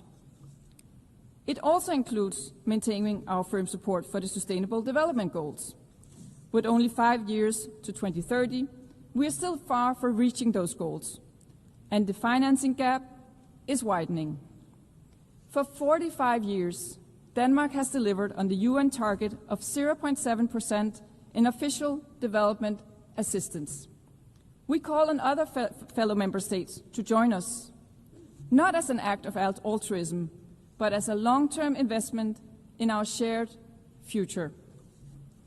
Excellencies, in a world of competing crises, climate change and its impact remain real. Flooding, drought, heat waves. Again, the cost of inaction are felt across the world, and particularly in developing countries.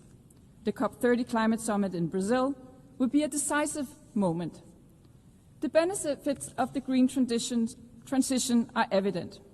Demand for clean technology is on the rise. In 2024, more than 90% of new power added to the world's grid came from renewable energy.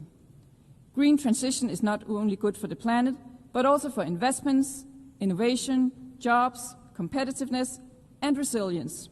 So sometimes all good things really do go together. Excellencies, building on a livable planet for future generations is not just about nature or resources. It's about people. Defending human rights is as essential as today as it was in 1945. Perhaps ever more so as the pressure is growing, especially on the rights of women and girls. To Denmark, it is evident that gender equality is not only the right thing to do, it is the smart thing to do.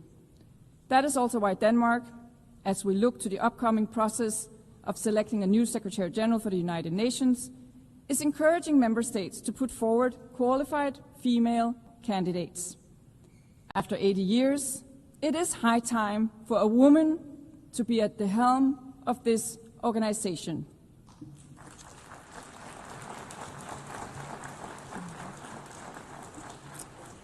Excellency, in closing, I would like to recall the wisdom of Nelson Mandela. It always seems impossible until it is done. When we compare the world of today to the world of 1945, the progress is evident. Empires have been dismantled. Millions have been lifted out of poverty. The equal rights of all human beings and of nations large and small have been recognized. In a world of rapid change and growing uncertainty, we must not lose sight of how far we have come, nor must we forget that it was by working together we got here. Let us rekindle the spirit of cooperation that led to the establishment of the United Nations 80 years ago.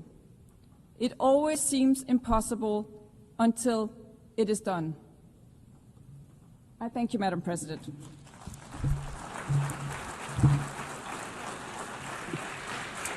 I thank the chair of the delegation of Denmark. I now give the floor to His Excellency Mark Ermanye Nadudu Araba, chair of the delegation of Benin.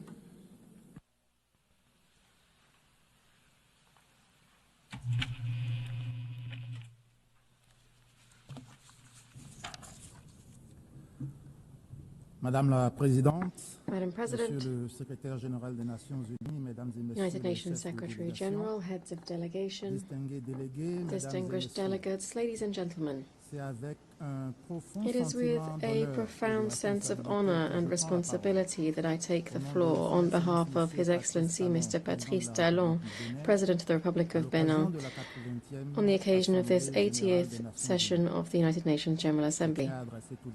I wish to first and foremost extend my warmest congratulations to Ms. Annalena Baerbock on her outstanding election to preside over this session. I assure her that she will have the full support of my delegation in discharge of her noble mission. I'd also like to commend the unwavering commitment of Mr. Antonio Guterres, United Nations Secretary General, for his indefatigable efforts in favor of peace, security, sustainable development, and respect for human rights in a global context marked by mounting uncertainties and multiple crises. At this time, in which we are celebrating the Oak Jubilee of our common organization, I believe it's timely to conduct an assessment of its progress in charting the path towards a better and more peaceful world.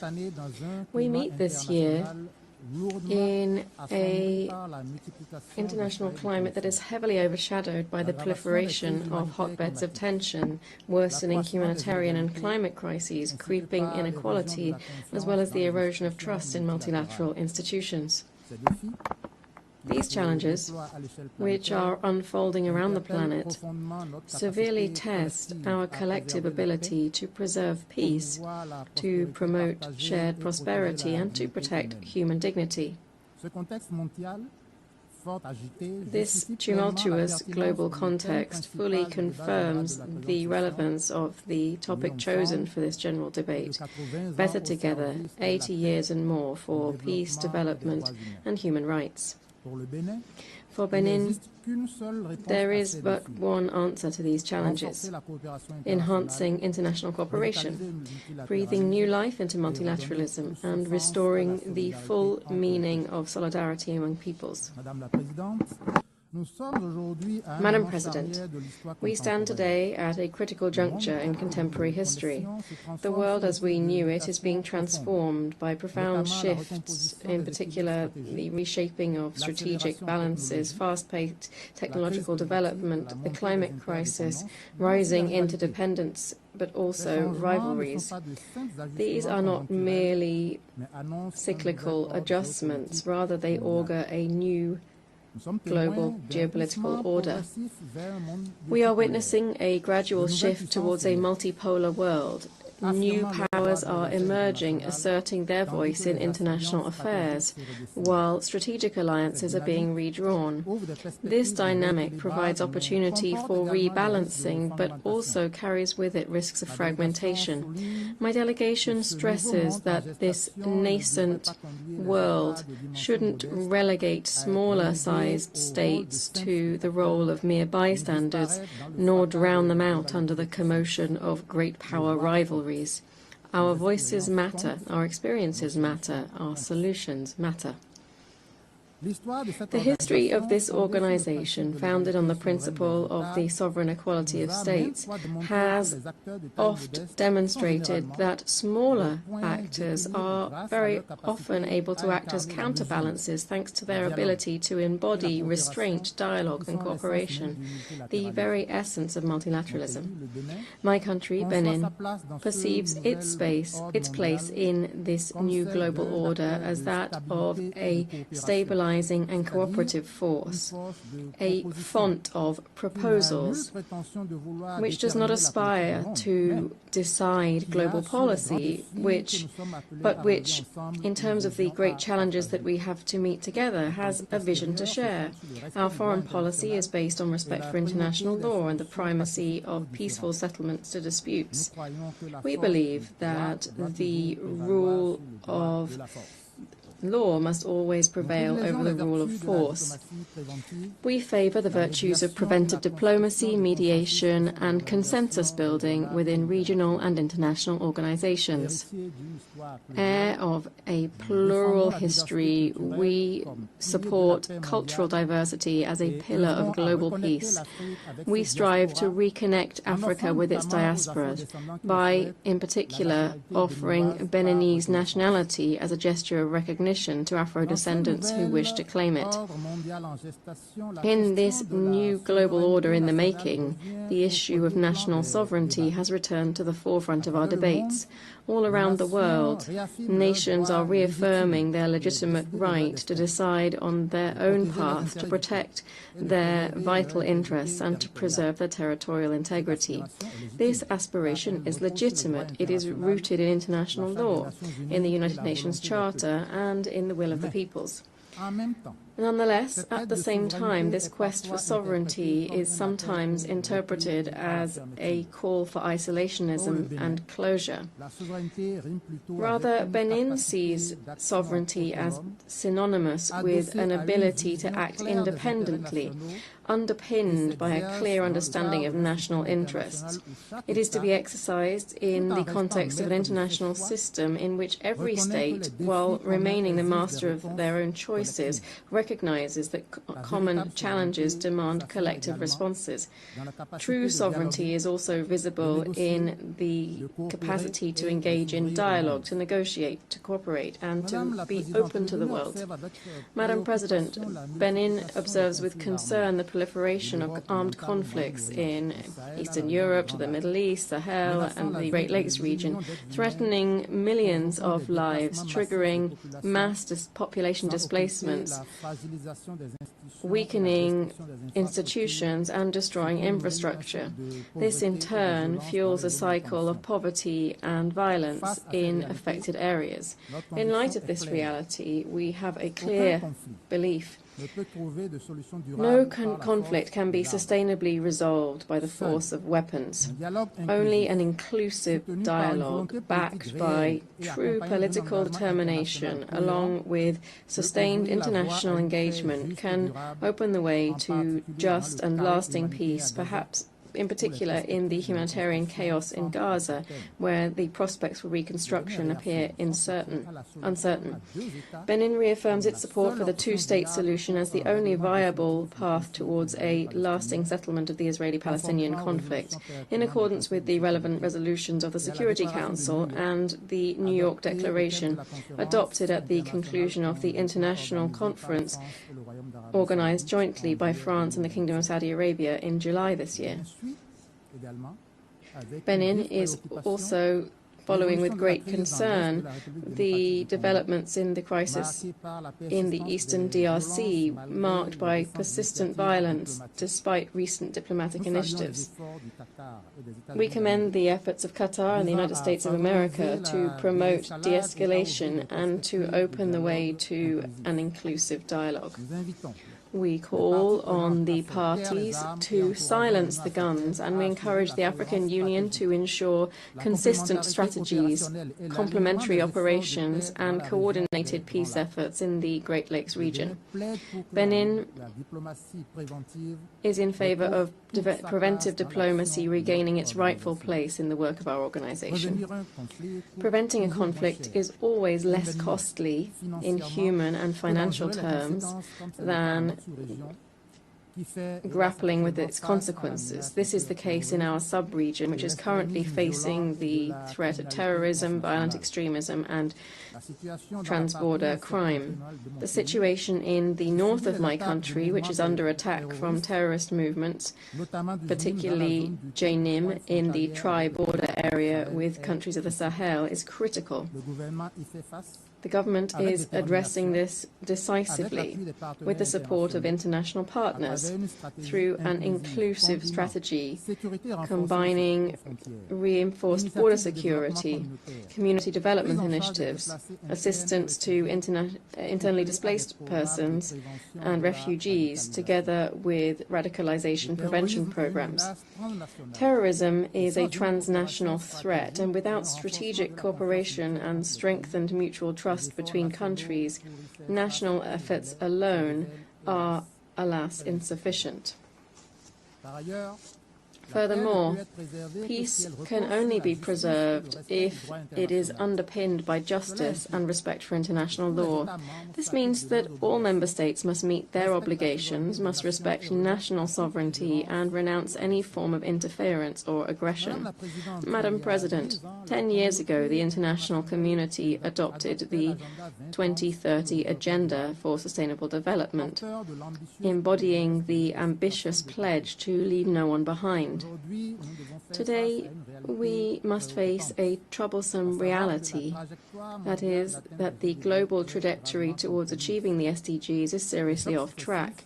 Successive shocks, the COVID-19 pandemic, security crises, the exacerbated effects of climate change, geopolitical tensions, and an economic slowdown have stalled or even reversed progress in many countries, particularly in sub-Saharan Africa.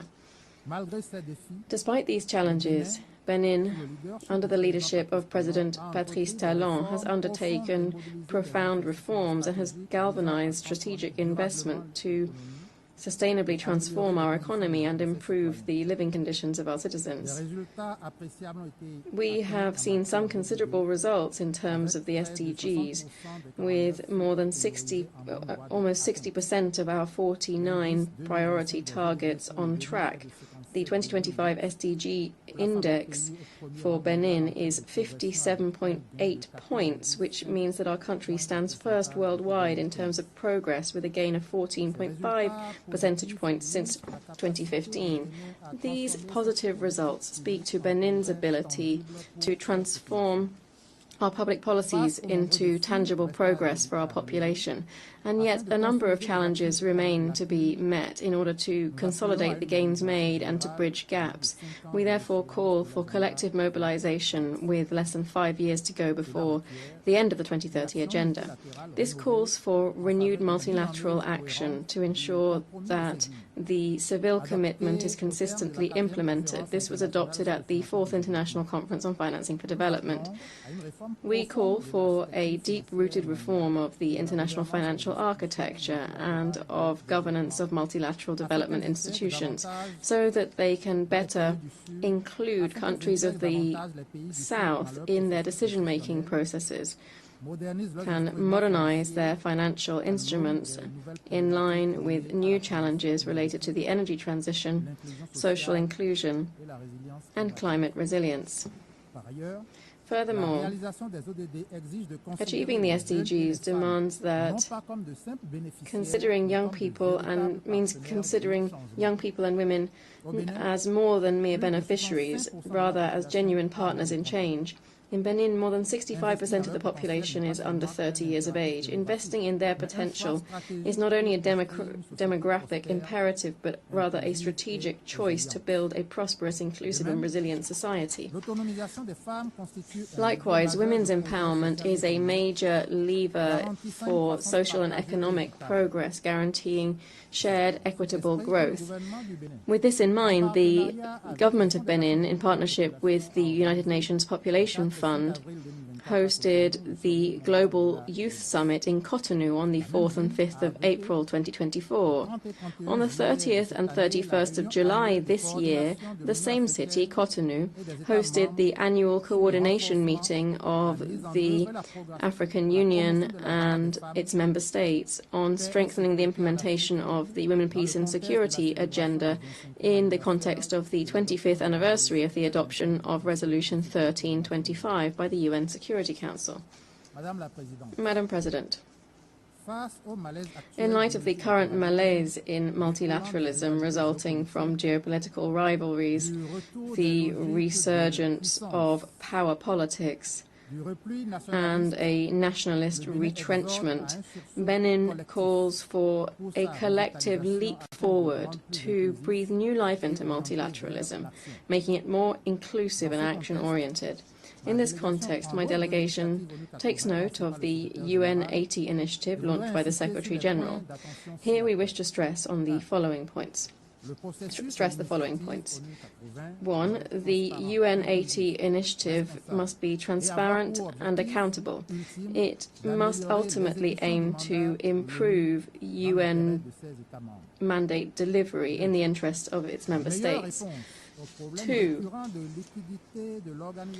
Ensuring a better response to the organization's recurrent liquidity problems falls first and foremost to member states, who must honor their financial obligations in full, on time and without conditions.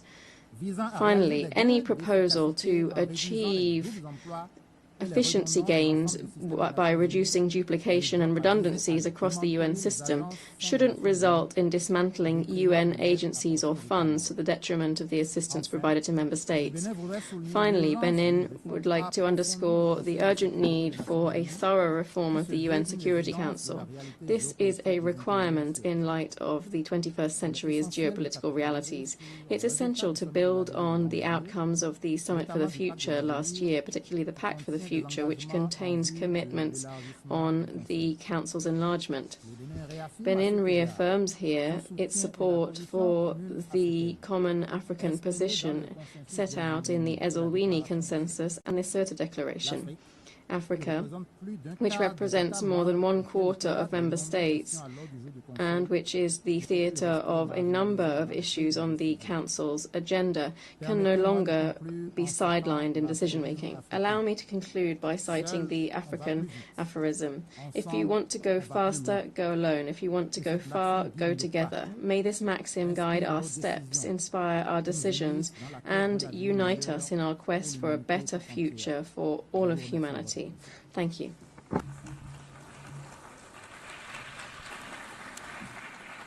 I thank the chair of the delegation of Benin. I now give the floor to His Excellency Odo Tevi, chair of the delegation of Vanuatu.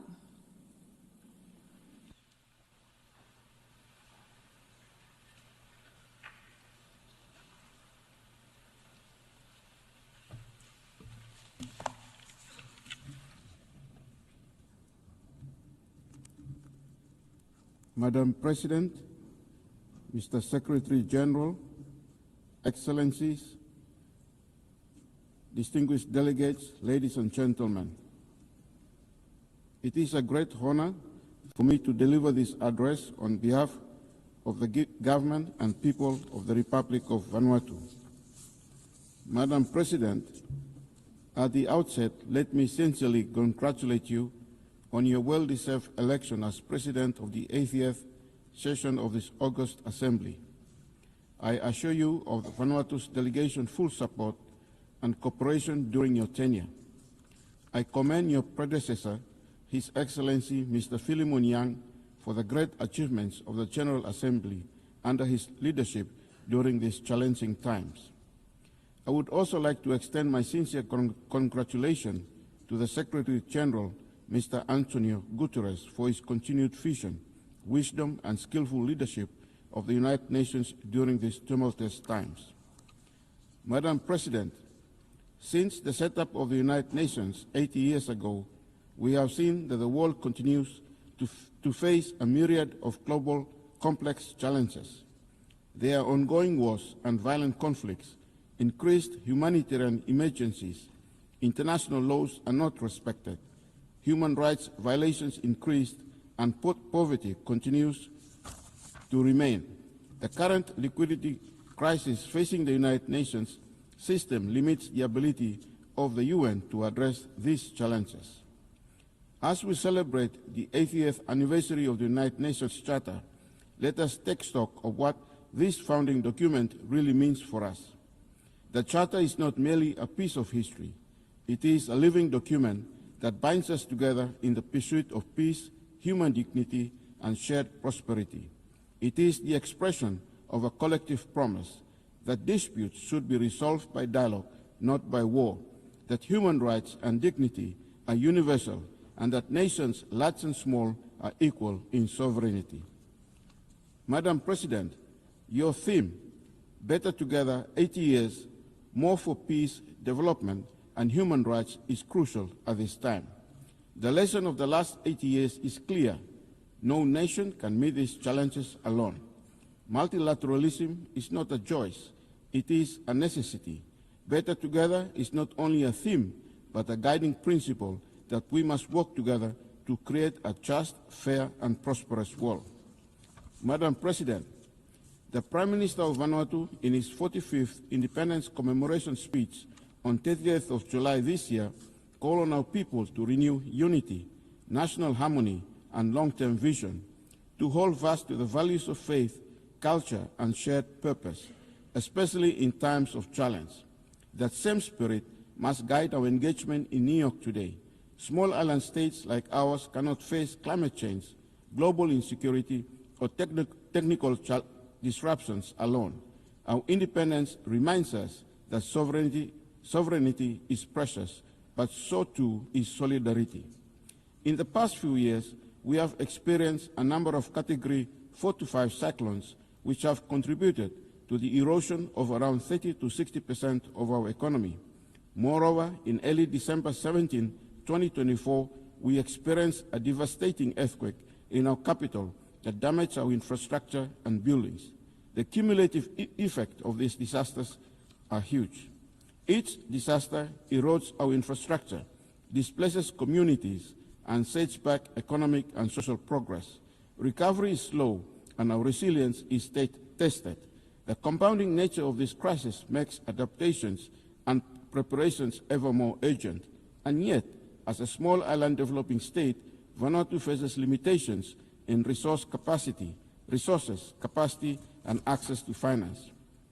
Apart from these disasters, foreign investments in our country have been flat, and this is due to a combination of factors, one of which is the unjust blacklisting imposed by some of our development partners and the difficulty of accessing funds due to the worsening of corresponding banking relationship. While these measures are often justified as steps towards de-risking, the consequences for a country like Vanuatu are severe. We call on the international community, financial institutions, and regulators to work with countries that are affected by these measures and to recognize the unintended consequences of de-risking in small economies. Solutions must include enhanced dialogue, technical assistance, and proportionate risk-based approaches that allow bona fide businesses and citizens to continue to participate in global commerce. Despite these challenges, we are starting to see some green shoots in our economy. Our economy is anticipated to recover this year and in the medium term. Of course, our growth prospects, among other things, will depend on a favorable external and domestic economic environment and how far we can withstand natural disasters in the future. Our development experience thus far reveals that as a vulnerable country which has graduated from least developing country status, it is not easy to chart your own course for development. The international environment has been unfavorable for small island developing states, and accessing climate and development finance continues to be challenging. The securitization of development finance makes it difficult to address our most pressing development challenges. Just like any other small island developing states, Vanuatu relies on the current global legal order that is underpinned by the UN Charter to thrive. As a nation, we will continue to espouse for the preservation of these ideals. Furthermore, we call for the UN to urgently look deeper into the challenges of states like Vanuatu and find innovative ways to assist them. Madam President, this year the Pacific leaders established the Pacific Resilience Facility, which aims to support climate projects that would build resilience in our economies and communities in the Pacific. This is one of the first regional-led initiatives of its kind in the world. I join our Pacific leaders to thank our development partners that have contributed to this initiative. I call on our good friends and partners to contribute further to this facility. Madam President, as you are well aware, Vanuatu, with the support of a coalition of nations, led a UN resolution which was adopted by the UN General Assembly in March 2023, calling for the International Court of Justice to provide an advisory opinion on climate change. The court delivered its historic opinion in July 2025, affirming that states have clear legal obligations to protect the environment and human rights from the impacts of this crisis. For vulnerable nations, including small island developing states, this opinion is a powerful affirmation of a long-standing call that climate change is an existential threat and that the world has a legal duty to respond. Now that the advisory opinion is rendered, Vanuatu will take a follow-up resolution this year to the UN General Assembly to affirm the findings of the court and propose actions for the opinion to be operationalized. I call upon all the UN member states to support this crucial resolution. Taking climate change to the ICJ via the General Assembly is not a silver bullet for increasing climate action, but only one tool to get us closer to the end goal of a safe planet for humanity. That is why, beyond the ICJ, we are also supporting other tools to battle the existential threat of climate change. We call on all states to join the group of nations proposing to include ecocide as the fifth independent crime of the Rome Statute of the International Criminal Court, and thank the nations of Fiji, Samoa, and the Democratic Republic of Congo for their existing support in this regard. Vanuatu maintains that better prevention of future environmental destruction is as fundamentally important as mitigating and adapting to existing damage. We believe that criminalization of the severest forms of environmental destruction at the international level can and should play a crucial role not only in deterring harm but also in protecting the rights of present and future generations. The imposition, Madam President, the imposition of cohesive economic measures, including unilateral sanctions against developing countries, is unfair and unjust.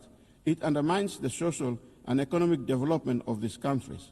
Such measures are in violation with the principles enshrined in the Charter of the United Nations. In this respect, we call for the uplift of the economic embargo on the Republic of Cuba. While the United Nations establishes human rights as a fundamental pillar of the organization, human rights challenges continue to persist globally. In the Pacific, the human rights of indigenous people are yet to be adequately addressed and remain a matter of ongoing concern. We acknowledge that in the recent Pacific Islands Forum Leaders Communique, member states have agreed to a roadmap to address human rights concerns in the region. The decolonization process within the United Nations framework requires enhanced momentum, and it is imperative that sustained dialogue be maintained among all stakeholders. In this regard, Vanuatu notes the ongoing dialogue conducted between the indigenous leaders of New Caledonia and the government of France in Paris this year. This dialogue has resulted in a roadmap, and we hope that this is a start for parties concerned to work collaboratively in finding the best way forward toward a peaceful and progressive future for the people of New Caledonia in accordance with the principles of self-determination established in the UN Charter. Madam President, 80 years on, the Charter calls us to action to safeguard international peace and security, to strengthen multilateral cooperation, and to ensure that the United Nations continues to serve as a beacon of hope for present and future generations. By returning to the spirit of the Charter, equality of nations, respect for rights, and shared responsibilities, we can meet today's challenges and build a future where no state, large or small, is left behind. Thank you.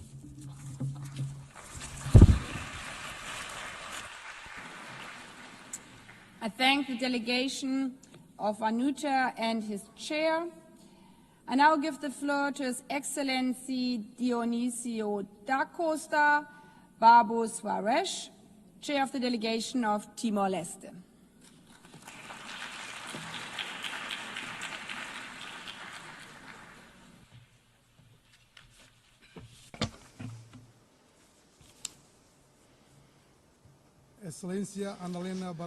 Your Excellency Annalena Baerbock, President of the General Assembly of the United Nations, on behalf of the government and people of Timor-Leste, I extend warm congratulations to Your Excellency on your well-deserved election as President of the 80th session of the United Nations General Assembly. It is an important step in correcting the historical gender imbalance in the leadership of this organization. Thank thank your predecessor, Philemon Yang, for the way in which he conducted our work in the previous session. We also pay tribute to the Secretary General of the United Nations, Antonio Guterres, for his steadfast leadership in these turbulent times and, above all, for his clear and unique voice in defense of peace. Excellencies, it is a great honor to address this Assembly on behalf of Timor-Leste. Our relationship with the United Nations is historic and decisive. For our country, which joined the United Nations family in 2002, following a long struggle for self-determination, the 80th anniversary of the organization is a moment for reflection on the transformative power of multilateralism.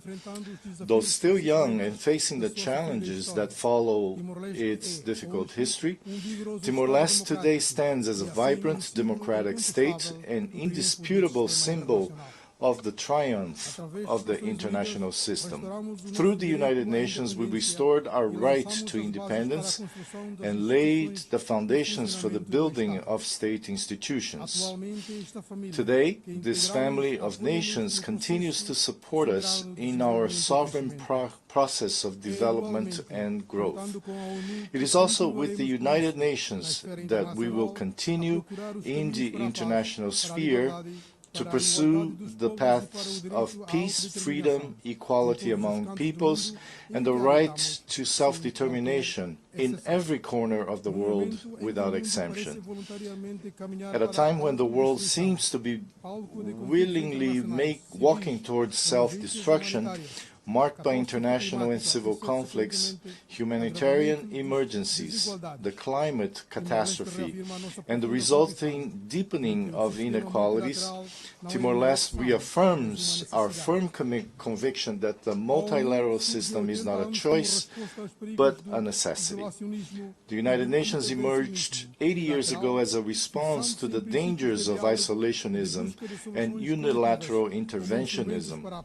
Grounded in the principles of dialogue and the search for collective solutions as instruments for peace, security, and the defense of human rights. The spirit of peace and unity that built this House must be renewed and strengthened in the face of the thousands of victims.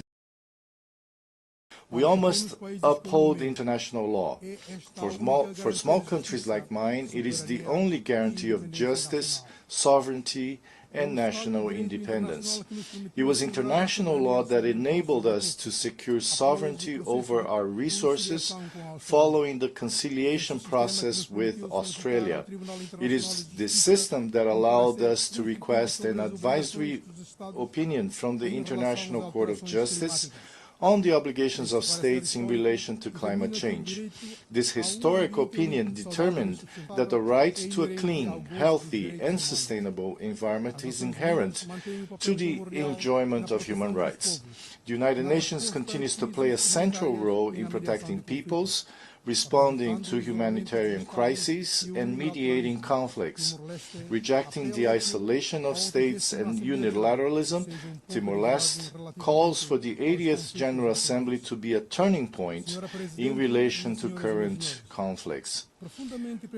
Ladies and gentlemen, deeply concerned by the erosion of international humanitarian law and the suffering of civilians in ongoing conflicts, Timor-Leste calls on all states to renew their commitment to the peaceful settlement of disputes, to respect international law, and to strengthen the role of the United Nations in conflict prevention.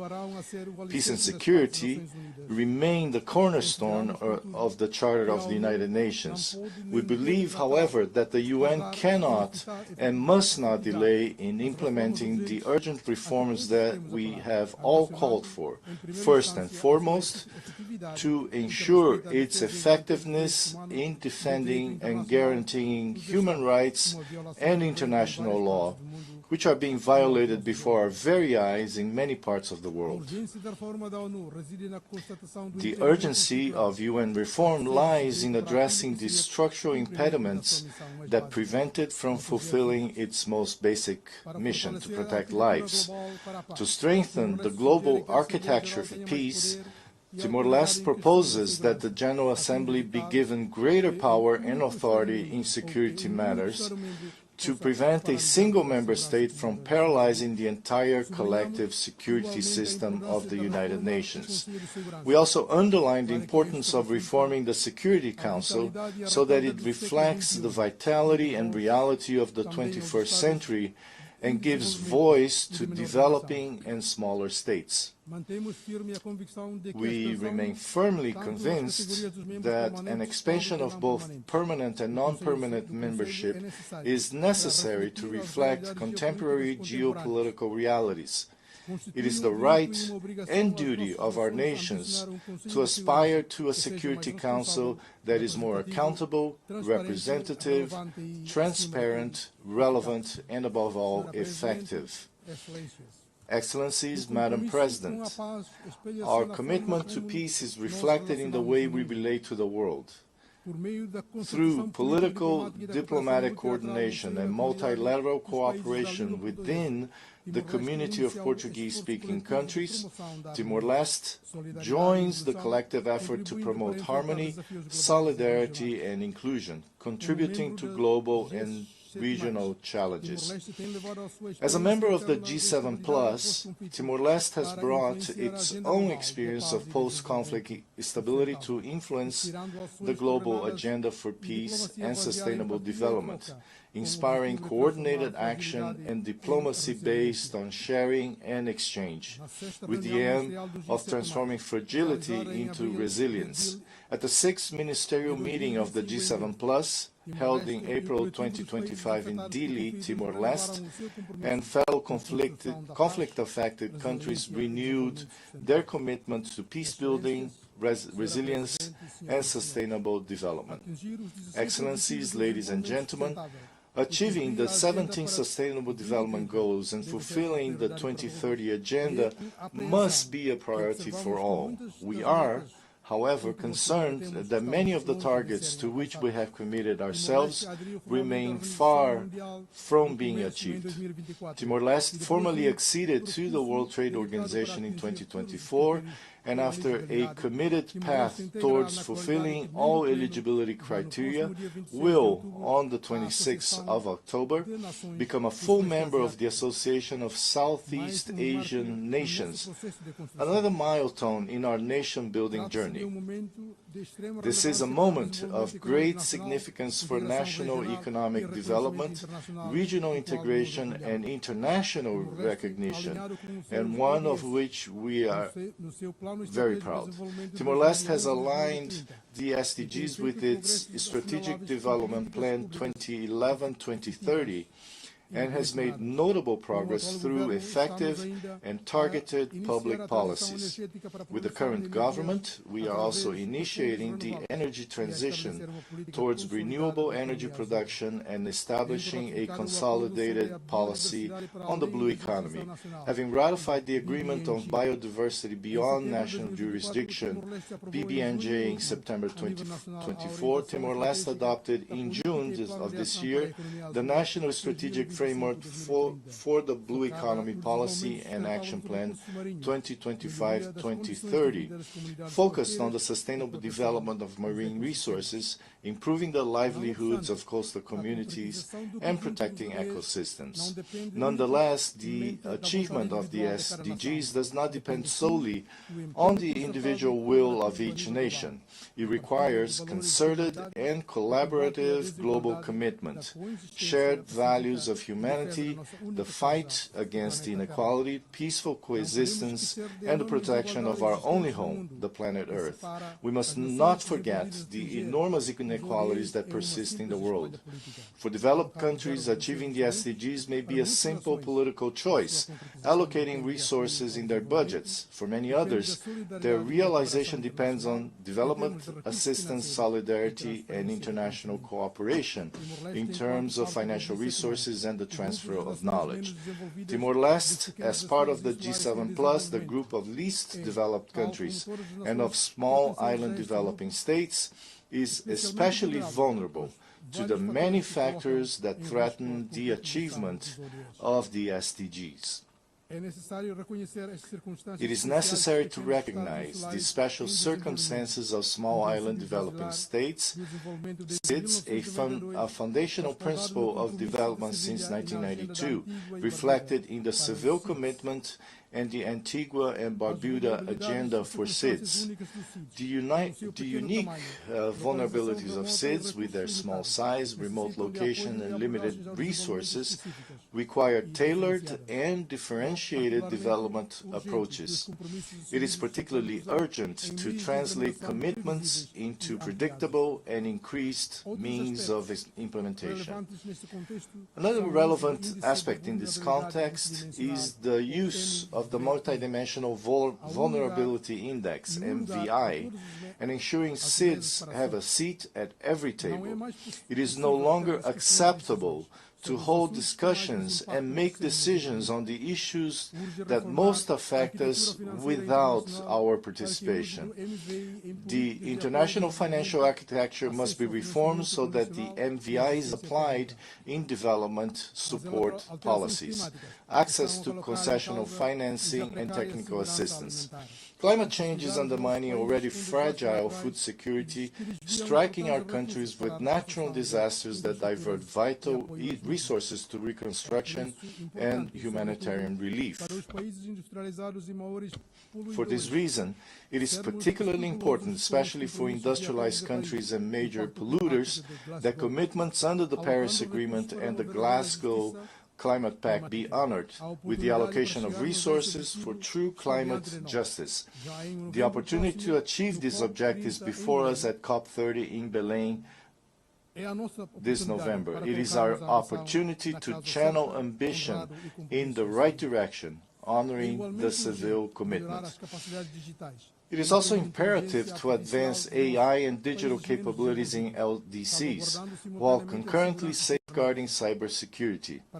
This requires investing in digital infrastructure, enhancing digital literacy, and implementing e-government initiatives. Promoting AI research and innovation, cultivating talent, and establishing a policy framework are also pivotal for fostering growth. Nonetheless, international cooperation remains essential to establish comprehensive regulations governing the use and development of AI. Madam President, Excellencies, this past May, Timor-Leste hosted the Regional Conference of the United Nations Special Committee on Decolonization. This meeting had profound significance for the committee and for all who value self-determination, democracy, and human dignity. Holding this conference for the first time on Timorese soil allowed participants to witness our example as a success story and to renew collective hope for freedom and solidarity, reaffirming the crucial role of the United Nations in defending peoples.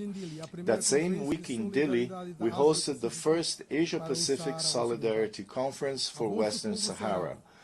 The voice of the Sahrawi people, silenced for half a century on the international stage, needs and deserves our attention and our collective strategic action. Timor-Leste's connection with the history of Western Sahara is of a moral nature.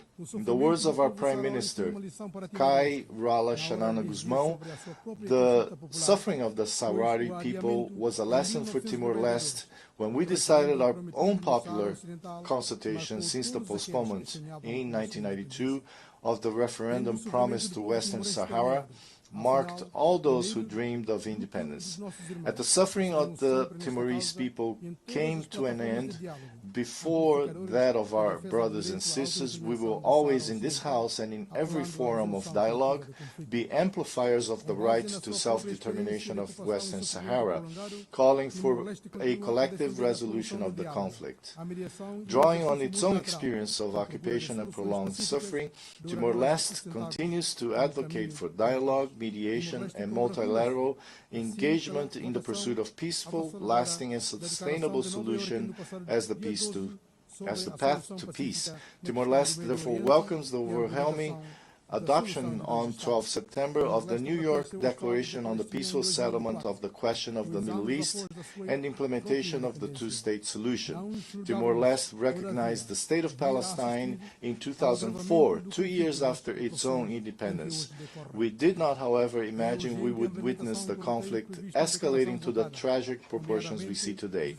It is urgent to implement the roadmap set out in the adopted declaration, in particular, an immediate ceasefire in Gaza, the release of all hostages, the establishment of a sovereign Palestinian state with the support and collaboration of the international community, as well as the disarmament of Hamas and the normalization of relations between Israel and neighboring Arab states, in order to guarantee collective security in the region.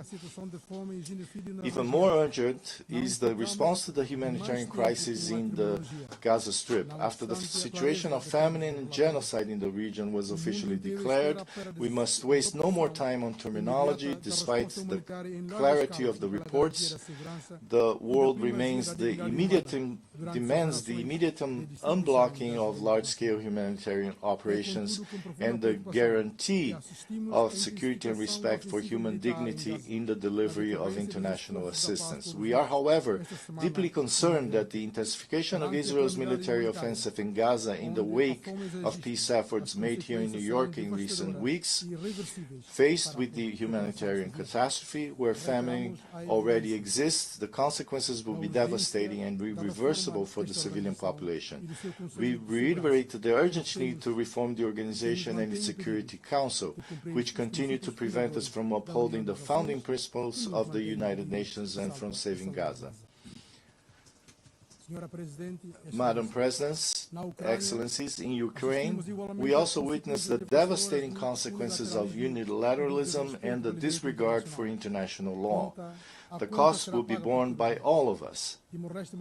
Timor-Leste expresses its deep concern over the great human rights violations and the humanitarian and environmental consequences of the Russian war of aggression against Ukraine, including ongoing attacks against essential infrastructure, which have caused devastating impacts on the civilian population, including women and children.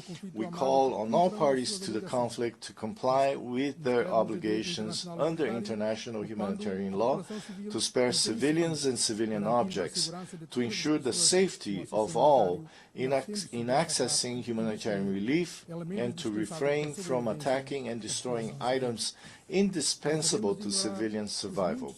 We cannot ignore the many other theaters of violence and instability that weigh heavily on our common conscience, from the Sahel to the Horn of Africa, from the Great Lakes region to Haiti and Southeast Asia, right on our doorstep.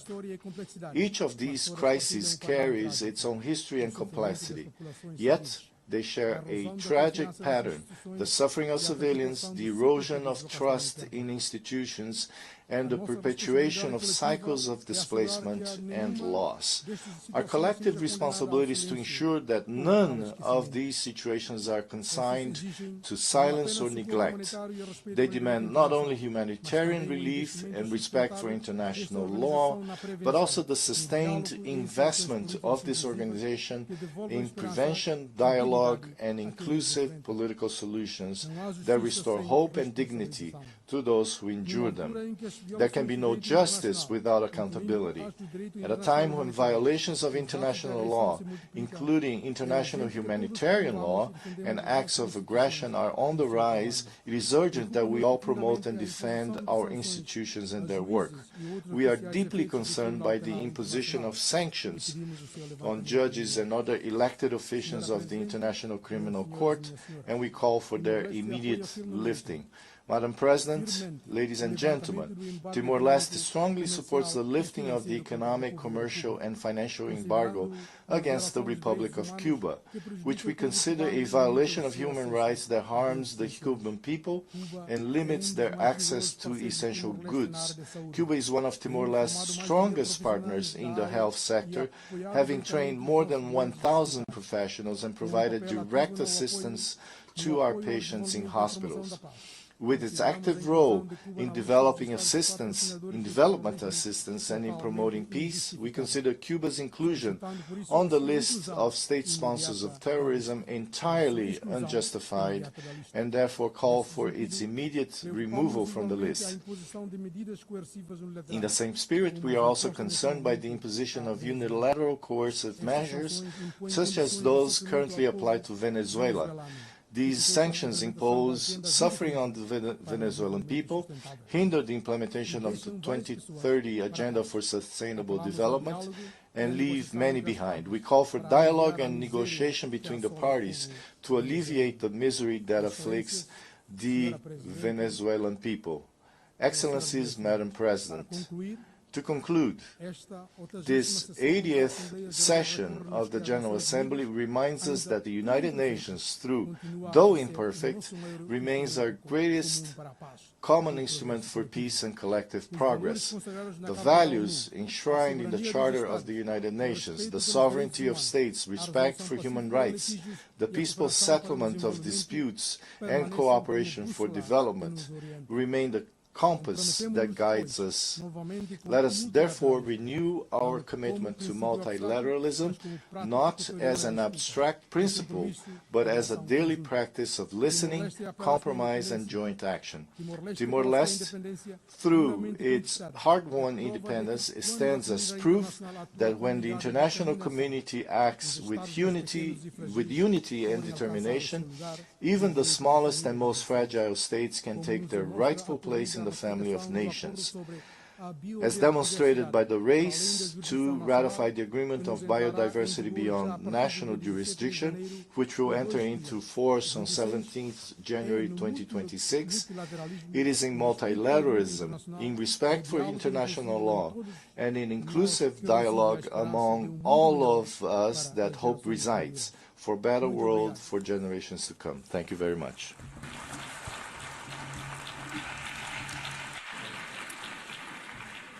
I thank the Chair of Delegation of Timor-Leste. We've heard the last speaker in the general debate. I will now deliver my closing remarks.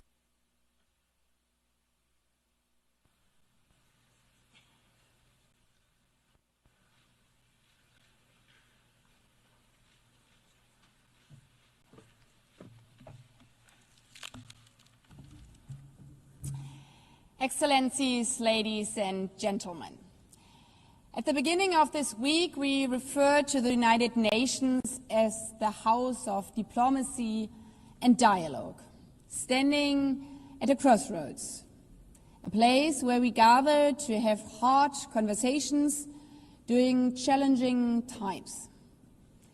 If this high-level week is an indication, this House is fulfilling that purpose.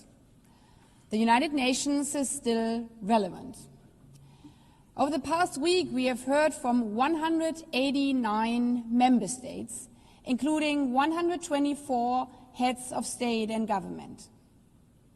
Delegations, I thank you for your proactive leadership, for embracing diplomacy, for not shying away from the hard topics, for proving why our United Nations remains critical, especially facing a crossroads. I would like to thank the host country, the United States, for their continued and generous support, reminding that the host country agreement obliges to give access to all delegations, as otherwise the House of Diplomacy would not work. I express my deep gratitude to the City of New York, particularly the NYPD, as well as colleagues across the UN Secretariat for making the high-level week possible. Finally, I thank my OPGA team, led by my chef de cabinet, for their tireless dedication, their countless briefing notes, and for being my ears and eyes throughout this high-level week. Across the week, certain themes resonated above all others. Chief among them, peace and security. Gaza, Ukraine, Sudan, and the many forgotten ones. The clear message was, Member States must do more to stem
The conference, coupled with the New York Declaration, showed diplomatic movement on an issue long considered immovable.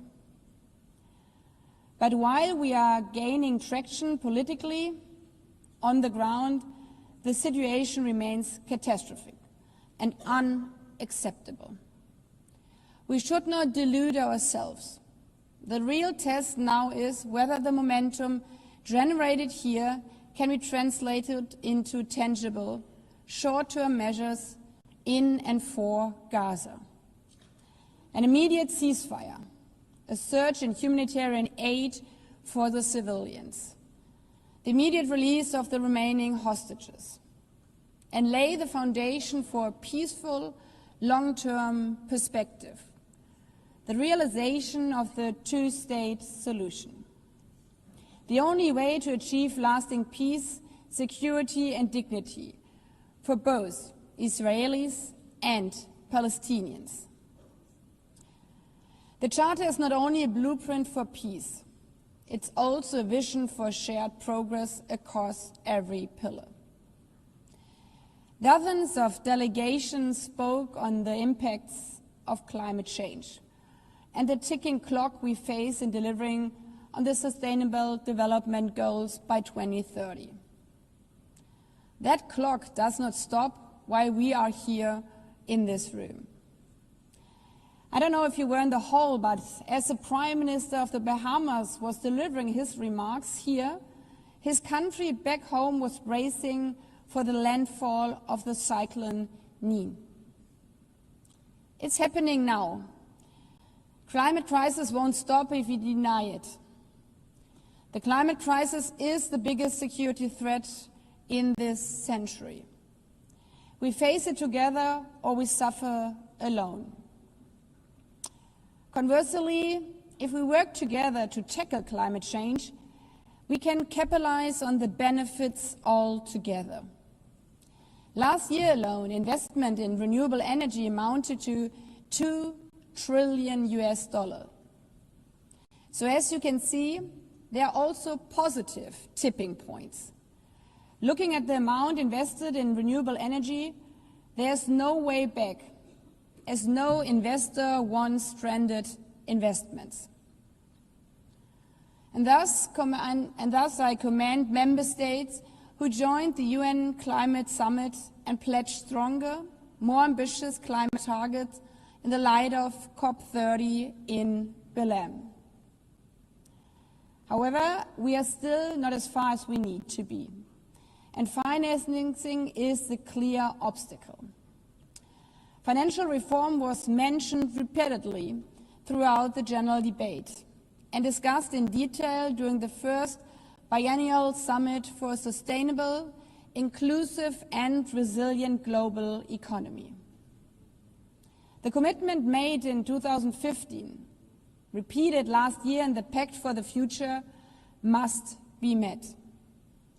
To build resilience for countries facing ruinous climate consequences, we need to unlock financing. The technology is there, the need is there, we now have to match it. And make no mistake, this is not charity. Addressing these borderless challenges and financing sustainable development is an investment in our collective future. Investing into green technologies and fighting the climate crisis is our best security protection.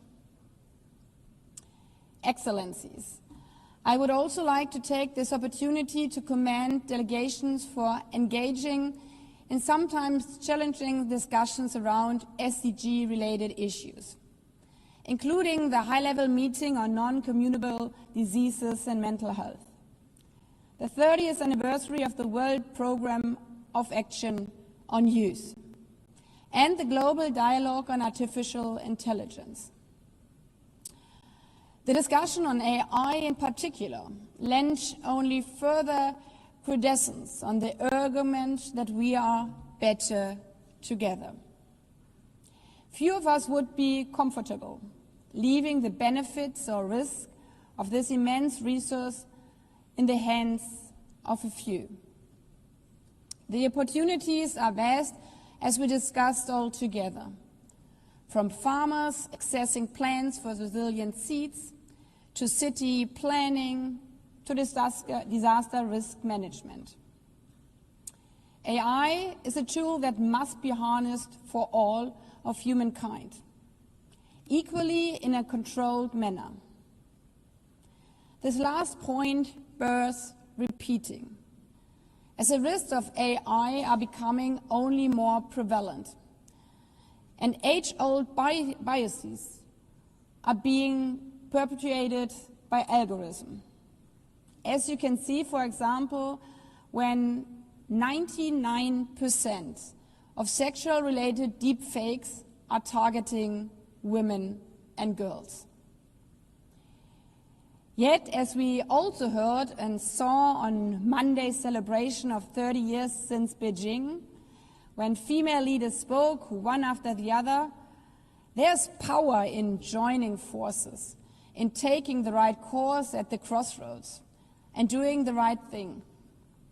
So many strong female presidents, many the first of their country, all reminded us that women's rights are the yardstick of freedom of a society. If women are not free, eventually no one will be free. But the opposite is also true. If women are free, finally everyone will be free. If women are not represented equally or participate equally in societies, economies perform worse. Some estimates note that closing the gender gap would add 7 trillion to the global GDP. And a few words through applause from this audience as often as that of the mention of a future possible Madam Secretary General. Excellencies, throughout the week there were moments of energy, even electricity, where we really felt the collective will to do better, to reach further, to choose the right path at the crossroads. It's an energy that reminds us that this institution indeed matters, that we need it more than ever, an energy that also proclaims now is the time to grow and change. Colleagues, this is an energy, a moment in time that we need to grab and run with. And the conditions are there. Indeed, UN 80 and the reform agenda was, as they say, the hot topic throughout the week. The Secretary General's report on mandate implementation review, the revised budget and his proposals for structural changes and programmatic realignments offer us a concrete pathway to make this institution better, stronger, more effective, fit for purpose. But this is not only about trimming budgets. It's about strengthening delivery. It is about priorities. For that reason, it is important that delegations take the discussions here back to their capitals. Discuss also back home in national parliaments how every government can constructively support and implement these processes in a way that make this institution work better, deliver better. For all of us, but especially for those who still look to the streaming blue flag as a sign of hope, even in the darkest hours. For those who have the benefit of living in peace and social security, and, as recent surveys showed, even in spite of all global narratives, still value the benefits and necessities of the UN.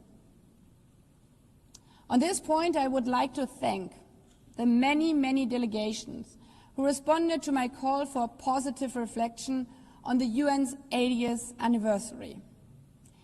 We have heard dozens of statements infused with this theme of better together, of countries who freed themselves from colonialism to join as an independent state, the family of nations, of countries like my own, who reunified because of the international community, of countries who sought support from the UN for mediation, for peacekeeping, for democratic reform, for aid and relief. Even if we have not always succeeded, but the point is that we have always tried. Excellencies, these examples highlight specifically why this organization was created: to tackle the problems no country alone can solve, to support others in their times of need.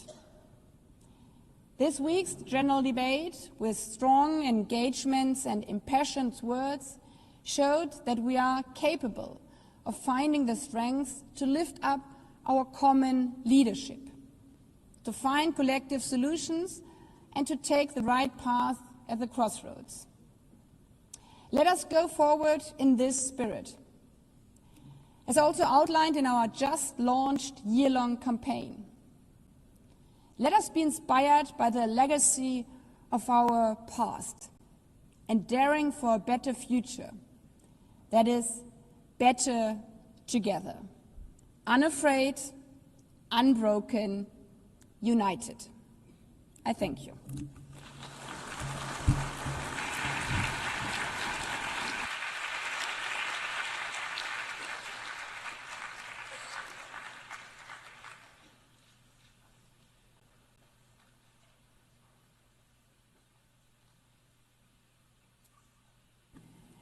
The exercise of the right of reply has been requested.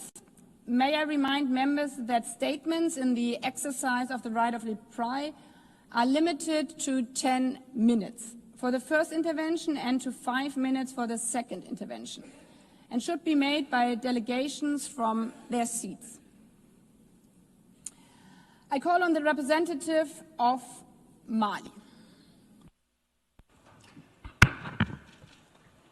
Merci, Madame la Présidente. Thank you, Madam President. The delegation of Mali does not aim to exercise its right of reply. Nonetheless, personal attacks, condescending attacks waged by the Algerian Minister of Foreign Affairs compel us to intervene, to correct the untruths we heard. Out of respect for the decorum of this august assembly and the good that the United Nations embodies, my delegation will not lower itself to the level of the invective and basically indecent attacks proffered by the Algerian Minister of Foreign Affairs. By doing this, Algeria deliberately decided not to mention at all the events which resulted in unprecedented tensions between our two countries. On our side, we would like to reiterate what Mali has said earlier. This is the statement delivered by Abdoulaye Maïga, Prime Minister and Head of Government of the Republic of Mali on the 26th of September 2025. He recalled that current tensions between our two countries are rooted in, first and foremost, in the unacceptable interference of the Algerian regime in the internal affairs of Mali. The Malian people decided to take charge of its fate and take ownership of the peace process. There were then disputes regarding the destruction by the Algerian armed defense forces of surveillance and reconnaissance drones of the Malian armed and security forces in the night between the 31st of March and the 1st of April 2025. A few hours after the incident transpired, the Malian government learned from the press of a communique issued by the Ministry of Foreign Affairs of Algeria claiming ownership for the destruction of a drone which purportedly violated Algerian airspace 2 kilometers. In order to conduct an in-depth investigation, the Malian authorities requested from the Algerian authorities to provide them the evidence underpinning their allegations. Over 72 hours later, no satisfactory follow-up was provided by the Algerian party. Following our own investigations and on the basis of scientific proof that was published on the 6th of April 2025 in a communique, the government of Mali drew a conclusion of which it is absolutely certain. The drone of the Malian Armed and Security Forces was destroyed following a premeditated hostile act waged by the Algerian regime. This conclusion is underpinned by the following. First, the guilty silence of the regime in Algeria and its refusal to cooperate.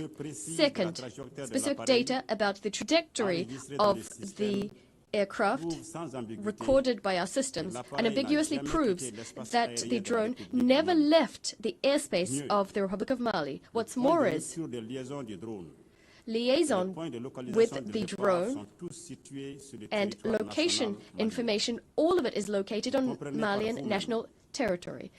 As I'm sure you understand, these allegations of supposed violation of Algerian airspace are absolutely absurd in light of the above.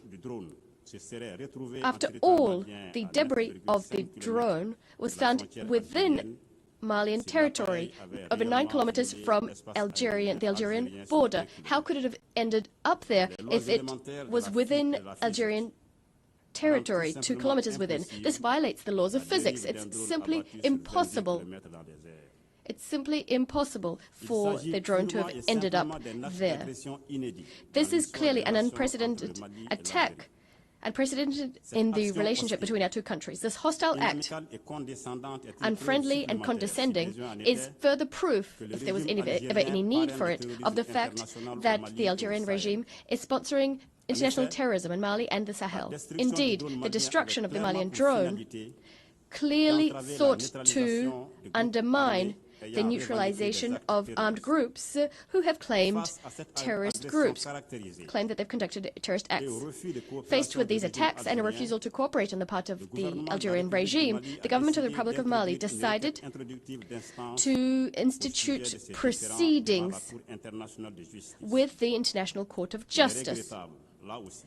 Regrettably, even though it's unsurprising, it's regrettable that the Algerian regime refused to recognize the jurisdiction of the ICJ.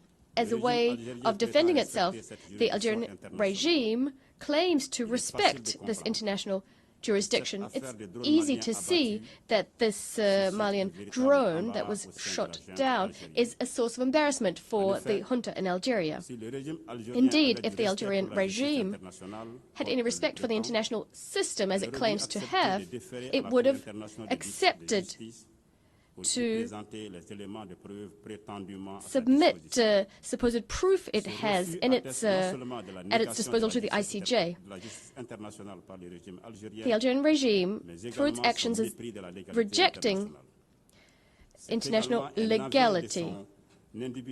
This attests to the fact that it is clearly guilty before the world.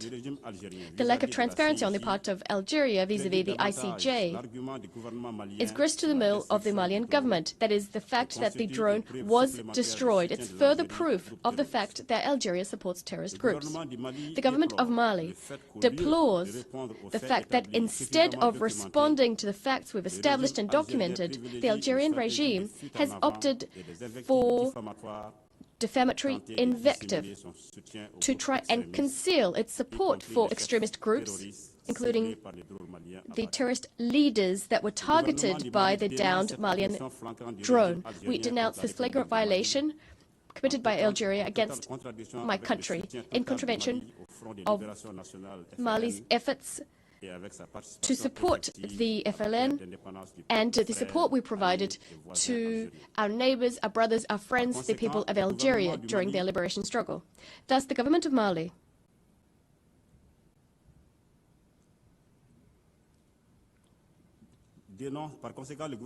As a consequence, the government of Mali reaffirms its call for the Algerian regime to put an end to this unacceptable interference in the domestic affairs of Mali, as well as its support to terrorist groups which are destabilizing the Sahel. The Algerian regime would be better served to focus its efforts on its own contradictions and the government's challenges, which are vast and from which it has been distracted. We call on the Algerian regime to change its approach and to improve its relations with neighbors, working in good faith for stability, collective security, and sustainable development in the region, in full respect for the sovereignty of states. By way of conclusion, I'd like to reassure you that the Malian government will spare no effort in defending our national territory and ensuring that we protect our people and our property. I thank you. I call on the representative of Morocco, followed by Algeria.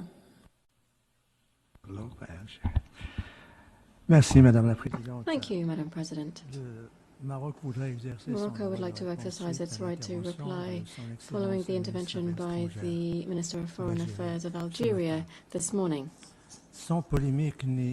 Without any animosity nor wishing to create any polemic, I would like to provide some clarifications and also restore some truths on the following points. The Algerian Minister of Foreign Affairs recalled that the issue of the Sahara was on the General Assembly's agenda for almost 62 years now.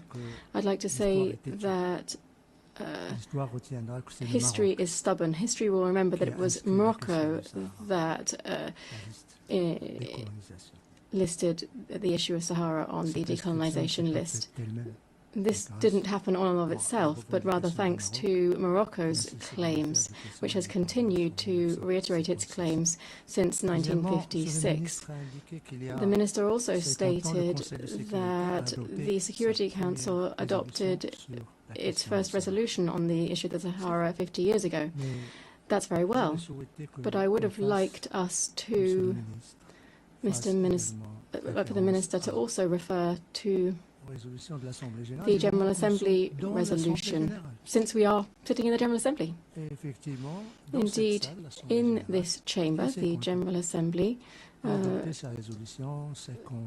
adopted its own resolution 3458B. This took note of the Madrid Agreement that brought an end to the Spanish colonization of our southern provinces. 3. The minister stated that MINUSO was created 34 years ago. Very well, that's true also. But the issue of the Moroccan Sahara doesn't stop at the creation of MINUSO, nor did it start with the creation of MINUSO. It cannot be reduced to the establishment of MINUSO either. The history of the Moroccan Sahara must be integrated into everything that has happened around and what happened after the establishment of MINURSO. That is the decision of the Security Council to put to one side all of the resolutions concerning the Sahara as they related to MINURSO by proclaiming the political solution for the settlement of this dispute. That was 21 years ago. And above all, the Security Council has done ever since 2007, adopted a resolution over the last 18 years that reiterates the preeminence of the Moroccan Autonomy Plan, which it believes is serious and credible. 4. I'd like to thank the Minister of Foreign Affairs who talked about realities imposed on the Moroccan Sahara. The reality in Moroccan Sahara today is billions of investment, it is peace, it is stability, it is the longest bridge in Africa, a highway from the north to the south of the Sahara, it's universities in every city, hospitals, university hospitals, the deepest port in Africa, Atlantic port in Africa. It is freedoms, elections, a free culture, civic participation of the Sahara population in all political, cultural and economic activities of the region, and above all, the emancipation of young people who are just as active in the north and the south of Morocco in our political, cultural and economic life. These are the realities of the Sahara. And I just wanted to add, since we are in a diplomatic forum here, our reality is that we have 30 consulates in the Moroccan Sahara. That means that we also have some recognition. There is investment, billions of dollars of investment. And I'd just like to recall here that the United States have instructed their development agencies, their investment agencies, their companies to invest in Moroccan Sahara, because irrespective of the view that you might take on the status of Morocco, there is one right which is irreversible, that is the right to development. And the right to development means in Morocco that we invest in depth for prosperity, for development, and to ensure hospitals, schools, roads, security for our population. The right to development isn't just the responsibility of the state concerned, but also it is an international responsibility of our partners. Hence the decision of Europeans, Americans this week, and other partners, particularly large multinationals who are interested in the Saharan development for the benefit of our Saharan population. The fifth observation that I'd like to share following the intervention of His Excellency the Foreign Affairs Minister of Algeria. Algeria is currently sitting in the Security Council, but the Sahara is not currently being addressed as a matter solely of decolonization. The Security Council addresses this as a matter of peace and security, and above all, in the context of the peaceful settlement of disputes. I'd like to thank him for addressing this issue. Sixth remark that I'd like to share. His Excellency the Minister asked 5 questions, fundamental questions for the settlement of this dispute. That's all very well. But what questions? He never asked. Algeria is saying that it is not a party setting conditions and fundamentals for the settlement of this dispute. On what grounds, if it's not a party to this? We welcome the fact that Algeria can now say, okay, these are the conditions for the settlement of this dispute. We hope that today's statement can be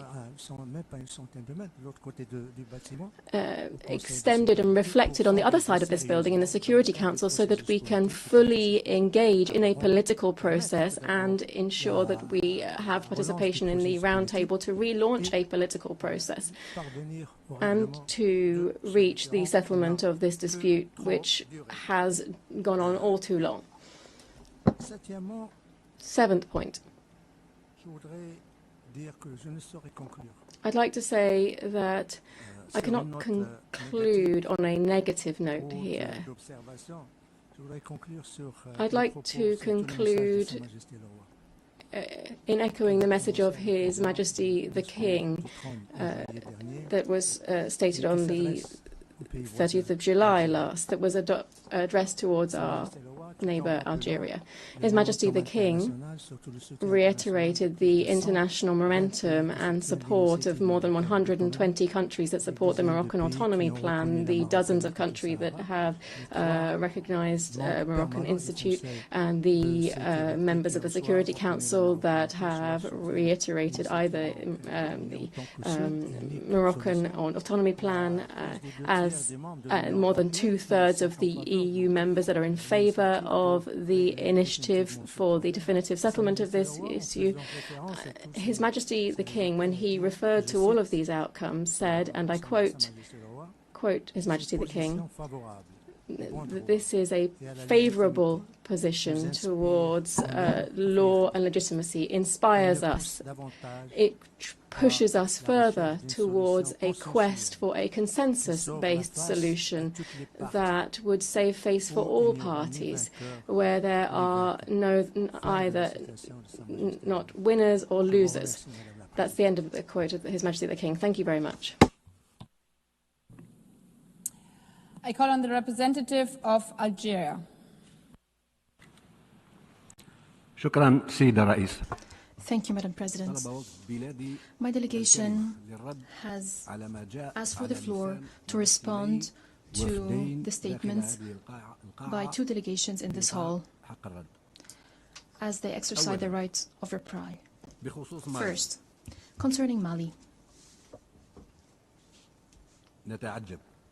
we are surprised. This is our first comment. We are surprised. When the representative of Mali talks about decorum, he should rather teach decorum. The representative of Mali, he teach the representative of Mali decorum. The representative of the junta. Second, the representative of the foreign minister of Algeria, his statement was comprehensive. He refuted the claims, the provocations that we've listened to 2 days ago by the representative of the putschists in Mali. It was abundantly clear that the response of the foreign minister was addressed to the putschist junta in Mali. In addition, Algeria does not and will not succumb to desperate attempts to provoke us. Out of respect, out of appreciation to the neighborly, brotherly Malian people, we do not and will not succumb to such distortions led by a putschist junta, whose representative, who came here to speak on the behalf of this junta, came here to talk from this rostrum to settle his personal scores with my country. Second, regarding Western Sahara, in response to the distinguished representative of Morocco, I would like to clarify, first and foremost, the following. The intervention by Algeria, delivered by the Minister of Foreign Affairs this morning, abided strictly by the historic parameters agreed by all at the United Nations, the legal and historical parameters, especially the decolonization agenda of the United Nations when it comes to Western Sahara. However, since the distinguished Moroccan delegation chose to exercise the right of reply to the Algerian intervention, it is an opportunity for us to present some points, or to respond to some points that the distinguished representative of Morocco has addressed. He referred to the Western Sahara issue being a decolonization issue at the United Nations. I have to recall some legal and historical parameters when it comes specifically to this matter. We cannot accept such claim. We cannot accept such claim.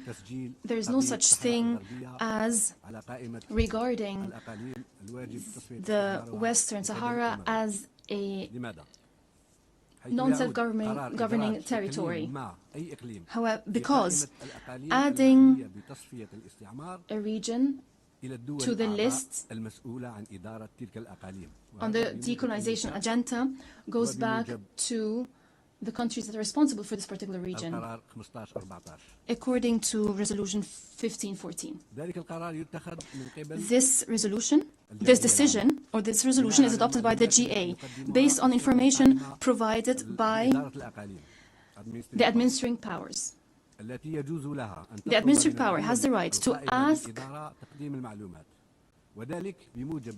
can provide information according to Article 11 of the Charter, especially Article 37E.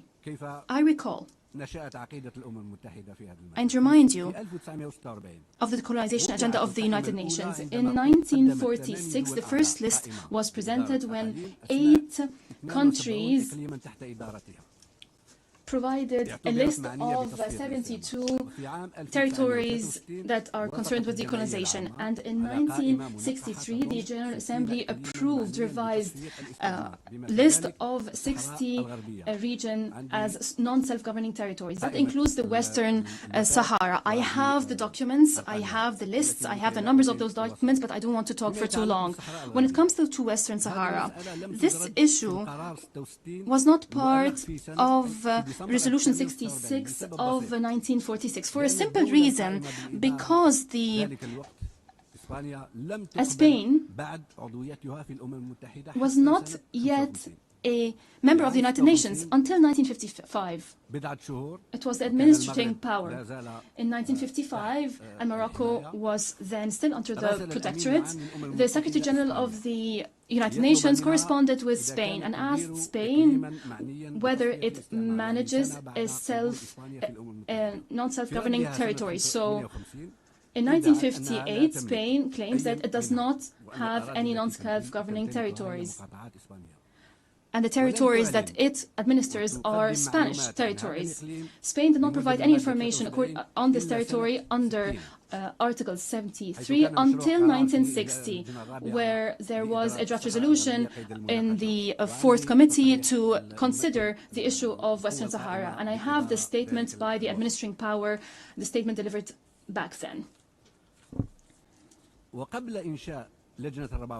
Before the establishment of C24, the information provided by the administering power on Western Sahara, this information has already been sent to the Information Committee, which was a predecessor of the C24, and that was in 1961. When the Committee of Information was dismantled and the C24 took its place, the issue of Western Sahara was added to the list of non-self-government territories that fall under Resolution 1514, the resolution on decolonization. This all to show that the issue of Western Sahara is registered under the decolonization agenda of the United Nations. And this leads me to another issue addressed by the distinguished Moroccan delegate, the issue of addressing Western Sahara at the Security Council as a matter of international peace and security. In all Security Council resolutions,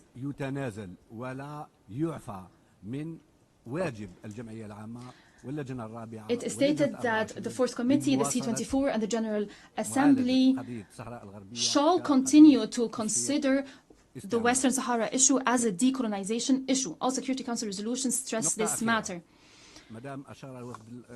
A final point, since the Moroccan delegation has referred to how Algeria considers the Western Sahara issue and why we even consider this issue. We are a responsible member of the United Nations. Algeria addresses all just causes. Second, Algeria is a neighboring country, and it is concerned with what transpires in neighboring countries. It is our duty as a responsible member in the United Nations. We must respond. We must explain what needs to be explained regarding this issue and in other issues. If there is insistence to drag Algeria as a party to this issue, Algeria says the following. I repeat what the Foreign Minister has said this morning. Algeria says, negotiate with the party concerned. There's a need for direct, unconditional negotiations in good faith between the Polisario Front, the party concerned, and the Kingdom of Morocco, the other party concerned, to settle this issue. I thank you. I now call on the representative of Mali for a second intervention. May I remind you of time to be 5 minutes. Merci, Madame la Présidente. Thank you, Madam President. Je ne prendrai pas beaucoup de temps. I won't take up too much of our time. I just decided to request the floor to say the following. I listened very carefully to the response of the representative of Algeria. I was expecting to hear answers regarding the root of the tensions between Mali and Algeria, but we heard the same ad hominem attacks, the same invective we heard earlier. The root, the crux of the problem is the unacceptable interference of Algeria in the internal affairs of Mali. That's the first thing. And second, it is the destruction of the drone of the Malian armed and security forces by the Algerian regime. So I do have two requests for my Algerian counterpart. The first being for him to please tell his authorities to consent to our application instituting proceedings with the ICJ, and also to provide any evidence which was not provided to the Assembly. And my second request is an invitation for the Algerian authorities to stop their hostile acts against Mali and to opt for a constructive approach in keeping with the traditions of good neighborly relations between our two brotherly nations. I thank you very much, Madam President.